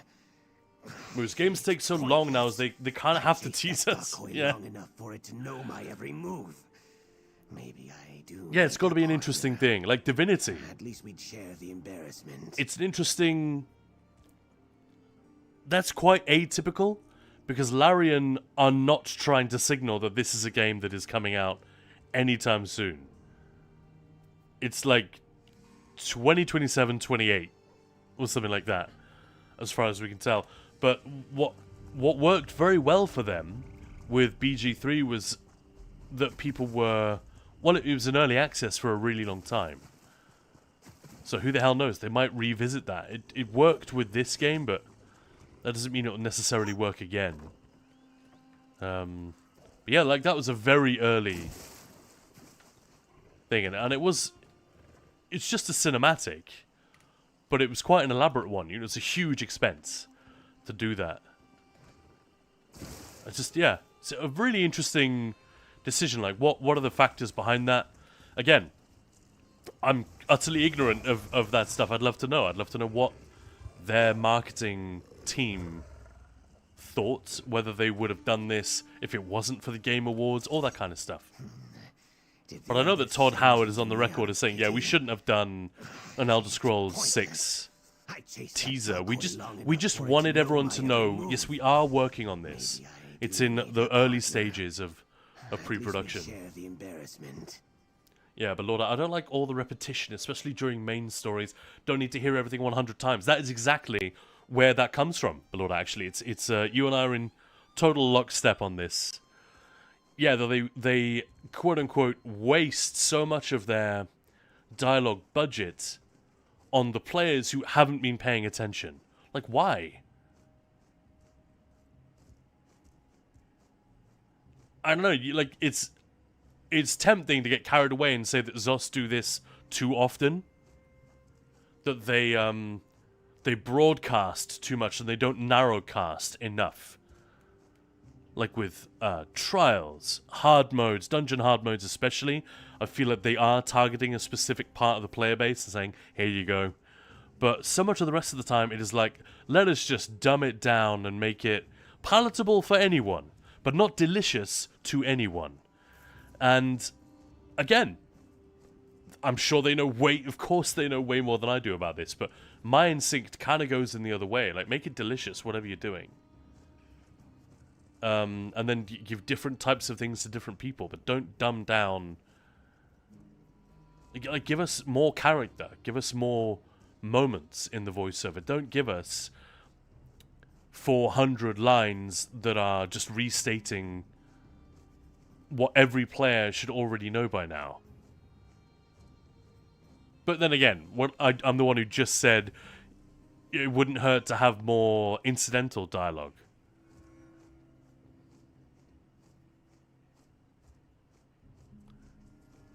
Who's Decoy? Not a who, a what? Curala Design, you don't need to do anything for the drops, so just watch, and they will come.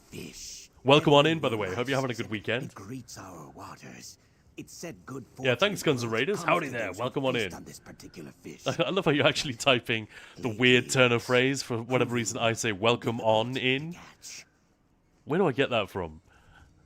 Or is that a thing that everyone says? I don't even know. People waited like 23 years for the new BG game. I guess that's why early access and so on worked so well. Yeah, but no one was really waiting for it. I think in a few years after there wasn't a Baldur's Gate 3 after BG2, I think people stopped waiting. But yeah, I know what you mean. I know what you mean. There was tremendous hype for it because it is not only beloved, but it's like a foundational pair of games. Like, we talked about this when we looked at Knights of the Old Republic, Mass Effect, and even though it's not a BioWare game, it was made using those BioWare engines, the Infinity Engine, Planescape Torment, which, is that Chris Avellone? Which many people say is the best game of that kind. It's better than any of the Icewind Dales or Baldur's Gates. That's the one. And so far, you know, the bits that we played on stream were hilarious and incredibly detailed. The world building was just so fantastic. Especially for such an old game. And we talked about the reasons why, had it been made just a few years earlier or a few years later, it either wouldn't have happened at all, they would have pulled the plug, wouldn't have worked, or it would have been drastically different because it just happened at this perfect time when graphical fidelity was just here and writing was really experimental. The game industry hadn't yet gone through a huge jump in commercial expansion and so on. So it was like sweet spot in a perfect moment in time where that game could have been made and did get made. That's really fun. Yeah, I wonder. It'll be interesting to see, right?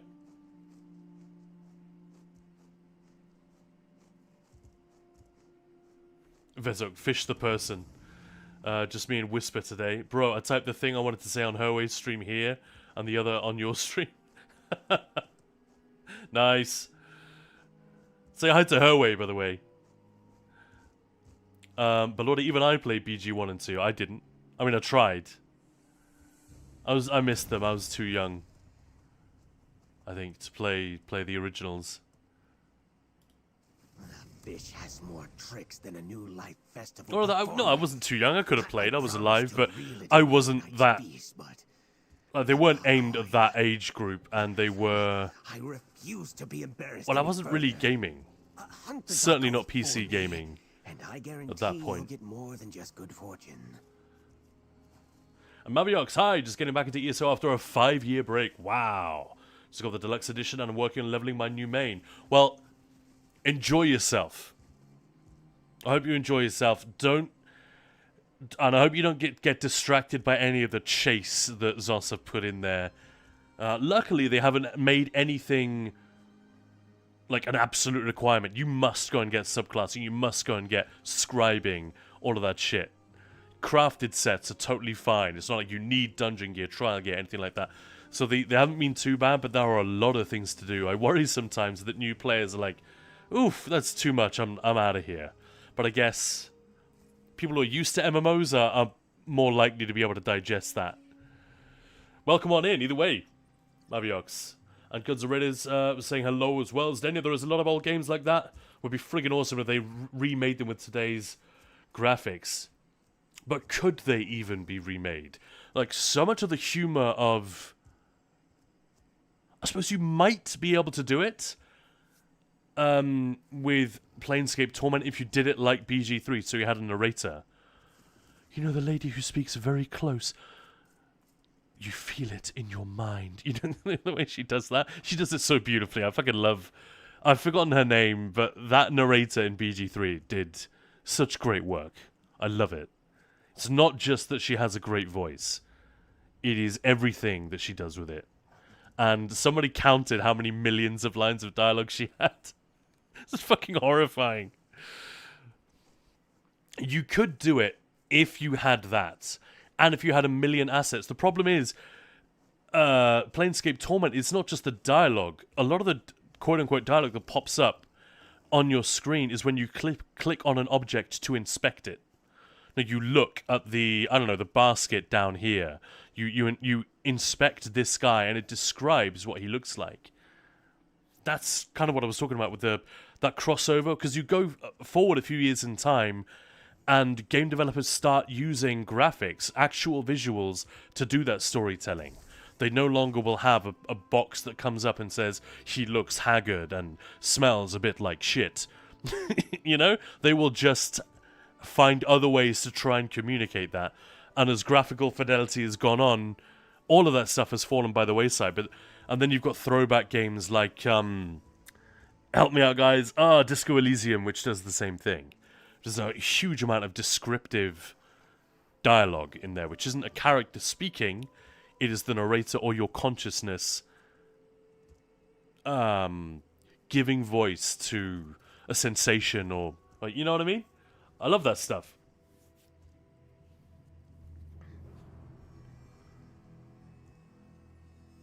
Yeah, Egbos was asking any tips to get started at the games, but I have a hard time getting into them. Yeah, it's not easy, is it, actually? Even for someone who really wants to. For me, it worked to play it with a mate and not going for a glass cannon character. Chose a paladin. Cool. Yes, didn't play at release more recently. So the last 14, 15 years. So I was in college at the time and I played BG 1, 2, Icewind Dale, 1 or 2 with my friends over the weekend on LAN. Man, I miss those old times. Oh, we should see if we can recreate something of that. Pong with today's graphics. Just tennis, right? The fish always gives me the slip in the string. Gilly-chan, I have returned. Willkommen zurück. Welcome back. Hope dinner was nice. Moose, I have not returned. Yeah, Divinity Original Sin still did that. I couldn't believe that everything in Divinity was voiced. It actually pissed me off. Quite early on in the game, and maybe it would have gone away, but the voiceovers weren't good enough, like in Disco Elysium, that I was willing to just sit there and listen. They also weren't edited well enough. They were way too long, and it was like Morrowind level blocks of text that were then voiced. I was like, I want to listen to the voiceover, but it's taking forever. You know what I mean? These really long speeches that you'd get sometimes, I would just end up reading ahead and then just sit there twiddling my thumbs, literally just waiting for the voiceover to stop. And I don't know, part of me couldn't bring myself to just skip it. It seemed wrong when they'd taken the trouble to record this lovely voiceover for it. Always. But yeah, I should probably just get over it. When I play that again, which I'm sure I will. Helps me keep peace of mind. I'd rather not distract myself. But Lord, yeah, I'm still eating. Nice. Gilly, yeah, thank you. Yeah, I had some Zopf braided bread with honey. Oh my god, that sounds awesome. Thank you, I'm already at dessert. Lemon yogurt. Hell yeah. Well, I used to be an assassin for the Hey, Shadow Scales, now we're talking. It was a great honor. My purpose. But do not be mistaken. Shadow Scales are deeply revered among our My original character for Issa was called the Shadow Scale. I have honor. I'm only alive because of certain ties I once had. No one. Tell me more. The Shadow Scales are an order of Argonian assassins in Black Marsh. We're offered. He was kicked out of an assassin's guild? Trained in the arts of stealth and murder. What the hell did you do, son? Do you miss it? Those years are behind me. Fishing helps keep some of the memories at Moose, bay. I need to restart But Divinity Original spending Sin half my 2. life wiping They released a blood free off my upgrade for scales and PS5. I got simply distracted by other games. unsettling. Maya and I started playing it together. We were really enjoying it, but yeah, we Not both something felt I the like to long-winded. recall. Just everything took such a long time. You would do a bit of combat, and then people would talk for 10 minutes. And I don't know, it felt to me like it desperately needed a Harvey Weinstein to come in and edit it. Now, that's the wrong name for me to reach for. Harvey Weinstein to you guys is probably just the sexual predator. And that is correct. That is the guy I'm talking about. But before he was broadly famous, I mean, he was infamous within the industry for doing this. And that's one of the horrible things. It never came out quite publicly what he was doing. Everyone knew about it, which is wild. Horrible to think about. But he was also famous for, publicly famous for being a real hatchet guy when it came to edits. And he worked with quite a lot of big directors. I think Scorsese, he cut one of Scorsese's movies and said, no, get rid of this, get rid of that, get rid of that. This is a better film. Cut off the dead wood. Marty. And a lot of directors hated his guts because he would cut the things they were most proud of or which they felt were most integral to the movie. But the box office performance of the Miramax movies could not be argued with. So one of the reasons he was able to get away with the more fucked up side of what he was up to was because he was regarded as so successful. I don't know, I feel like an aggressive editor on some of these games wouldn't necessarily be the worst idea. But then it's difficult with a video game because part of the fun is being able to just meander off and have a conversation if you want to. Like we could talk to this guy and just go boom, boom, boom, boom, boom, done. Or we can have a nice chat, sit down and get to know them. I like it when video games give you that option. So maybe it's an imperfect example. But I felt the same playing Morrowind. That's probably the first game that made me aware of this. It's like, the fact that this game isn't voiced, and it's just text, means that they don't have any pressure to keep it short and sweet. Whereas, in fact, you should. Any novelist will tell you, or any journalist, frankly, anyone who writes professionally, will tell you that, self-editing and sometimes the editing of others, i.e. in journalism, an editor, or your book editor, these are really important. It's got to be one of the reasons why the Harry Potter books became more and more terrible the longer they got, because no editor dared to step to... J.K. Rowling was such a huge deal.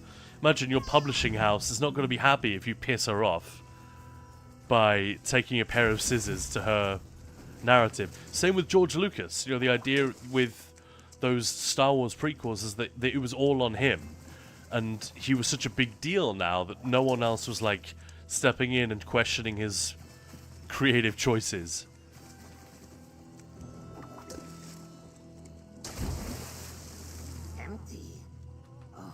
Yesay's a cruel one, and I see he has some help.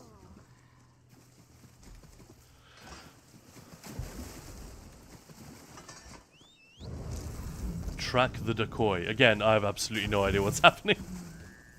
I gotta do these again. I thought the decoy was a fish. Even sounds like a fish, like a koi pond.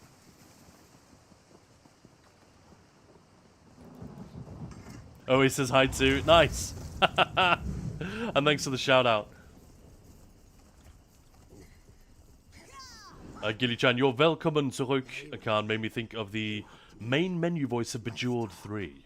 Every time you'd start the game, the main voice actor would say, Willkommen zurück. Very similar to how you just did it. Oh, wow. I guess that is a compliment then. That my German is at least occasionally plausible.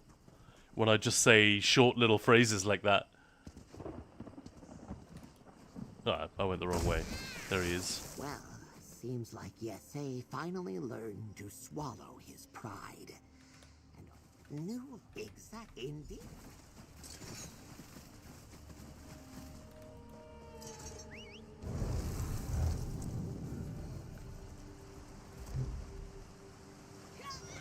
Interesting. These new quests are kind of whack.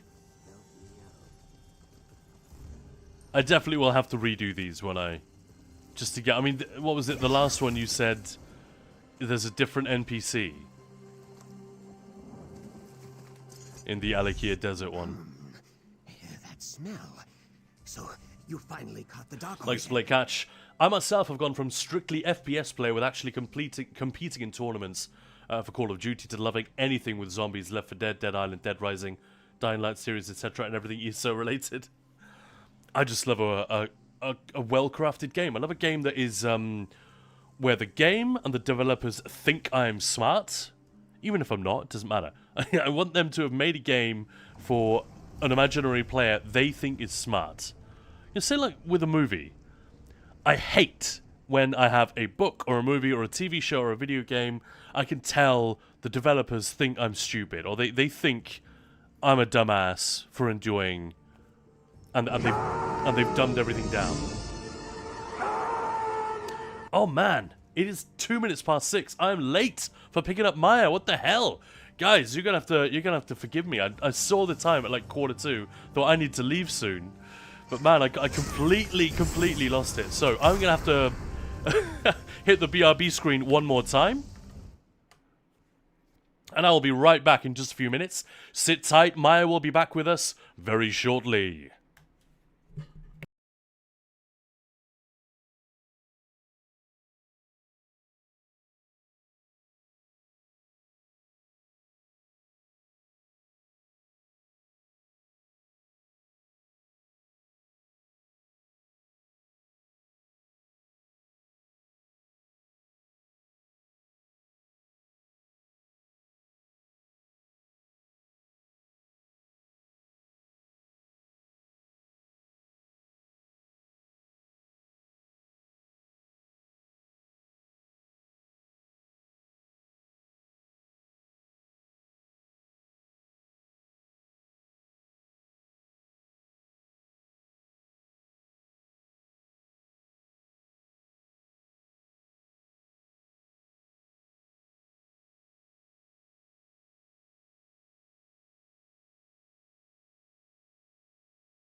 Hello, hello. I'm back. Hope that was better than last time. Didn't make anybody jump. And Maya is also here. She'll be joining us in just a minute. Thank you for sticking around. Sorry about that. We are done now with the interruptions for the rest of today's programming.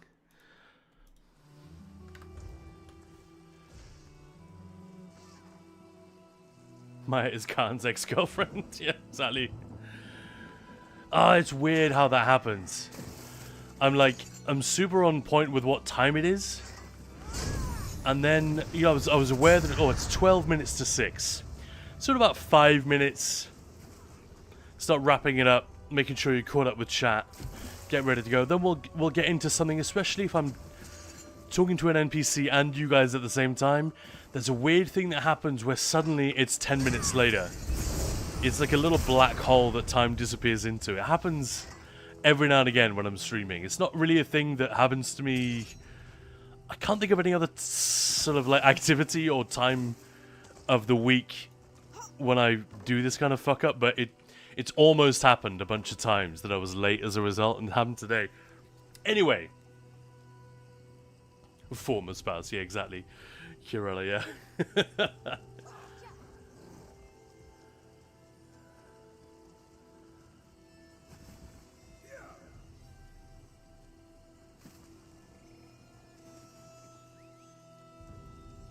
Yeah, sure. Forgot the time we heard you when you said, screw Maya, she can suffer, yeah. Hype train, please. Yeah, we need a hype train. Oh, dear. Zinnia, I like games where I can act as a sexual predator, said no one ever. Yeah. Ugh.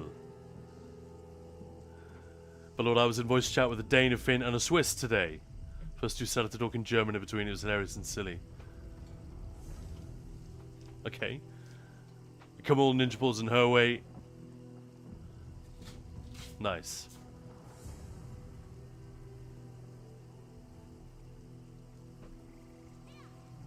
Just making sure we were all caught up there.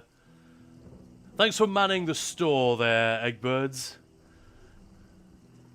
Oh, I can see all these jokes. I'm guessing she was reading some of them on her phone already. Thought we all agreed that Kaan was Maya's minion. When did we agree that? Hey, I'm literally the one who says Kaan's ex-spouse. Yeah.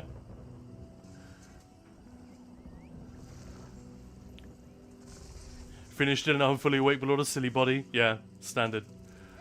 The thing, the Daedra thing. Welcome back. Thanks, Gilly. Started yapping, couldn't stop. No, it's not that. I mean, that too, but that's always the case. I don't know, there's something... There's a sort of streamer brain. And I'm still pretty new to this, so I don't know what that is. Yeah, you know what? Whatever, I'm not even going to talk to you. I'm so done with these quests. These are not working for me today at all. They're just confusing me. What have we got now? We've got 2 left. Jesus. The Judgment of Garth. And none of them say where they are. There we go. There's one in the rift. That's weird as well. The convention is that the quest tells you where you're going. You know? I know none of us read the descriptions that often. But sometimes you do. And you expect it to actually help you. Other way.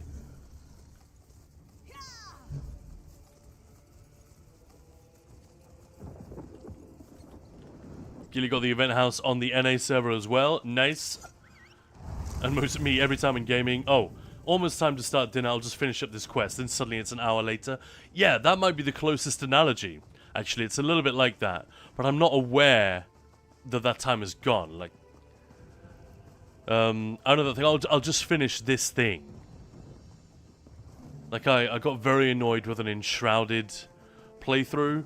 Because I made the mistake of going to the Hollow Halls, which is an incredibly boring place, if you ask me. But maybe I was too powerful to go in there.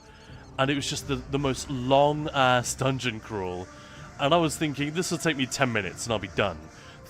25 minutes later, I was like, please, let this be the last goddamn room in here. And it's nothing but room after puzzle after room after obstacle, and with no good loot, no challenging enemies. And I was just like, fuck this. But I was committed at that point. And I knew if I left without clearing, I'd then have to spend another 25, 30 minutes getting back down there.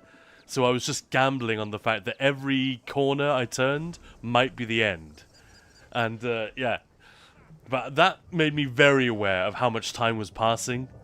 Eggbirds, I meant to talk to you about this. I spoke to Aheld about it, and he was saying maybe you were just too high level. But I'm not sure that was it. I'm not sure having more challenging enemies would have made it feel worthwhile. What are hollow halls? Is that a thing that you've enjoyed? I've done a few of them now, and they suck. Like, they look amazing, but they're just like... You can't make something that long unless it's fun. You know, don't make a 3-hour movie that doesn't have any heft to it.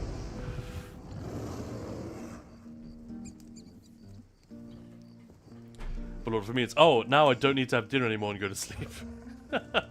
So you man, I've leveled 3 people to level 50 today, and now I'm my 4th friend. My pain hurts, I need a break. Now I am my 4th friend? Interesting. Did grinding for 1 hour today, and afterwards 6 dungeons. I also decided to buy the new Christmas housing bundle. Nice, Gilly. Well, I hope you enjoy it. Hope you have fun with that. A Uniquely Average Gaming subbing at tier 1 just in time for Maya's return. Thank you so much. Really, really kind. Thank you for the subs in the festive season, especially, guys. Means a lot as we're looking back on the year. But I did Hollowed Hall 1 with Ahelt. It was funny. Funny?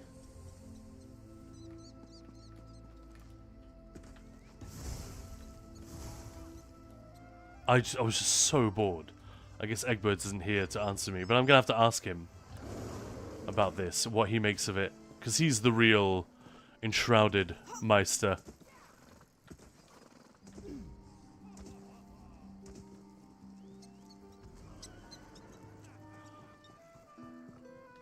It's not that I was failing or struggling, I was so bored. Nothing, I don't think my health dipped below 90% at any point.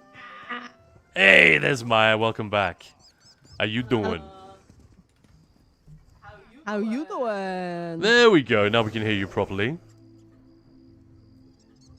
I probably need to turn myself down just a little bit. Let me check the levels. Maya! Maya! Hey Maya, talk to me. Hi, how's it going? How you doing? How's everyone doing? I've turned you and the game up just a little bit. Maya! Maya! Hey, thanks like birds. And I can come down a little bit as well, I think. Welcome there we back, go. Kaan's ex-girlfriend. Hey, thanks. I mean, technically, I am not his girlfriend anymore. Not just because of tonight. This is true. Yeah, but Laura, since Maya is single now, what are you doing tomorrow, Maya? Quickly, traveler. Girls not in... Hey, doggo. Sorry, dog assault. I'm not even going to bother talking to these NPCs anymore. What's the dog doing, Maya? Well, she's coming to cuddle, but she's stealing the cat treats. Oh, okay. So I'm just going to look over here and nom, nom, nom, nom. Eggbirds, can you hear us? I'm guessing you can. Guns and Raiders, I will personally punch it and reality in the face if Maya and Kaan was not together in it. Aw.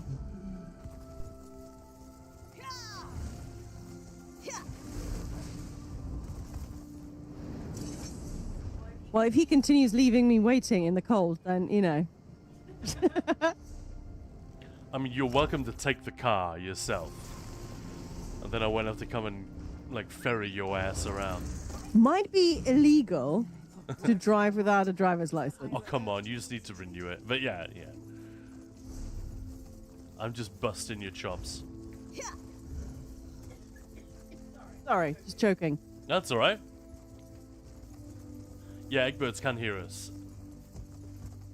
Ah, Quadu lives. Yeah, you can get crown crates for watching these. That is That's the thing. You can get 2 at the moment. That is just during the Ooh. first little while of the maybe throughout the festival. I'm I not think it's entirely the end, sure. till the end of the year, I want to say. Okay. 29th of December, so yeah. It's throughout the festival then. Yes, You sir. can get 2 Ouroboros crown crates. But yeah, Egberts, I was wondering what you thought of the hollow halls in Shrouded. I've done 3 of them now, and I just don't understand. I don't know what they think they're doing. Like, they look amazing, and there are some really fun moments, like reveals where you come through a doorway, and suddenly it's like the Mines of Moria. The blackness just opens up in front of you, and you see this really cool space. But the enemies in there are so fucking bad and boring, and I've even got the difficulty turned up at this point. I've got enemies set to maximum, so there are loads of them, and I've rarely been so bored in a game I like so much as every time I've tried the Hollow Halls. I think it's also because I did 2 of them. It was quite late at night. It was like past midnight, so I don't want to be playing this. I want to go to bed, but I'm just going to do this. It won't take long. And then it does. And it's another 5 minutes and another 5 minutes. And before you know it, you've been in there for 35 minutes and you're just fucking done and you want to get out of there. And then when you finally reach the room with the Cyclops, if you don't realize where he is, you can accidentally take the exit and then you're back at the beginning. And you have to do the whole thing again. I was just really confused by the whole deal. Do you guys play on EU or NAT? Well, mostly EU, but we play on PC NAT as well. My ex-girlfriend's father drove 35 years without a license. It can be done. Well, you know, that's the thing. I would definitely get into trouble, like a lot of trouble, because I'm just so lucky. And can't lose your license if you don't have it. Taps head. Thanks, Moose. That's And true, but you can lose other things like money. Yeah. Do we have time to do the Daedric Prince thing? I have to be streaming for that one. Oh, really?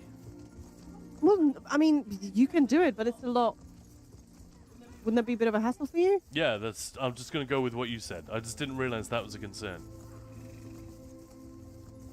But let's just set that up. Like, we've got plenty of festive streams still to go. Yeah. In many ways, this is just the first one. Grows dire. Quick, place the honeycomb on his feeding stone.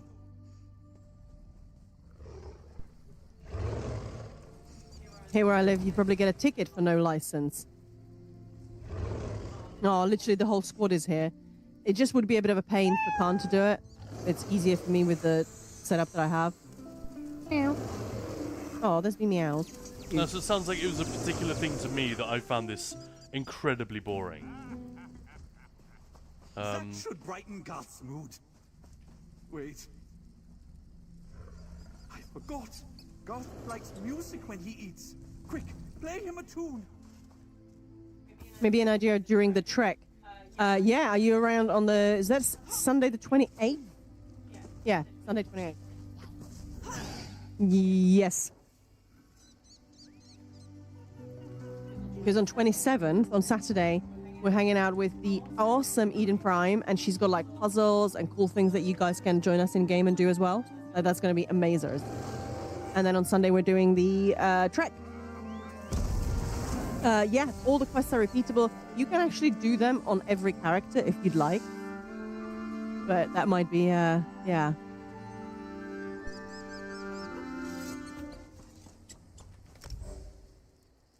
So I got a question. Kuato lives.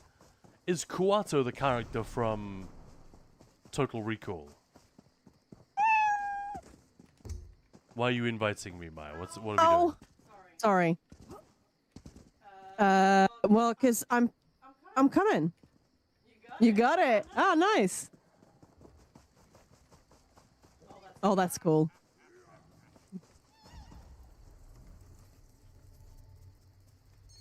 Do you have a quest to share, Kaan? What are you up to? I'm doing another of these new and increasingly disappointing quests. And they're making me a little bit grumpy, I've got to say. So yeah, saying, did that whole yesterday and it was boring. I thought it would never end. Hey, Daryl.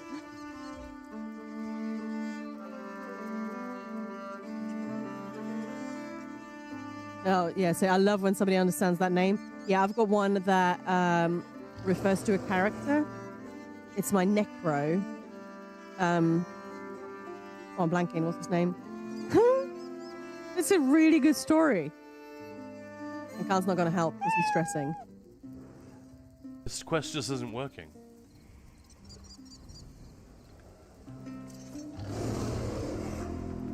Oh, for Willow, that's cute, Belorda. I just spotted that. Might be bugged, yeah. Look at that happy bear!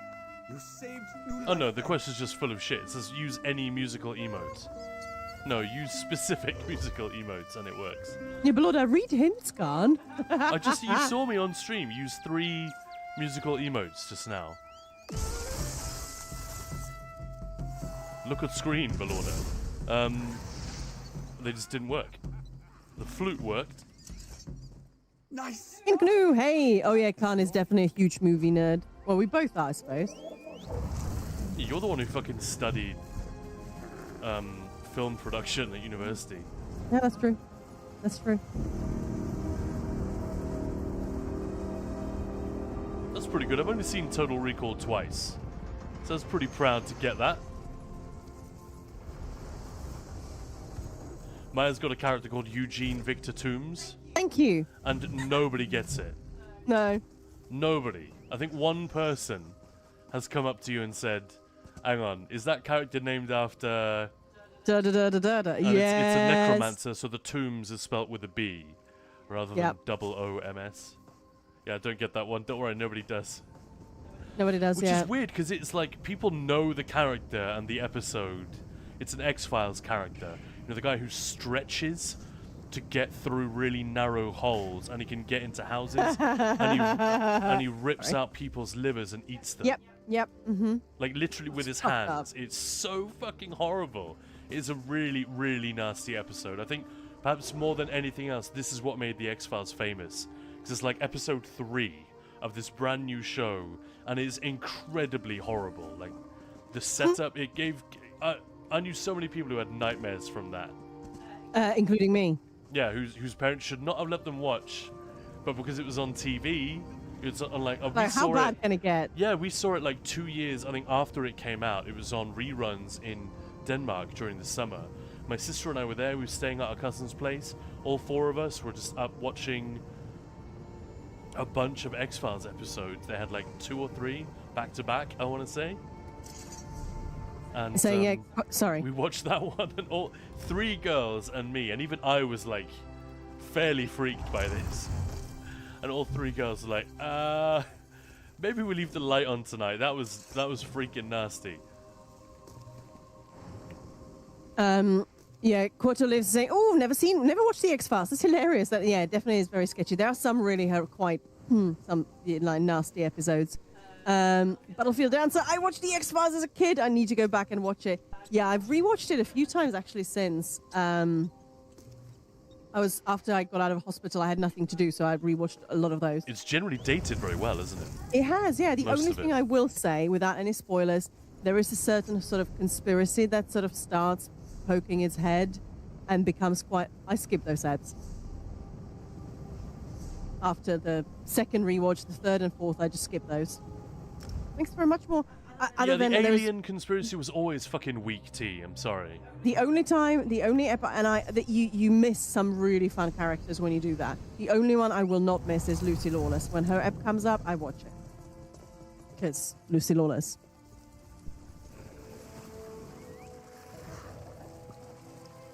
Alright, Maya, you want this one? This is definitely a Dremora. Isn't it? Oh, with those horns. That's a big boy. Or is it a Zivkin? In fact, no, the Lambris brothers have tattoos like that, and they're Zivilai. I'm never quite clear. I feel like they should bring back what the Zivilai looked like in Oblivion. They looked amazing. You know, have the big, like, David Bowie hair from the Labyrinth. Right, Maya, I'm sharing it with you.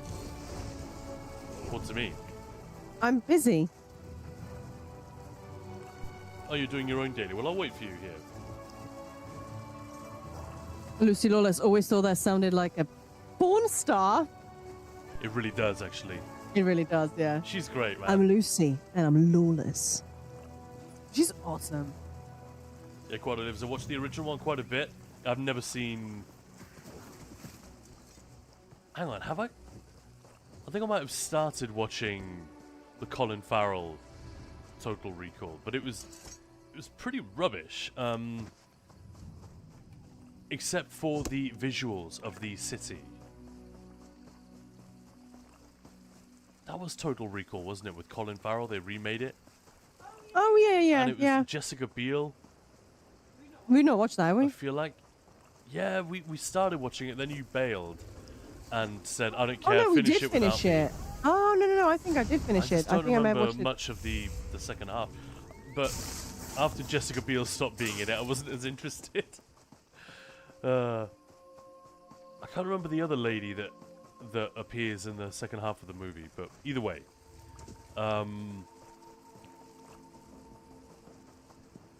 yeah, nowhere near as good. But the visuals on Earth, that was really decent, I thought. Was it Kate Beckinsale? Yeah, I think it was Kate Beckinsale. That's it. That's quite a fun duo of ladies. Or maybe Jessica Biel's not in it at all. Jeez, I can't even remember.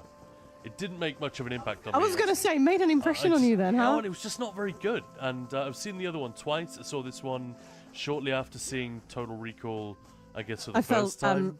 I felt really bad. My sort of weekend helpers. Thanks, CCB. There was like a picture of a band, clearly like old or something, and I was like, I don't fucking know who that is. And she's like, what? It's One Direction with. I was like, I don't know, I don't listen to crap music. And she just looked, she was like, it's my favorite band. And I was like, well, I mean, sure, but it's like pop, you know, like Ed Sheeran. I don't get it. She's like, you can't compare. It's okay to have One Direction as your favorite band, or to know who they are, or to like them, or whatever. But if they're your favorite band, you don't get to be upset when someone says anything. Well, that's the thing. I wasn't even saying it's a bad idea. I was just saying I said something like I listen to interesting music, and I said like Ed Sheeran or something. You know, it's pop. You can't compare the two. I honestly wouldn't be able to. I'm not comparing. I'm just saying it's pop. Pop's not bad, but a lot of pop is just let's write something quickly because we need to make money. Yeah, pop isn't necessarily the problem. It's manufactured pop that is often absolutely dreadful. And even if it isn't, it is deeply cynical. It is a song that did not need to exist. Yeah. From a band that wouldn't have existed except that businessmen wanted to create one. What happens is you sometimes get really cool songs that are written by very talented people, like Laura Perlogizzi, or whatever her name is, you know, LP, who eventually became an artist in her own right. I love her. She's got like such an amazing voice. But for years, she was making money, even though she had, you know, she was performing, she was doing stuff around New York City, but she was making all of her money selling her music to other people. Now, I think there's a Christina Aguilera song that's pretty famous that she wrote. Oh, fun. And stuff like that. Thanks for the hydrate. And thanks for the hug to chat. I did it again when she was saying, somebody was saying, I like horror, good horror. And this girl, bless her, she just went, there's the new movie, The Glass Onion. Like, it's like a murder mystery or something. I was like, yeah, I mean, that's fun, but they're not great. And they're definitely not horror. And then I was like, oh my God, I must stop putting her down. That's not what I mean to do. But it was like, she was just like, it's a really good horror. It's not horror. Like, no, it's not a horror movie. It's got murder in it, I guess. Yeah. Anyway, let's talk to Dylonda. Has the Mudman's call brought you here, traveler? She's severe looking.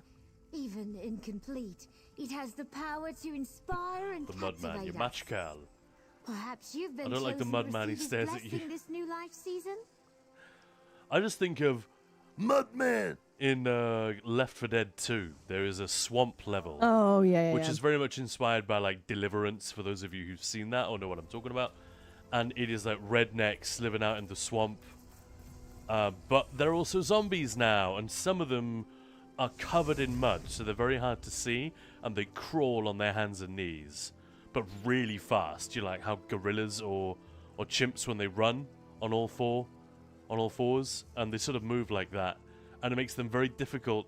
It's not that they're scary; they don't like deal high damage or or do anything that frightening. It's that they're really difficult to hit because of the way that they move. And they approach you just under where you are naturally aiming your sights, you know, for headshots and stopping kill shots and whatever. So, yeah, you tend to miss them, and then you see them as they get very close to you through the grass and the reeds. That's pretty effective. But do you know what I mean? There's nothing inherently scary about them. It's just a bit Just gross. the movement is sort of very spider-like. Yeah. It's like that bit in The Exorcist, the director's cut, when she's climbing down the stairs backwards. It's just, it's such a short little thing, and it's not like it's so terrifying, but it's so fucked up. No, that's different. That's fucking terrifying. What are you talking about? Oh, there's a character called Reiki Love and Light. No. What kind of blessing, Dylonda? One only available dose. Some wood elves can be very violent. Oh, yeah. Is an effigy my kin and I construct. I think some doggos might start being violent. They're not. Where are your kin? Going to spread their roots beyond Grotwood. And your kin can kiss my... Never mind. Followers.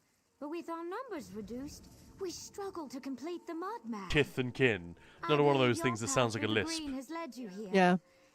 That's how I felt. I left the pub last Tuesday. Violent.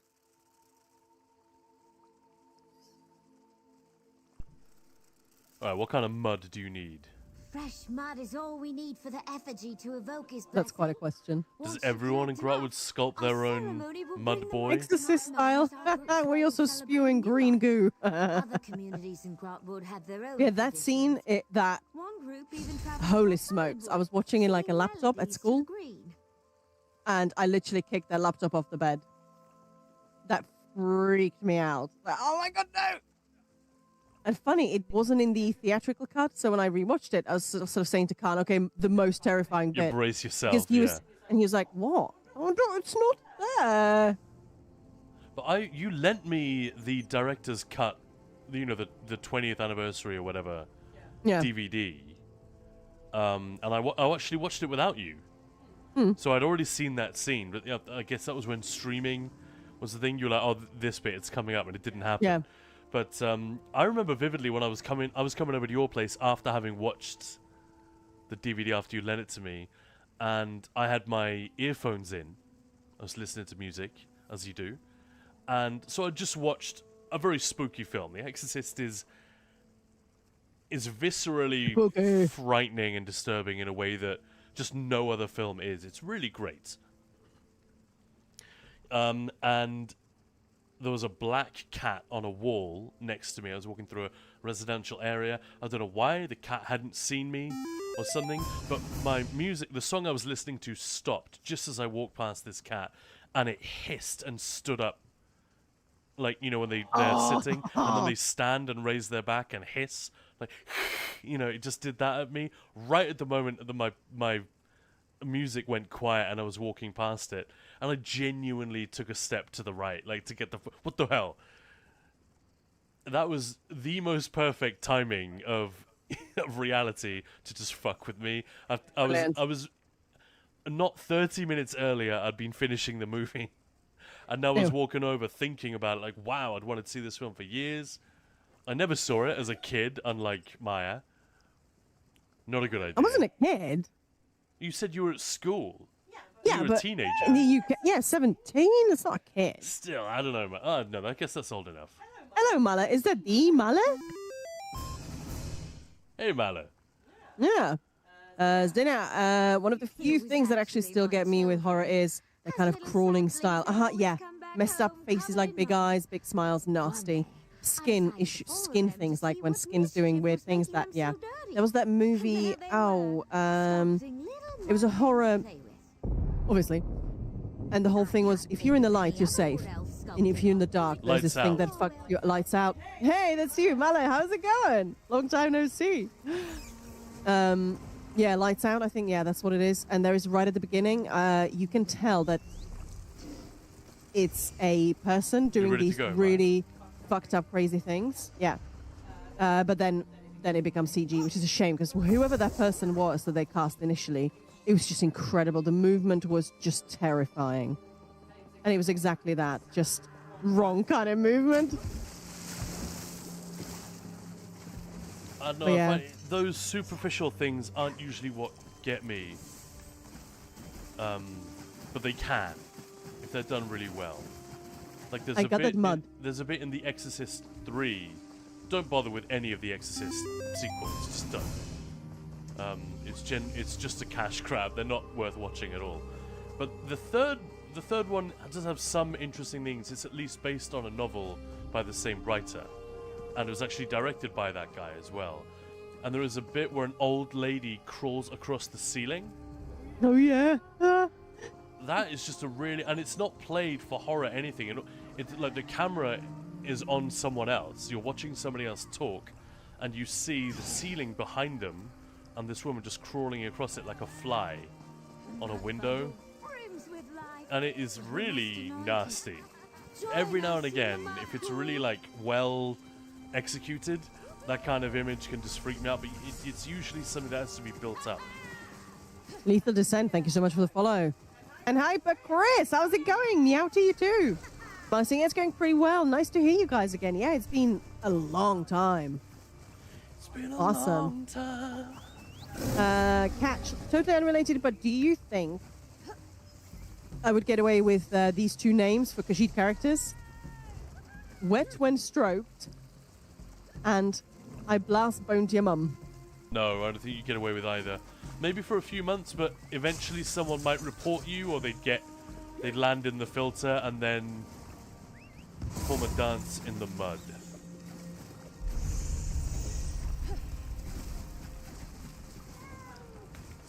Dance, traveler. Let your stomps awaken the mudman. I did the dance. Well done. I did the Now thing. smear the mud on the epic. Tamriel's flora is blessed, friend. I think you're muted, Maya. What have we been up to? Basically this. Running a guild, running a YouTube, running a Twitch, and trying to hold down normal jobs in the background. Well, that's just me. That's just Maya nowadays, yeah. And Gilly, unrelated, but I'd like some more undaunted bust statues that look more human or maybe a little more normal. I'm trying to decorate this room in a festive mood, and I don't have a lot of options if I don't want to hang Daedra heads up. That's pretty funny. Can we have some, like, a boss who's just a nice guy in a suit? Or a lady with her hair nicely done up for a ball? Something. There we go, now I'm finally done with these quests. I really don't know about these new ones. I'm gonna have to do them again. There was one guy, contortionist. Spelling is likely messed up here. Don't remember if it was UK or US. Got talent. Oh, I see. And he got so many movie contracts after that in horror movies. Yeah, I can imagine. What have you been up to, Mala? He was coming for Doug Jones's lunch, I guess. That guy was a contortionist as well, I believe. So he's very lean. Like his frame is very slight, but he's quite tall, and he keeps himself very thin and strong, so he can do a lot of very unnatural movement for movies. He was the pale man in Pan's Labyrinth. You know, the one. If you haven't seen it, imagine this. It is a horrendous face with no nose, no eyes, just two little nostrils and then a mouth filled with teeth. And he has two eyeballs, like he has an eyeball in the palm of his hand, on each hand. So he holds his hands up to his face and then he can see you. And it is the most horrifying monster. It's really like amazing. Fairy tale fantastical. But that was Doug Jones in there. He also played Abe in Hellboy. And he was the... My name is Abe. My name is Abe. Different Abe. Different Abe, but yeah. Yeah. Abe Sapien. And he was the water, the thing in The Shape of Water. Ron Rowe, love that film, Pan's Labyrinth. It's so good. We Pan's just rewatched it recently. Oh, so good. Fantastic. So fucked up. It's so sad. Like, oh my god. I know. I remember Maya every time you're torn, like, as in how to interpret it. is it real or? I know. Because there's kind of a glimmer of hope if you take it literally, but if you don't, it's like the most devastating thing. I know. Yeah. Well, I'm finally done with school and currently in my apprenticeship. Nice. Well, yes, I'm still reading, but I took a break from 23 to 24. Currently on Planesbreaker in Rockgrove. Nice. Yeah, these days I get to do so very little raiding. It's actually very sad. Hopefully that's all going to change next year. Gilly, I think my two most normal-looking Undaunted heads are Thoat, Replicanum Sword. Hang on, was here? Who's that? Why am I blanking? Oh, Hayat the Battlemaster. That's the dickhead from Dragonstar Arena. Gotcha, yeah, that dude.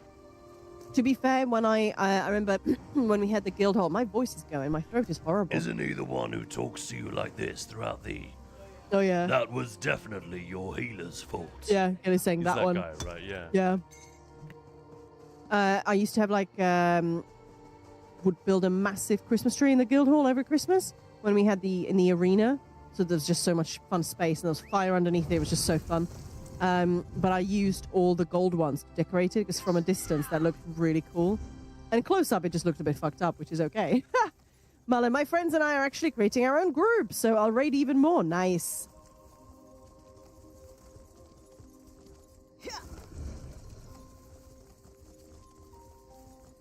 Oh man, I hate this survey. It takes so long to reset. What are we going to do now, Maya? What do you fancy? Should we get the playlist going? Although you won't be able to hear it, will you? So that kind of sucks. No. So there's no point doing that. I asked earlier if anyone wanted some non-Brad Derek music, and it was a resounding eh. Oh, okay. What's from eh? So nobody cares, basically. We'll try it at some point. We'll see if you guys are into the vibe. It shouldn't, like, make much difference either way. It'll just be background music. But yeah. Welcome on in. If you just joined, this is Kaan. This is Maya. We are Ninja Pulls, and we're doing a long-ass stream today. Already been going nearly... 6 hours. Yeah, we could be going 6 hours, man.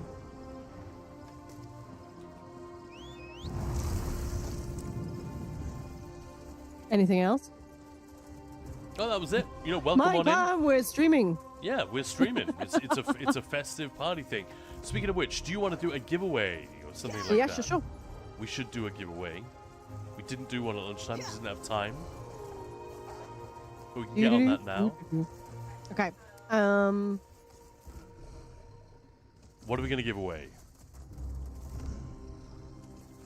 Do you have any game codes left over? Yeah. Such as? I mean for like other games than this. Oh, I got it. Do we have any Enshroudeds or anything like that?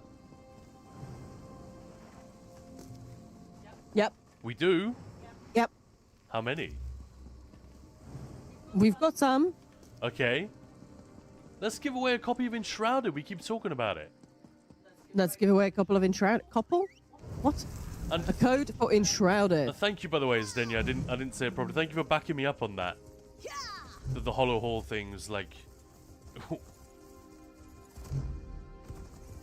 Where are you guys going with this? I think they're trying to make group content with it, but yeah. Catch saying Minecraft, which event happening over Christmas in game and stream are you looking forward to? I mean, we've got quite a few things, so let me just refresh super quickly, and then we will do a giveaway. We're not going to do that thing of like, whoops. I can show on screen what we've got going on. Let's have a quick look. Can you look at the first one? Do you want me to send it to you just so you have it on hand? There we go. All right, so we've got quite a few things coming up, which will be really awesome. I mean, in game, I do love this particular event, so that sort of for me is a fun one. But yeah, so Vanquish, that's already been and gone. Rago and the German streamers, I'm fundraising till tomorrow, so if you want to catch some of those dudes, that's on. We're gonna have.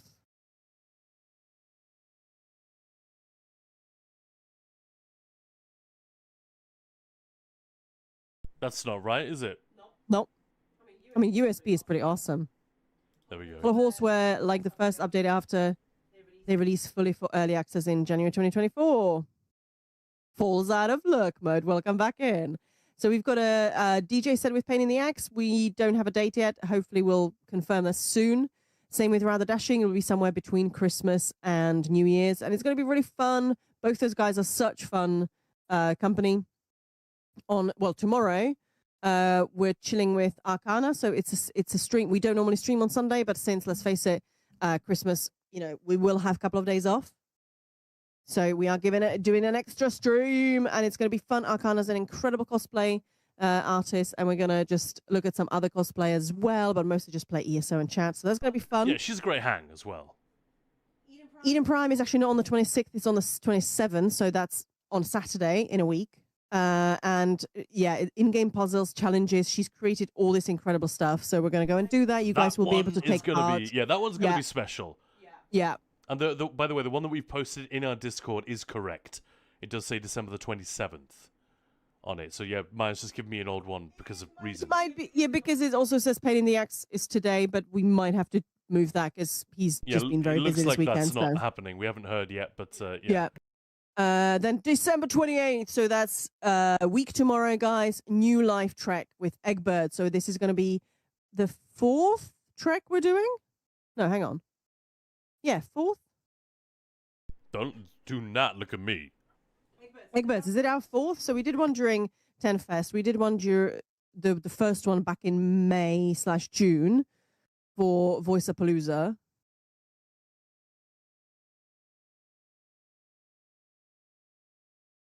Anyway, but yeah, so that's going to be fun, and that's going to be going through the countryside, basically, but we're going to have lots of games, fun stuff, quizzes, giveaways. It's going to be very silly. It's going to be very fun. And then December 29th, we've got Skinanigans. So that's a stream with Skinny Cheeks. We're going to chat what's been up this year, where's ESO headed, what are we feeling, but mostly just chill, do some dailies. And you guys can always join us. The drinks involved didn't help, that's true. And then on the 30th, that's not there, but it will be updated. We're going to have some housing, guys. So this is going to be awesome. We're going to have Lulu Zealander. Lulu. So yeah, that's happening on the 30th. So there's so much happening. Housing. That'll be cool. Yep. That'll be excellent. Yes. Who's this Eggbirds? We got a pretty busy, almost 2 weeks coming up. 10 days. I believe the first one we did was right after the Amsterdam event. Yeah. So basically, something like that. Yeah, don't miss any of that. If you've got little breaks in between and you need to recharge during all the family festivities. Yeah, come and hang out. Yeah, come and hang out. We will try and soothe your soul. What are we soothing? During that. Just, soothing the spirits. All right, let's soothe some spirits. It's a great time of year, but it can also be fucking tiresome. You know what I mean? Almost time for an anniversary. Well, Eggbirds. Ninja Pulse will be turning 5 in February. So yeah, there's going to be some fun shit happening. I'm sorry, what? Yes. It sounded like you said Ninja Balls will be turning 5. I think I did. My throat is going. I've had issues for the last few days. My. It's really going. Yeah. The Ninja Balls. Speaking of which, let's get some Enshrouded keys on the go. So who wants to win themselves a copy of Enshrouded? This is a great game. Chances are, if you like ESO and you're watching the stream, then there's almost certainly elements of Enshrouded that will greatly appeal to you. It is a fantasy world. It's a unique thing. It's its own setting, developed by a relatively small German studio called Kaan. The tech in this game is wonderful. It is kind of a survival thing. It's live service. You can play it with your friends. You can play it solo. You can have a server of up to 16 other you can play on your players own. on it. Yeah, exactly. No one wants to play with me, so I've just been doing the whole thing by myself. Story of Kaan. And I mean, I should almost log in and show you guys, but I think that would just take too long. It's not really worth Kaan's it. built like this massive castle. Yeah, I kind of want to show off the stuff that I've To done. be fair, Eggbirds has said several times, can we play? Can we do stuff? But we're always like, well, It's cats never the right vomiting time. blood Yeah. or Maya's fallen asleep. You never asked, Kaan. No.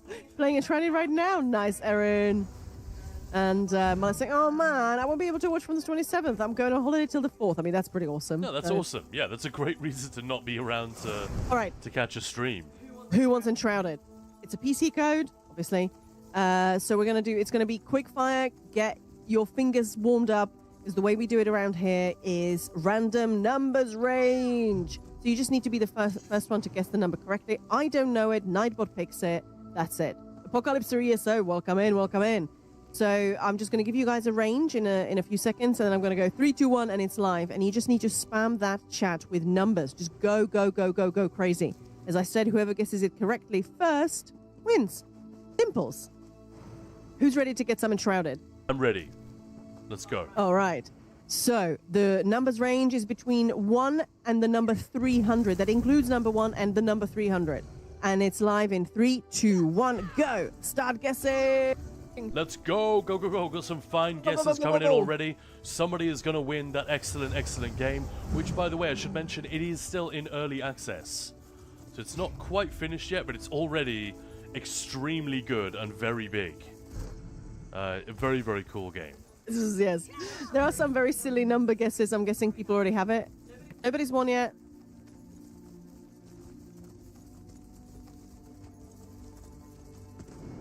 Let's keep guessing, keep the numbers coming. Why is coming. Guns N' Raiders saying congrats, Lethal I know, I was confused. Cheeky.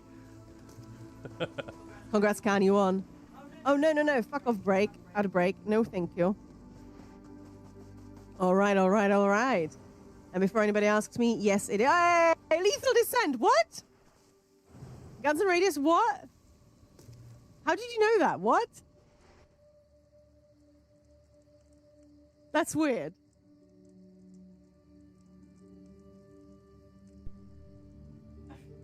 Seriously, what? Was that just a really late reaction by Nightbots? And did you see that Lethal Descent had guessed correctly? The announcement by Nightbot is just now. So there's no...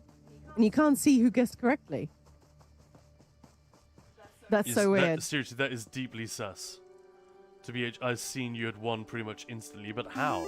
How? If Maya didn't even see it, she's working the control panel right here. Just the best. Yeah, that's it. How's it going, Okui? There's Okui here? Yeah, man. Hey! Alright, we need a big shout out. How do I do a big Jesus, shout out again? Such excitement. I don't get that reaction. Well, When I'm not gonna say anything. I mean, you get pretty much that kind of reaction when you finally pick me up. I was like, I don't have to freeze to death. You are late, motherfucker. That's what I got. I mean, you were late. Yeah, I was late. Motherfucker.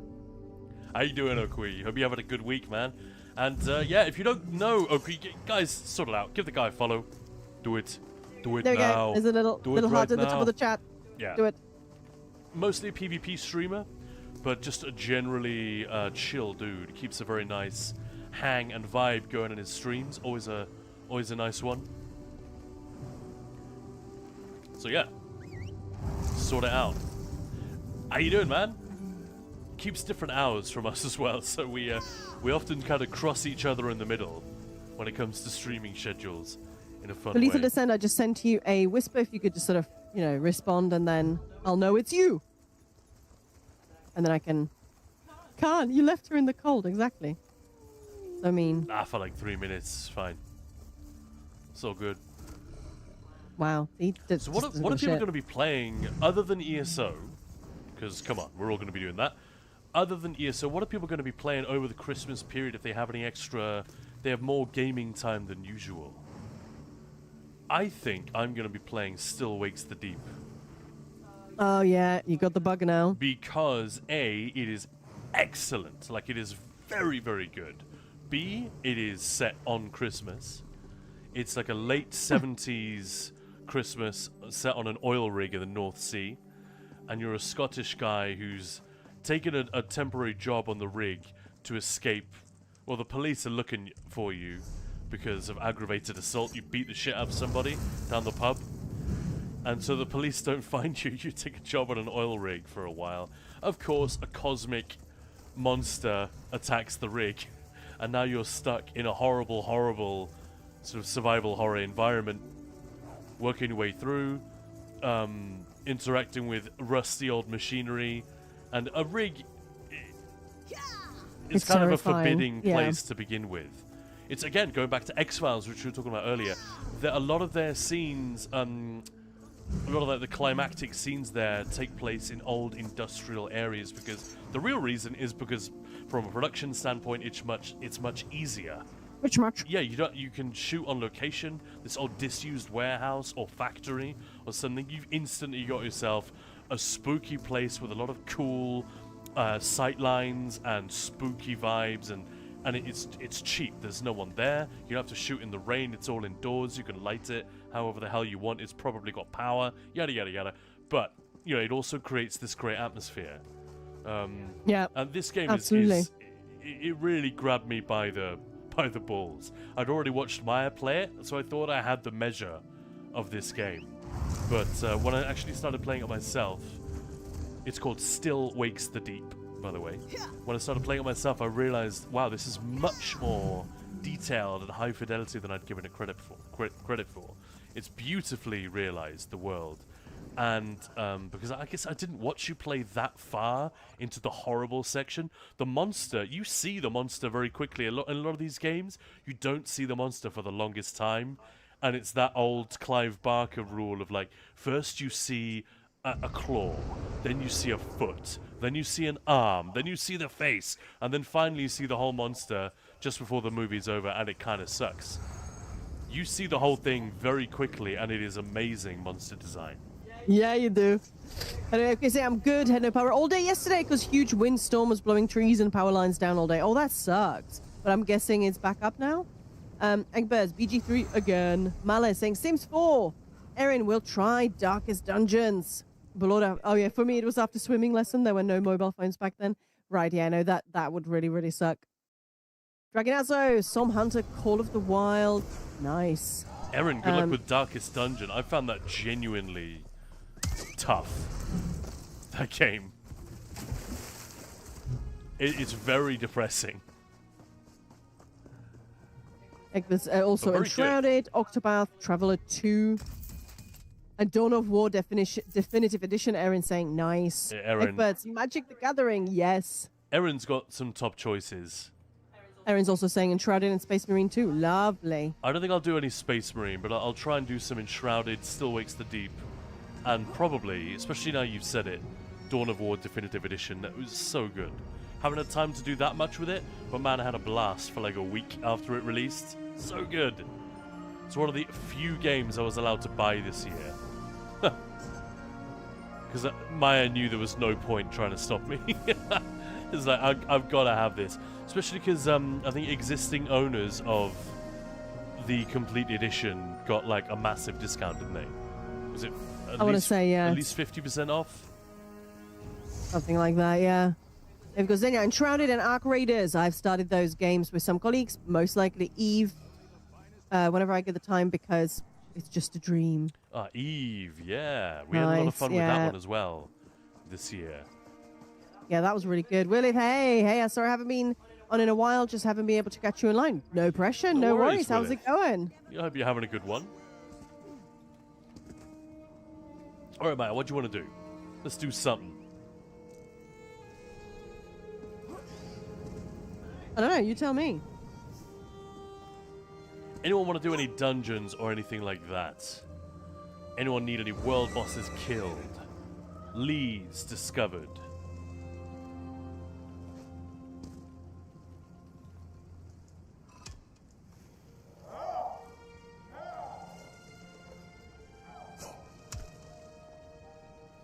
No? Lady Atara saying, trying to talk hubby into Enshrouded. He likes the idea of Minecraft, but no, the absolute blockiness. So Enshrouded looks like something he could actually play with me. Nice. Blood ESO, Guild Wars 2, maybe Enshrouded and Lego games. Nice. Well, if Lady Atara, if the husband is around and you want to see if he's interested in actually seeing the game, let us know. I can hop in, just show him something for 5 minutes. And you could just say, hey, what is this like? What's that like? It's a weird game. Minecraft is a good example. Yeah, it's definitely more sophisticated. bit more compelling. Like one of the ways that Hey, just it keeps me interested, honestly, is how fucking great everything looks. If you've got a rig that can handle, it doesn't compete there in terms of performance requirements with like the very latest and greatest AAA games, but it looks as good as them. It looks absolutely amazing. Wouldn't you agree, Maya? I'm gonna get my Endeavor. 2 conservatory furnishings, easy peasy. Let's go. Yeah, Lady Atara was saying he's been busy working today, but I've definitely been showing him videos. Yeah, good there we go. Will it turn 33 on December 7th? Well, happy belated birthday. Happy belated birthday by a couple of weeks. And Jester, how's it going? And Beautiful Barbarian saying plus for dungeoning. I saw that. I'm down. Maya, have you hung out with Beautiful Barbarian before? No. It seems a shame, doesn't it? Because I know, right? we've done a couple of dungeons together and exchanged plenty of words in chat. Oh yeah, here's the Thoat dummy I was talking about earlier. Isn't she lovely? Look at her. She looks a bit pissy. She looks a bit chunkier than. I feel like she's more gaunt. I'm gonna go and feed the fuckwits, so you guys can get going with dungeons.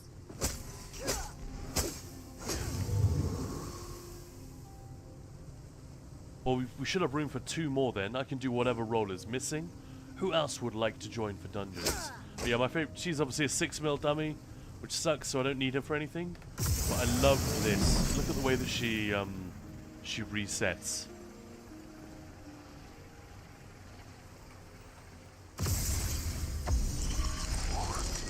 I love that. That is so cool.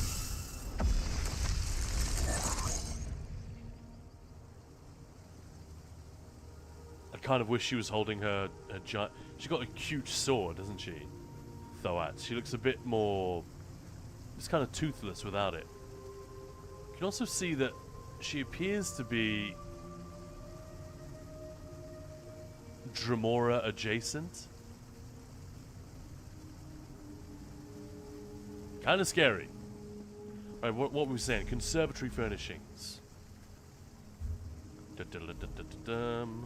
These are the dumbest endeavors, really. I mean, I'm not complaining. But it's just like, put one of your furnishings away, then press undo, redo, undo. Daily endeavor done. How you doing, Jester? Hope you're having a good weekend so far. Crystal, where's she from again? This one? That is Infinite Archive.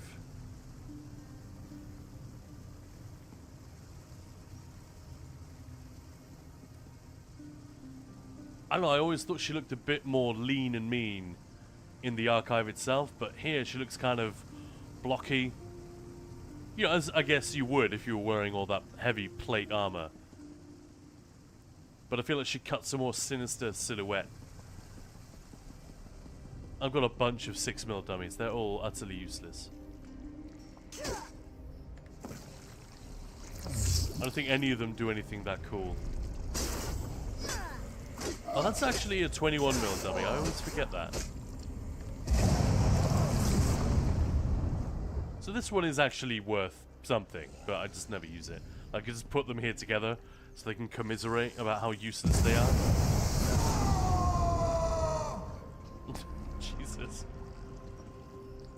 If we ever have a Namira themed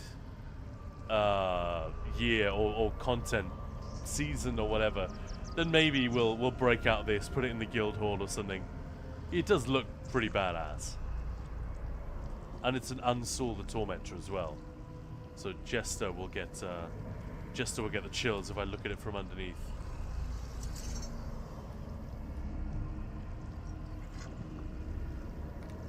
Look at them, Jester.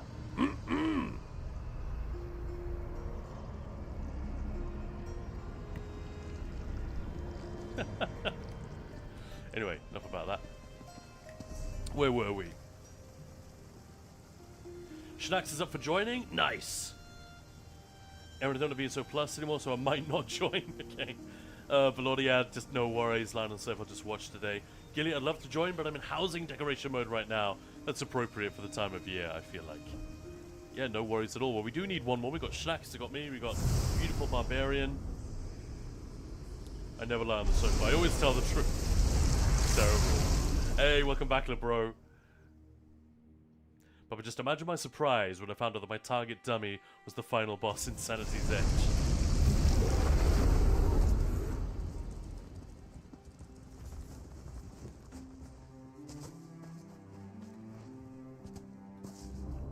Random chick just standing on the wall. It's an orc as well. That might be my favorite part. That it's just an orc lady. But Lord, Ms. T, happy Saturday and happy holidays. Happy holidays to you too. Welcome on in. How's it going? Maya is actually here with us for a change, but so what? I will log to tank and we'll see if anybody else is around to join us for a dungeon. If anyone's got a dungeon they would like to, I don't know, if you haven't tried it before, or if anyone in chat is like, I don't want to join, but I'd quite like to see this dungeon, feel free to chime in. We're game for whatever, pretty much. Need one world boss from Solstice to have them all cleared. Kaan, the Solstice storyline, including side quests, is freaking awesome. Yes! Thank you, LeBro. I'm so glad someone agrees with me. It is reassuring now and again, right? Like, my opinions aren't based on nothing. So I'm fairly secure in them, but when you find someone else like-minded say, yeah, man, I totally felt the same way. Feels good. Also, I think it's just nice to connect with someone else. They're like, yeah, we feel the same way about a thing. I'm glad you enjoyed it. I haven't done all the side quests, I should be clear. I didn't have time to do them all. Balord has already hipped me to this one down here, the Zorhist area, and I'm looking forward to doing the Aldwiln Citadel as well. I'm not sure what Caterwall Cove is all about, but yeah, I'll see if I can get them all done maybe over the Christmas period as well. But yeah, I really liked Eastern Solstice. It really moved, and it felt weighty, and it felt like it was capitalizing on the momentum and the spectacle that had been established by the Writhing Wall event. My only regret is that the Writhing Wall event was, you know, it didn't hit harder, because then we would have gone into Eastern Solstice with that sense of like, yeah, we've assembled an army, we took down the wall, we did the thing, and now we can advance into enemy territory and yada yada yada. That would have hit a little different maybe. Oh, sorry, beautiful barbarian. I should actually reload to my tank. That is what I said I would do. Apologies. Jester, would you be up for a dungeon by any chance? Or anyone, for that matter. We could just three-man something, I guess. Dungeons love being three-manned. Oh yeah. Erin, was someone like a tanking dummy be a good idea? I can't imagine that it would, no.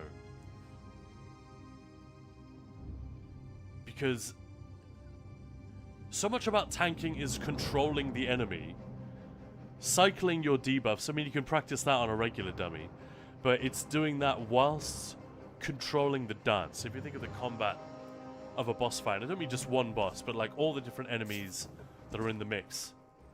If you think of it like a dance, you gotta lead the dance.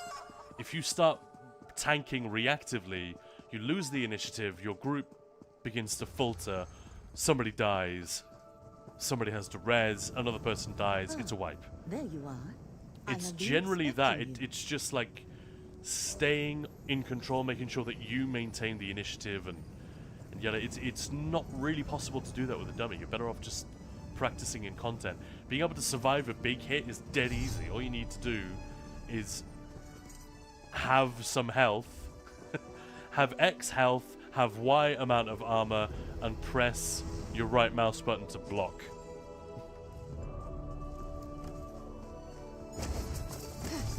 But yeah, like in principle, the idea of having someone to practice your tanking is a really good idea. I think the best thing that we can really offer is still just going into Clockwork City on Veteran, Asylum Sanctorium, and just go into a +2. the thing is, it's even that isn't very good. I have to come up with a better way to test, because he doesn't really hit very hard. He doesn't really put you under any pressure. But for a beginner tank who just wants to make sure they have not made any glaring errors, or that their choice of stats and gear is an absolute pants, I vote for Baba Jester to join. Maya is not joining, no. She's got her hand in a splint at the moment. So she could join, but I don't think she'd be doing super hardcore. But yeah, Erin, honestly, that is, oh, sorry, you need to hit the 2 buttons first. Trigger +2. Problem is, you'll find this extremely easy, so... But you can at least practice doing all the things.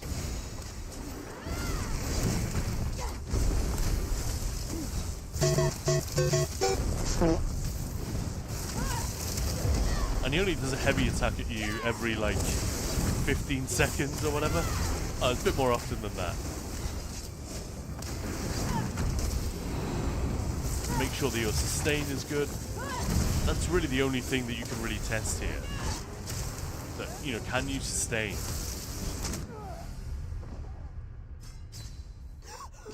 And that's pretty much it. Because he doesn't heavy attack you often enough. But I can't really think of anything better. I'm guessing Hyper's got some ideas for other things that you can do. Other stuff that I've done is like go into a veteran dungeon and just pull the first trash back and just kill them slowly. Let them die to things like blockade.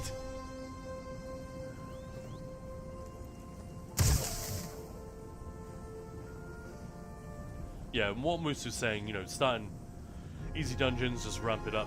Who's in for the dungeon runs? It's me, Beautiful Barbarian Schnacks, and somebody else. LeBro's saying, I'm halfway through Western Solstice, and the story really makes you feel like the worm cult is a major problem. Oh, right, you're still in the West. I really like that, but I thought it really kicked up a notch in the East. But good stuff. Yeah, they are established as a serious threat. The only real problem is how the hell did they suddenly become this threat with, you know, without anybody noticing? And they kind of deal with that. There's a little bit of distracting the gamer with a convenient explanation as to why the worm cult were able to come back in such numbers and to re-establish themselves as such a formidable force without really anybody spotting them or putting like any impediments in their way. Not just another enemy in the Overland. Brit the Bold is a funny one. Yeah, she's cool. Most don't practice how to practice, just practice the actual thing. I see, yeah. Like Split Catch. I loved all of Solstice except the Fortress, but the last boss was cool. But Lorda, yeah, played Black Gem Foundry yesterday. The tank wrote message saying, sorry, didn't know the dungeon and did everything wrong. Hope they release a Gwendis House guest at some point. You know what? If you'd asked me, I would have guessed they already had. And then I can have Adusa, Fen, and her together in a house. Yeah, that'd be cool. I get that. Big Goblin fan club. Black Gem Foundry. Erin's disappointed. Erin wanted Big Goblin fan club. Alright, does anybody else want to join on a DPS or a healer? You literally do not need to do anything. If there's a dungeon you would like to do, you can just join us. We're probably just going to 3-man something anyway. So at this point, we could just have a 4th for the funds. Schnacks, Barbarian, is there anywhere you want to go in particular? Let me make some potions while we discuss.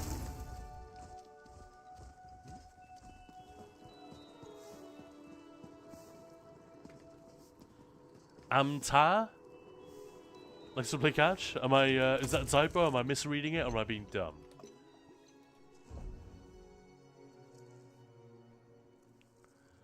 Dun dun dun dun dun. What do we want? We want Buglas, Columbine, Dragonthorn. I'm putting girls to bed, otherwise I could join. Yeah, no worries. If you want to join us in a little bit, that also works.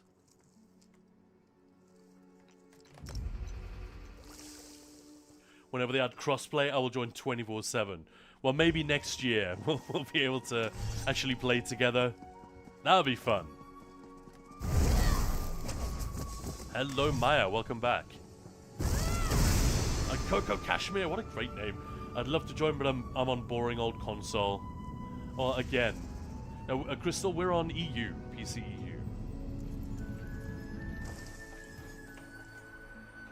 Hopefully the date went well yesterday. Hey, Crystal's joining as healer. Nice. That's exactly what we have room for. Well, I don't know if you can see it here, but the username is @theKaan. TheKaan. If you just throw me a whisper.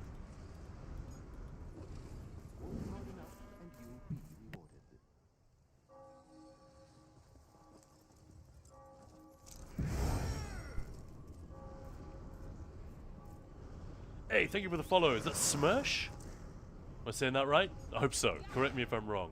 Erin, PCEU? More like PCEO. Gross. Lol and wow, yeah. Yeah, man. You misspelled uwu. PCNA needs to be renamed, because that's the ew. Well, Maya makes the joke that EU is ill, and NA is nah. As in, you know, a little kid that doesn't want something. Nah. I'm guessing that's you that I just invited to the group, right? Crystal? It's got the same year in both usernames, so I'm guessing that we're good. Was there anywhere in particular you wanted to go? And thanks, Pelorda. Thanks for the clarification.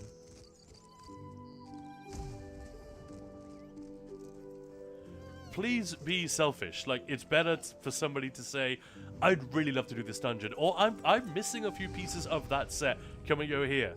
Rather than leaving me and chat just waiting for someone to say something. Otherwise, Maya's just going to pick somewhere at random. Alright, Crystal wants Moonhunter Keep. Is that a pledge?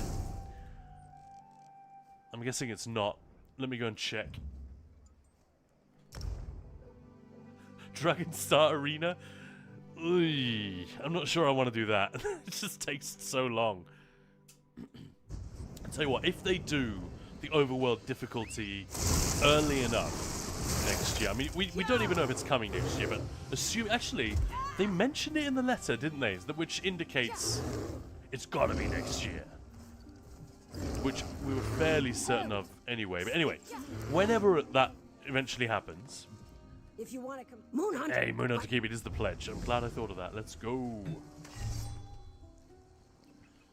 Grab the pledge, guys. And then I'll queue us. Yeah, but if they then begin to roll out a similar concept, and they have not said, they have not breathed a word, and they have been asked, and they've kept very quiet, so I guess they don't even know if they are going to do this or not. But if the overworld difficulty goes well, maybe we'll get some of that for base game dungeons, stuff like that.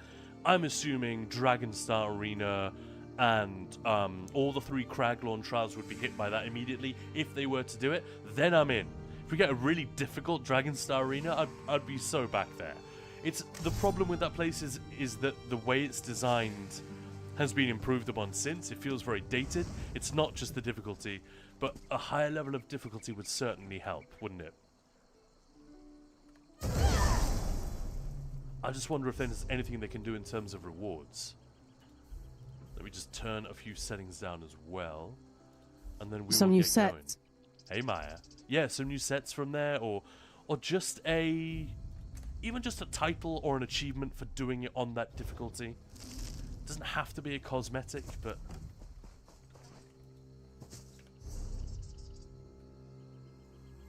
yeah, Shanax was saying, if we don't get any good suggestions, just check all DLC dungeons and see what happens. We're just going to do a ready check here, see if we are all ready to go. It looks like we are. Moonhunter Keep, innit? Right, Maya's going to shit-talk us while we make our way through here. That's your job, Maya. Yeah, no problem. I love that. Alright, Crystal.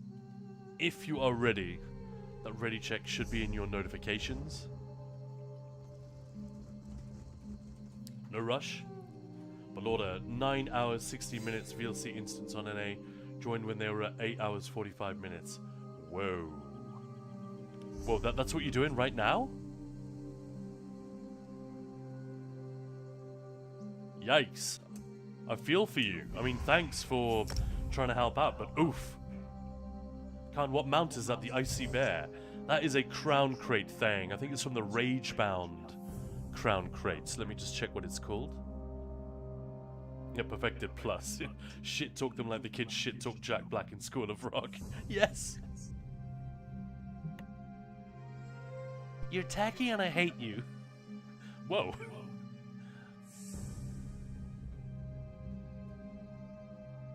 What is it the Chinese kid says? I'm coming through your microphone just a tiny bit, Maya. I know mine is the real culprit, not yours. Your hair is lame and you have bad body odor, or something like that. What are we doing? This one doesn't go running off, you hear? I'm not done with him yet. Yeah, that'll do. Fucking cat is such a prima donna. He is, isn't he?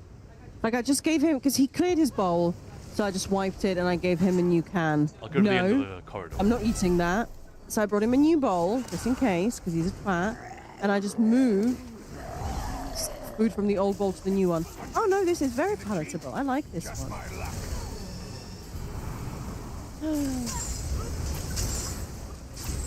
Oh, this is something Balorda did last weekend.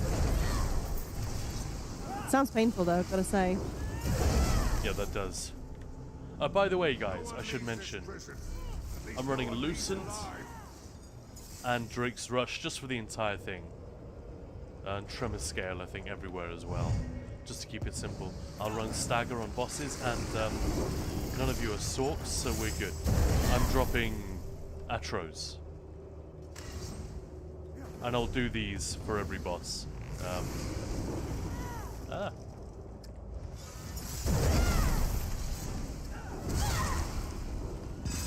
yourselves lucky. Your deaths will be quick. Open the cell doors. It's time to release the prisoners.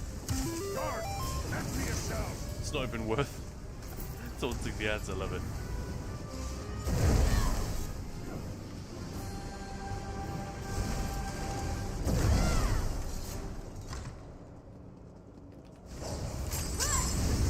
Nothing against the moon hunter pack.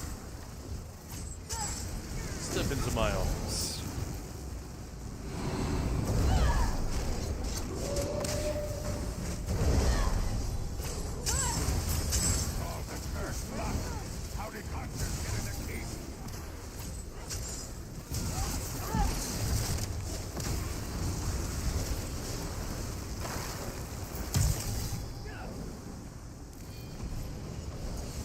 A healer didn't have a resto stuff. Okay, that's interesting. Tell me more.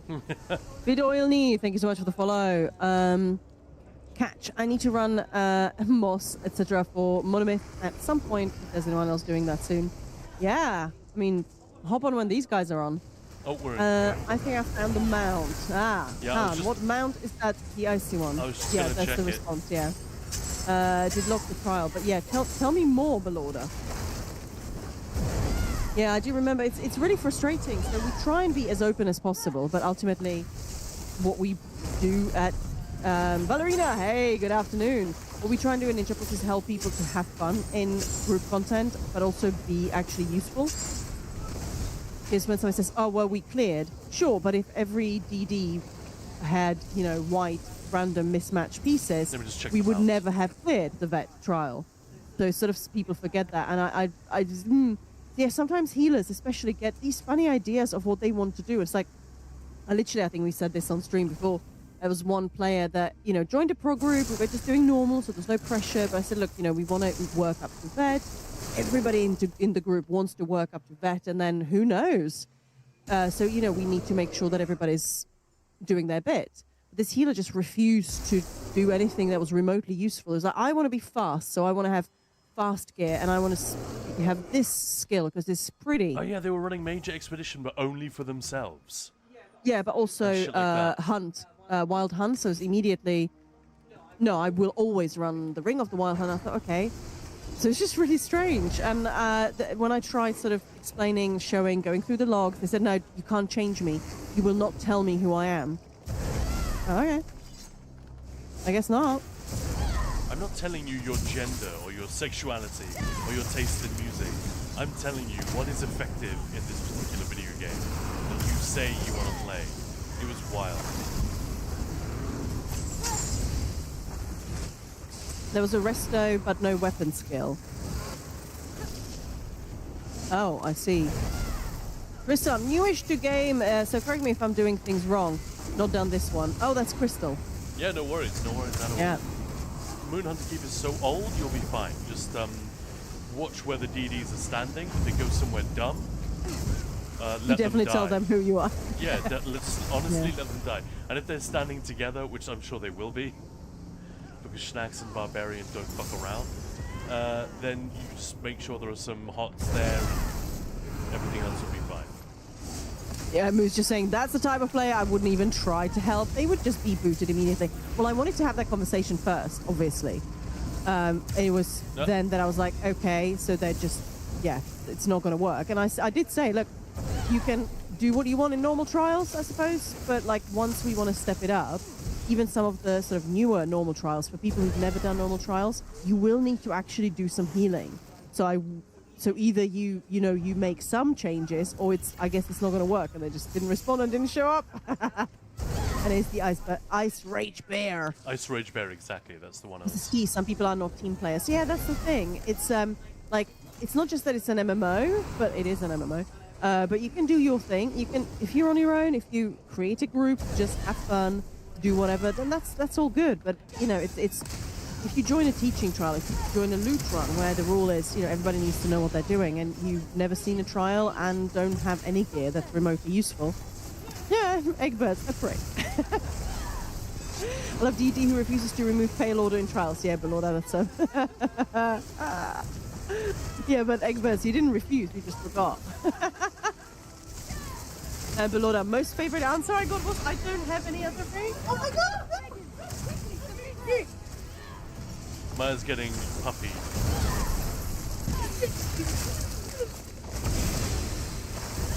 So we're getting all the mechanics here. Skipping this one was briefly very easy. I guess with 3 DDs it'd be a little bit easier, wouldn't it? And if you just get that burst down really quickly. So I went to get the doggo some treats earlier. Obviously yesterday, whatever. But obviously with Christmas almost over, they're starting to get like new stuff, which included some Valentine's toys. I was like, okay, that's kind of weird, but kind of cute. They were kind of weird, but funny. But it said puppy love on the sort of tag, and there was a picture of literally a puppy butt, like a little cartoon butt, and there was a heart where the hole would be. Gross. But one of the toys, and I was like, there was like a plastic sort of stick that's a rose, and I thought that's kind of cute. But there was one that was just this giant strawberry dipped in chocolate, but I just could not help look at it and be, that's just butt strawberry. That's not dipped in chocolate. That's just, I don't know. That was a weird connection sort of to make. Oh, I see. It just looked like a butt. That ain't chocolate. That ain't chocolate. Right. I know, Christmas almost over. It's ridiculous, right? Yeah. This boss is so dumb. To be fair, it wasn't that dumb when it arrived. It's just aged very badly. The Bailey up ahead is. Let me. You're not getting any butt strawberry.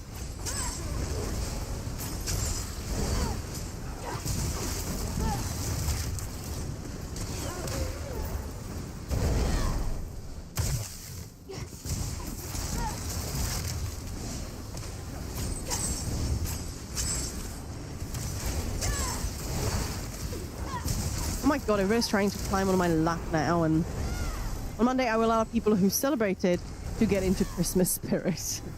I'm hoping you'll hear this in time. You should do, Crystal, but from now on, all of the bosses is going to be nukes, except for the very last one. We're just going to ult right away. If you've got Horn or whatever ult you're using, just don't wait, just fire it immediately. A nuke! Yeah, because the DDs have got way more than enough damage You to go in the just take group. it down. Schnack's Barbarian and Noise.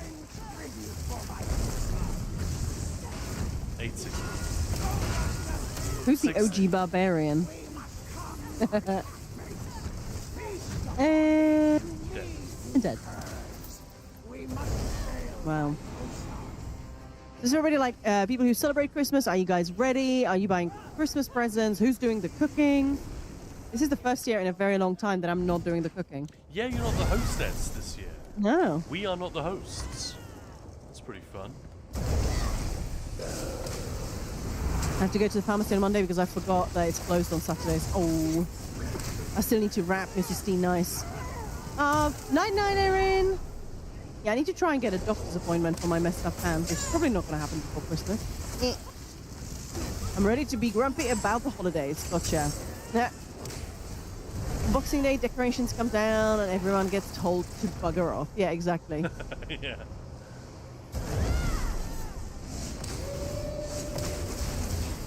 Shit, where's the third one? There he is. I think I'll ult in this next room.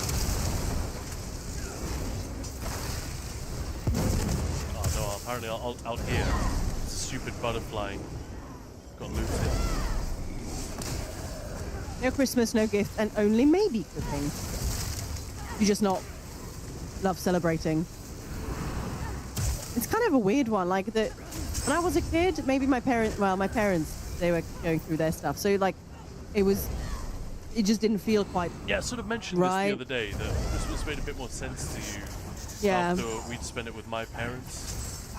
And we've been having our Christmas and either friends or family or just the two of us, which I've loved. But it's the thing of like, if you're busy and the amount of pressure that people put on themselves is just crazy. Just relax. Like if you're spending it with family or also the forced family thing, like so many people have said to me, oh yeah, I'm spending with the in-laws or with those people or that. Like why the fuck are you doing it to yourself then? Like if you genuinely don't get along, don't like each other, Yeah, why? It is a choice. Yeah. So either... But yeah, it's not as easy as just having the conversation. No. Get it? I got a present for my dad. He gets a puzzle. But I don't know what to give my mum. I don't want to give her a painting again. That was beautiful. That was the... Lighthouse. lighthouse, right? Yeah. Yeah, that shit was cool. I love painting, but it feels a bit boring always giving the same thing. Well, I mean, if they like it and you enjoy it, you know. Sorry for these stray I don't really give any... Well, I don't... My parents don't do Christmas. It's mostly just like posting anything. It gets lost. What's the point? But yeah. Coco. I like the shield throw. Just quite a bit of stamps, so definitely need to be more careful with them, say, puncture.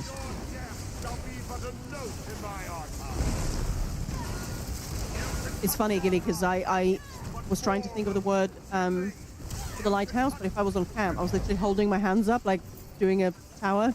Like, you know, the...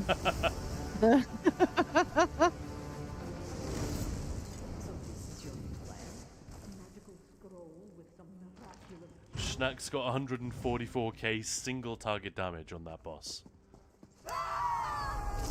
Isn't that ridiculous? And based on the total damage, it looks like Beautiful Barbarian was right there with him.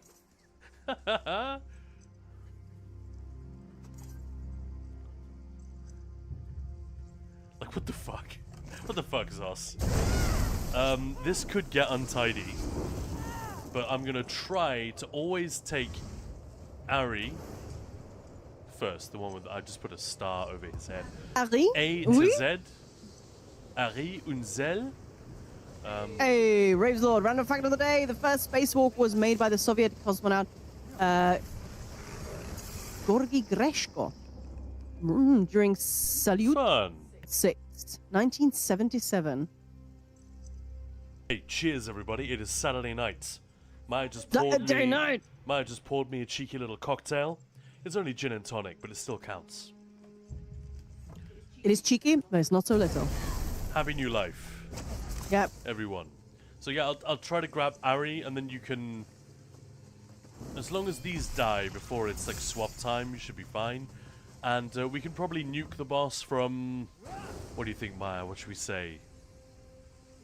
Are you doing hard mode? Yeah, we'll definitely nuke her from 20, but 20, yeah. up until that point, maybe let's just do the mechanics. And if we over damage her, remember she's incredibly squishy. 5.5 mil. We will have ads. We'll have the ads and the pets to deal with at the same time. Are you both beaming? I don't even notice. Oh yeah, by the way, Maya, look at my screen for a moment. Look at beautiful Barbarian's Christmas outfit. Amazing. I love how Christmassy and sexy Very it is at the same festive. time. And also a little bit creepy. Yeah, also the slightly Love creepy it, yeah. face, yeah. What, the silver... Oh, there's a fox fact. Thanks, the bro. The silver fox is actually a color variation of the red fox, not a separate species. Silver foxes have black fur with white tipped hairs to create a silver appearance. I thought a silver fox was just a sexy older gentleman. Like Mrs. me. D, happy new life. Cheers. Okay, Definitely not silver. Yeah. Just blonde and boring and not that foxy.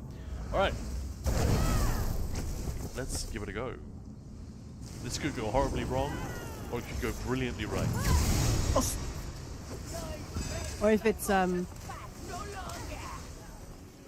Netherlands, is more like a oh, sort of sound. I'm sorry, what? There's a lot of, coughing up and throat sounds. Hold on. It seems like Kosa must handle you personally. No more resilient than my Kosa George. Okay, I grabbed the main pets. Should be able to stun these guys. Stun those guys. Yeah, absolutely. It's a cunning stunt. Yep. Oh no, when he's loose for like a second. You tired, no? Why not give to my Kosa's might? One of these might still be loose. Did Maya just hook to her? No.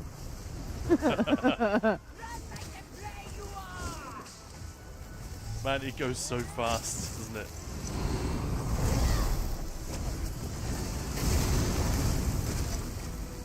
It's so easy to over DPS the boss. You don't want to do it.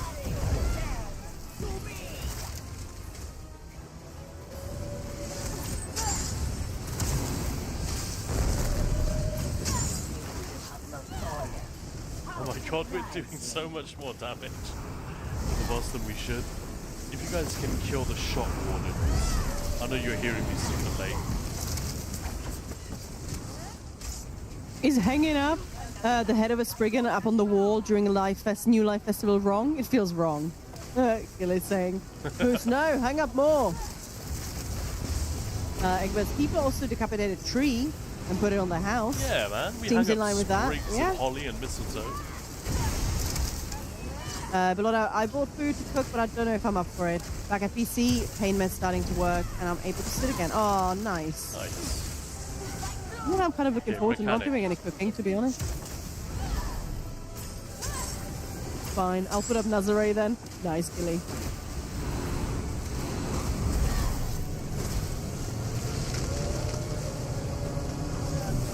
Nazare.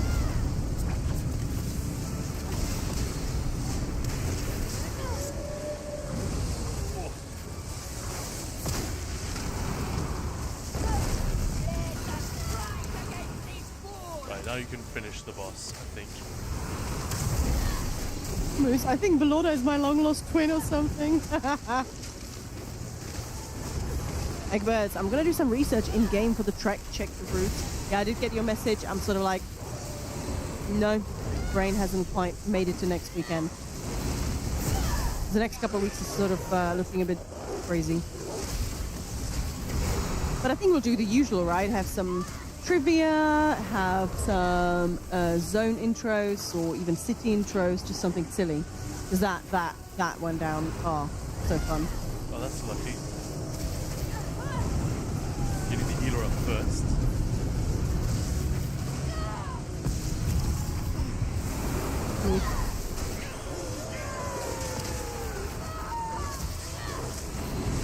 Oh my god, so much breaking free. And everything's enraged. Like I said, What a pity. We make it a lot easier if we can just like tickle the boss. Tickle. Who's that, Maya? What quote was that? I'm blanking. Oh, we watched it just the other day. Lovely. Yeah, that is what it is, yeah. Yeah, the leg. Pressure's on for the Tamriel Travel Agency. Exactly, TTA. I love that this hard mode can still be hard as fuck. Yeah, Belorda. It's so funny because, like, you know, damage, right? Let's just go and spank it. No, Yeah, it's actually incredibly easy. Unless we over DPS the boss, which is exactly what every group does. It's really difficult to avoid. Especially these days. I mean, it was kind of tough back then, but now it's... Yeah, you're right. Even when it launched, it was a threat. You think this one needs our best to attack? Still alive. Well, by God, we must do something about that. So the small lads are barely in before the pets come back.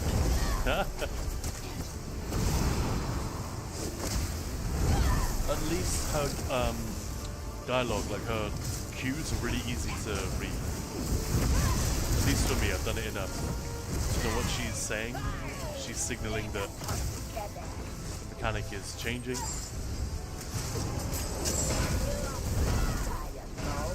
Why not use the Lycosa's might?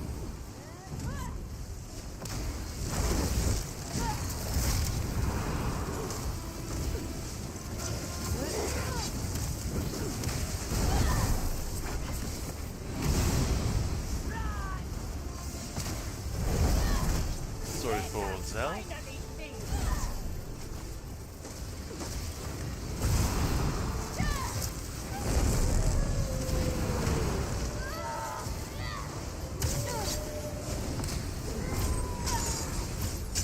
might actually not be helpful, Maya, that I'm stacking them on the boss. What do you think? No. Probably isn't. But then they'll just be left to have aggro. Yeah. Don't really want that.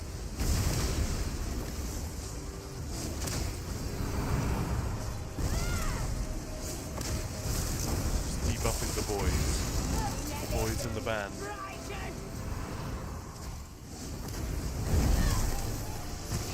When she says feeling a little frightened, I used to think she was saying feeling religion. Frightened? What? That's a bit of a leap. Moose, it's been so long since I did this one, I only remember lots of ads. Does tank taunt one big dog and group kill the other one? Yeah, kinda. There's several ways you can do it.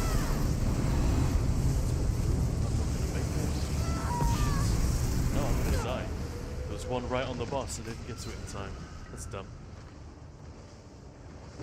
It's a shame I stunned the ads, taunted the rest. Oh, this is bad. It's not good for the tank to die. Thank you. Where boss?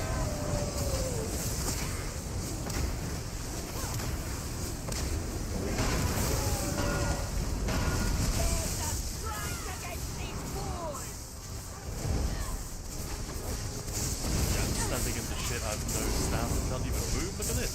Look at that stare. Weird. Yeah. Intense. Yeah, we just need to do a lot less damage on the boss.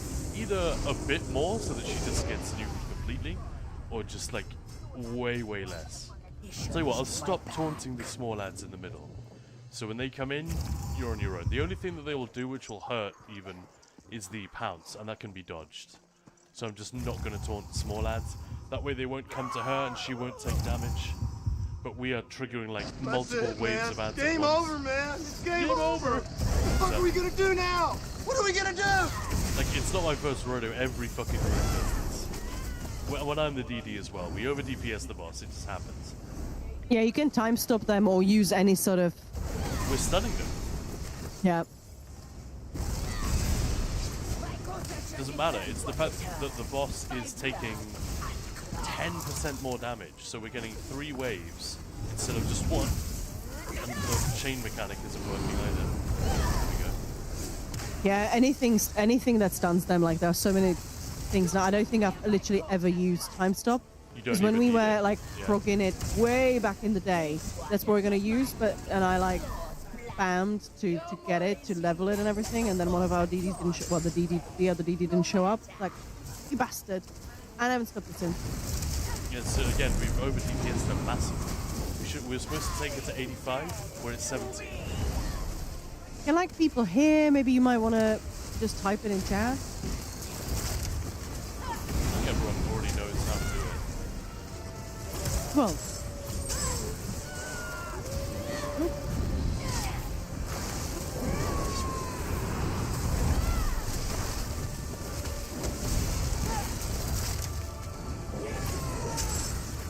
Everybody's just throwing those big deeps out there.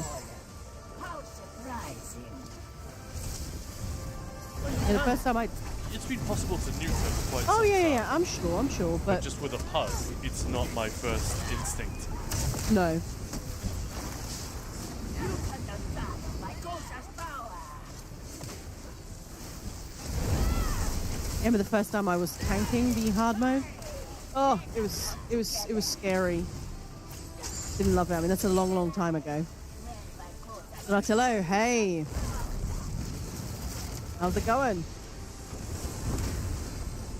I mean, the trifecta is not difficult now if you know, go, especially with a group that's sort of done it a few times. The only time that we've missed a few is like, oh, we must have forgotten to kill something. God damn it! But then you usually have plenty of time to go and... If you're actually on voice, this is... Yeah.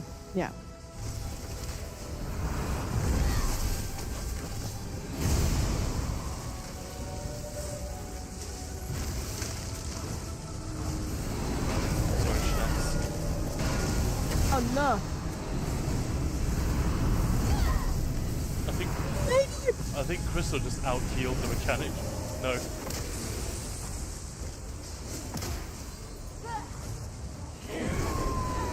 Oh, come on. Yeah, it's very difficult to Can't do you see I'm anything. rezzing here? Yeah. Yeah, she's like, I see you rezzing. I'm gonna go bonk you.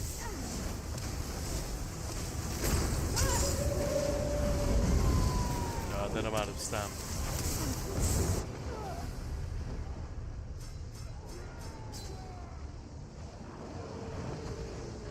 Like, if DDs can hear me, try just doing no damage to the boss. Like, seriously. Nothing.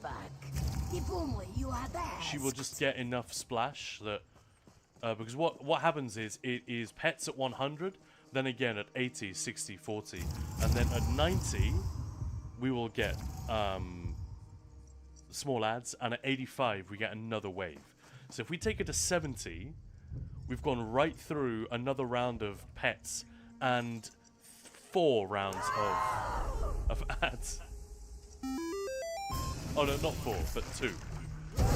And we keep doing that, and the boss then takes more and more damage, and we're just getting overwhelmed.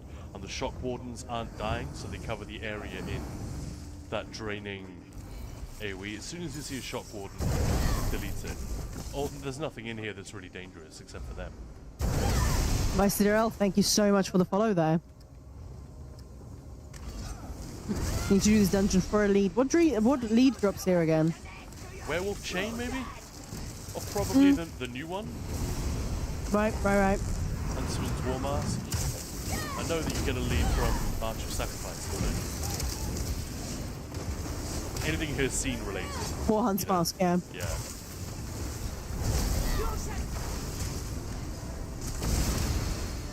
Alright. Huntsman's War Mask. Yeah. I was looking at it thinking, hang on, what?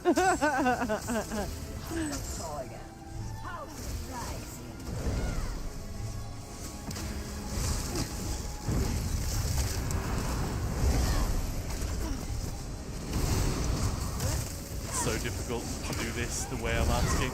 I can see the DDs are barely touching her, but she's still taking so much damage. Still hungover, Belorda. Alright, that's impressive. Sounds like a great Friday night. I had an early night. That was great. And actually, it wasn't that early. Well, it was. For most people, especially gamers, I'd imagine.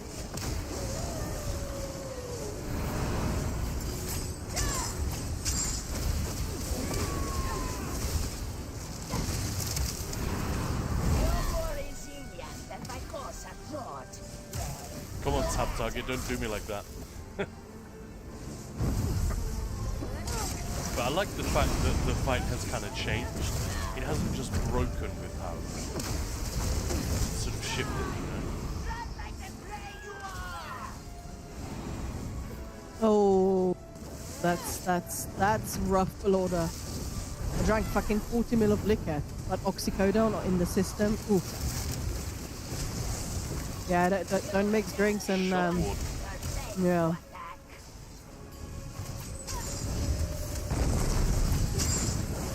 And then operate heavy machinery. Definitely don't do that.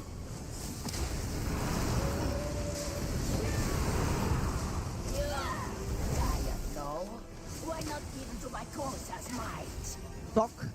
Doc Warden. Yeah, man. Oh, fuck. It's pretty shocking.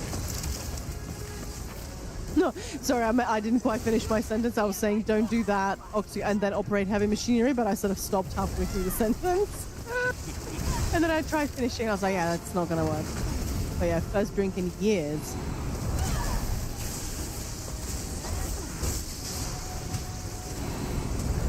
one does not mind getting her floors bloody.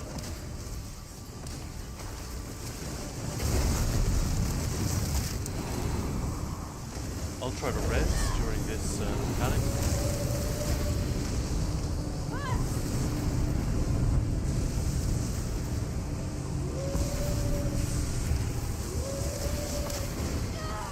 That little alcohol messes with meds. I mean, especially if you're not used to drinking. You know, if you've not drank in a while, then even tiny bit is just... Oh, they're off the lead completely? They're enraged, okay. Yep. Let's see that. And I've got no stamina left. Just can't do it. We're still pushing her way too far. It's crazy, isn't it? It's a little bit annoying. It would, like a higher difficulty, doesn't even need to be like they hit harder or whatever. That would be fine too. But if she just had twice as much HP, even 4 times, it would make the fight so much easier. Because no one, I can see, no one's trying to DPS the boss. Oh, apologies folks, my food ran out as well, that didn't help. But she's just taking all the damage anyway. Alright, I will really try to leave the wolves alone now. Not the pets, but the ads, I will really try to leave them alone. So they're on you. They won't be taunted. My cause shall defend what is hers. By blood and claw.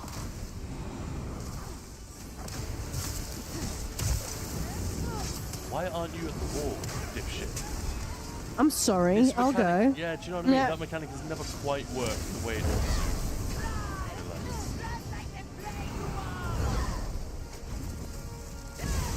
I mean, when I wasn't taking those, I was drunk after half a bottle of beer. That's impressive. That's still very cheap to get drunk there. That would be the I know, wrong right? odds. You'd see that, Maya. No. Oh, I see. Yeah. Yeah. No, I saw it. Yeah. Yeah, I think that's the better way to do it. It feels bad to just leave a bunch of potentially dangerous ads for the DDs to tank.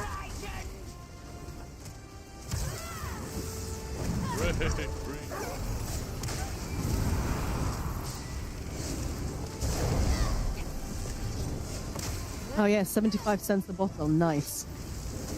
Cheap. This one needs her best to attack.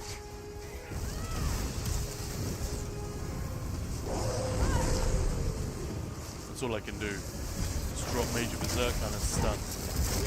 Better than nothing.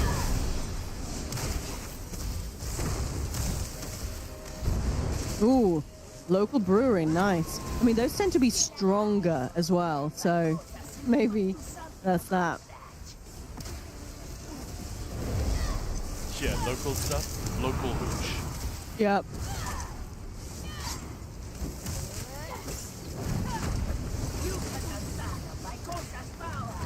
Why am I debuffing the bots?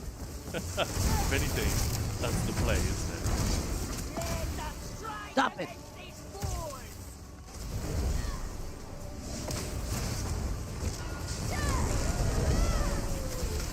To be fair, that stun is pretty handy.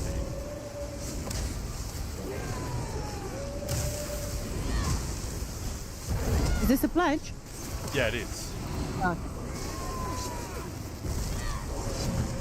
Pro tip, by the way, guys, when she does that, when she ports back to the middle, the exit, that's when you know, if you weren't paying attention to her HP, pets are coming back. What a bitch. But it's nice that she has that tail. Yeah, yeah. I mean, a lot of the bosses and things in general do, don't they? Like there are tells. Yeah, and it's but funny. that's a very obvious one. I really Yeah, appreciate true, it. true. Yeah. In case you're paying attention to something else.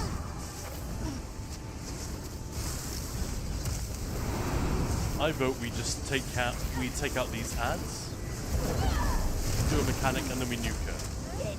That's 20%. After this, we nuke.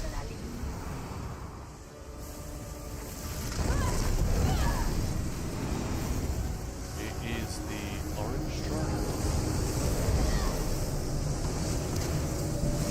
Let's nuke the boss. Kill it! With fire and beams and green lights.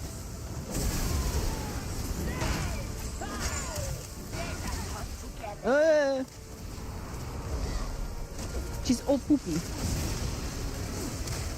Can't quite see the percentage, but nearly there, right? Yeah. Hey!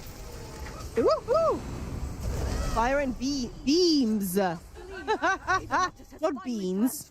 Then it would be beans and farts. Hello, doggo. Oh, the doggo got it excited. Whoop. Nice one, Crystal. Thank you for that. Yeah, sorry, that is an awkward one to do with a... We're not quite a pug, but you know what I mean. The fact that we're not all on voice together. And never played as a group together. Did you say... You either because we're saying coordinate... GG. Yeah, man, you either coordinate for a super quick nuke, or you like, I don't know, you do one phase, 2 phases, then nuke. Yeah. We did 3 phases and then nuke just to be safe. Pneumatic cryptic, noise. And trust me, you saw how much damage Schnax and Beautiful Barbarian had earlier in the dungeon. They were really pulling their punches on the boss, but she gets pushed just by blockade. So I'm not looking. I'm not even looking. Even my damage to her is like enough to make a slight difference. I won't. Saying the beer got 4.9% volume. Wow. That's the girls asleep. Almost time for game. Nice catch. And there was the eggbirds. Well, you could beam out of your butt for a while, right? Wow. Still can. A little bit. There are so many. No, I'm not going to say it. Should we hand these pledges in and do another one?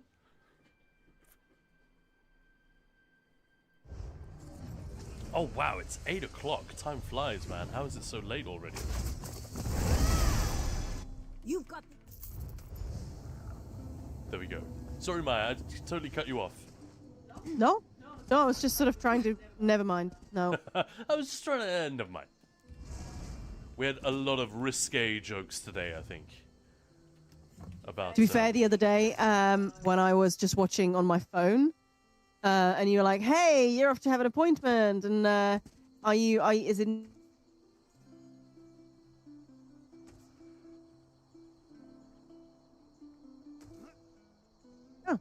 Oh, there you are. You're back. You cut out all of a sudden. Maybe it's just My internet just fucked up. Just hiccuped. All right. But yeah, when what did you hear? I said, "Oh, you're going out for an appointment." Yada yada yada. Yeah, no, that's So you said you're getting your nails done, and I really was tempted to respond with, "Nah, getting vajazzled finally." But I was like, typing that in chat, that would be weird. I've I don't never know. been with a vajazzled lady. Have you, Maya? Stupid question. Of course you have. I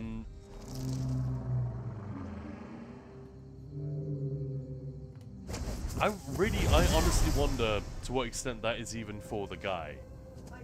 I'm.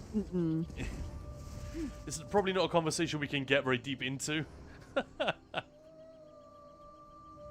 feel like the Swarovski, whatever they're using, would end up on the dude anyway, so it would be annoying. Anyway. I'm not an expert on that. Pun intended. Yeah, that pun was pretty deep. I mean, intended. Jeez. But nice one, guys. Yeah, Yeah, but that you is still could, one that- exactly, yeah. Well, Schnax has bounced. Oh, thanks for offering to share the gear as well. Crap, maybe we should have done that. If you wanted any gear, Can I have it? no, you don't need it. Snacks is saying that was not intentional. Oh no, alright, okay. But yeah, Crystal, if you wanted any of the gear, just to have it for the collection, like there's nothing particularly great in there, but for the sticker book, Beautiful Barbarian already linked all of their stuff. I'm happy to trade mine as well if you want it.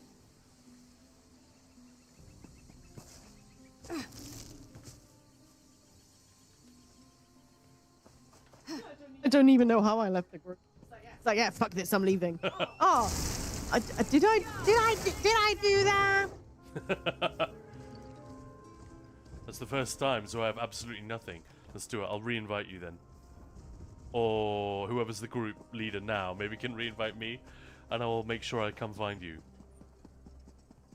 I'm guessing it'll be Barbarian. But how funny is that? Beautiful Barbarian showed up one day, Maya.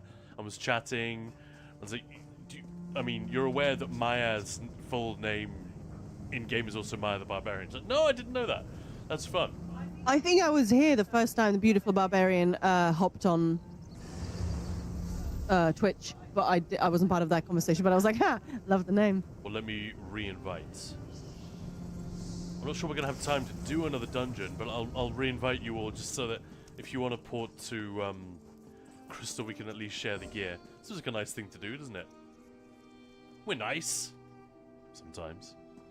This is getting out of hand. There's two of them now. Yeah, exactly. Oh, there are two of them. We should not have made this bargain. Well, how the fuck do I know those quotes? It's probably the worst Star Wars movie. You know all quotes. Yeah, just a quote fiend.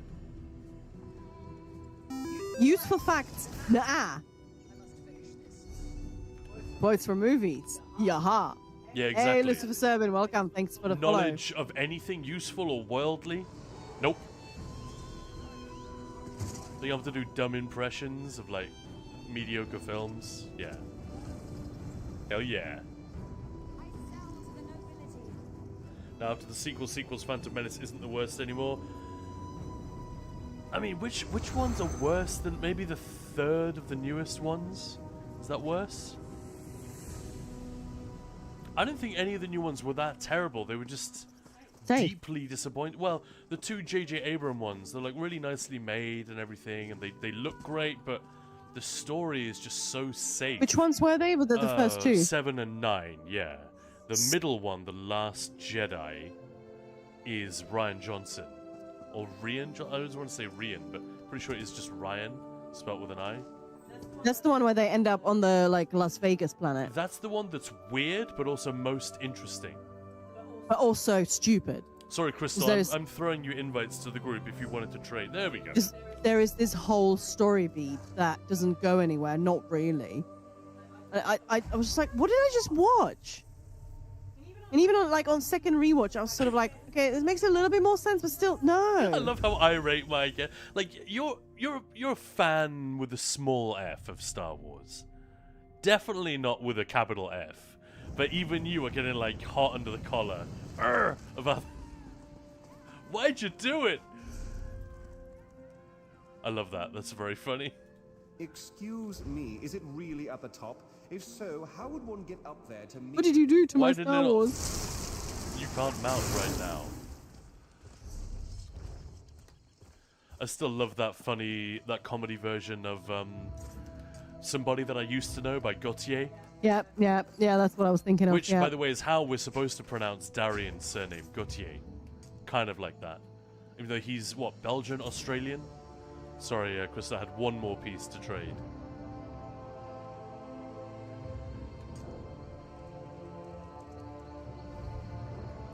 Oh, two more, actually. There we go. You can have the motif as well. I don't need it.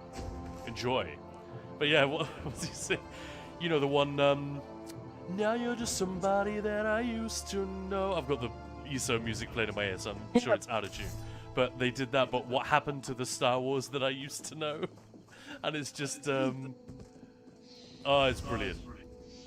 If you guys haven't seen it, it's very old. It came out like within a year of that song becoming a hit. So what is that, like 2010 or some shit? It's ages ago, but yeah. So funny. You treat me like a wampa, and that feels so cold. Every sort of tension that was built up in episode 7 was just totally gutted in episode 8. Yeah, and the same with 8 and 9. It's like the episode 8 movie made me not want to watch episode 9. Oh, they were made by different people, though. They scrapped the things that... Everything J.J. Abrams appeared to be setting up. I mean, it's not just him, obviously. Or the writers, the producers, all of that stuff. But for the sake of clarity, for the sake of simplicity, I would say everything J.J. Abrams was setting up in episode 7, Rian Johnson seems to have just abandoned and gone, nah, I've got my own ideas. Because they... Apparently, Kathleen Kennedy and those guys, they didn't plan out any kind of arc for the films at all. They didn't give the directors, you know, here's your brief. Such and such needs to end up there. We don't care what happens to this character. That character needs to survive. You know, they didn't give them any guidelines at all. They were just welcome to do whatever the hell they wanted, which is wild to me. And that's basically the reason it doesn't make any sense at all. It's almost like Rian Johnson and J.J. Abrams are like Trump and Biden, just like trying to crap on each other's work and undo it when it was their turn. Like, that definitely isn't the attitude, I'm sure, but that's almost what it looks like. That thing you set up in that, we're gonna abandon that and go with something else. They went in another direction.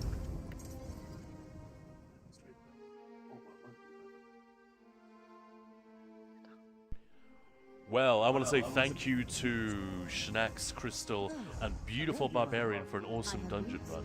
Speaking of things that are beautiful, look at that. Good work. Wow, that's just creep and Christmas rolled into one. That's beautiful. Excellent. I dig it. And that is mostly just one outfit style, but just done really, really well. The red and the black fucking works, man. Serana die Echte. Yeah. I like it. Definitely a vampire-themed character. It's called Serana. It looks like that. Oh, yeah, absolutely. Thanks, oh, yeah, good point. Thanks, Schnax, Barbarian, and Crystal. It was awesome. That was fun. I'm glad we got the hard mode done in the end. Sorry it took a few goes, but that is a particularly... It's not difficult. Actually, didn't take you guys that long at all, did it? No, we could have been stuck there for longer if the DVs weren't so awesome at I don't know, just shaving Vykosa with the edge of the beam kind of thing. So I appreciate that. I know that's not easy to do. Never has been. We used to go pure single target in that fight, remember? Just to get through it. Yep. Without getting overwhelmed. And thank you to everyone for hanging out today. Whether you're here for the drops, here for the game, here for the Ninja Pulls nonsense, whatever brought you here, whatever caused you to stay, we really, really appreciate it. It is now 8:15 our time, and I think we are going to call it here. It has been a very long stream today. If there was anybody else who wanted to support Ninja Balls before we go, you'll have plenty of opportunity over the coming days. We are streaming a lot between now and the new year. But, you know, don't let me stop you. If you wanted to join the Discord, join the guild in-game on PCEU or PCNA, hit us up on Discord ideally. You can ask during streams as well. If you haven't followed yet, please do consider it. You can always unfollow later. And yeah, if you do wish to support what we're doing with the Discord, with the YouTube, with the Twitch, yeah, there's Ko-fi if you don't want to pay the full sub amount. Or you can sub to us right here on Twitch. We really, really appreciate it. It's what we need to keep us going. And to bring Maya home from her square job and back where she belongs, which is right here. Bring me home. Yeah, that's the mission for 2026. Yep. Is bring Maya home or all this goes away, I think. We've got to give up. Yeah, kind of. Yeah. If it doesn't work. So, but we will discuss that next year, and we've got a lot planned over the coming days, and already some big plans for next year to keep you guys thoroughly entertained. Yes, no, you're not allowed to go. No, but we what would we'll it take to tomorrow. keep you here until 9 o'clock, Maya? 100 subs. 100 subs. That is greedy. Wow. Well, she's also greedy for her evening off. She really needs it, guys. It is a crazy time of year for anything to do with hospitality or retail. So I'm just going to leave you with that thought and imagine the day that Maya has had the last Saturday before Christmas. And then we'll she have comes tomorrow, home and the day after, streams and the for day after that. Yeah, and then you come home and stream with me for a few hours. But it's awesome. Always fun. Need to get some food in me and then some sleeps. And my throat is going. It's really worrying. Thank you for following Mr. Unit. Love it. Hey. But Lord, thank you. Have a chill evening. We'll do our best. Yeah, Schnacks, it was fun indeed. Thank you, everyone. Beautiful Byron. Thank you for the entertainment today. Thank you for joining the dungeon run and for hanging out. You guys are the best. We'll be back tomorrow. What time are we back tomorrow?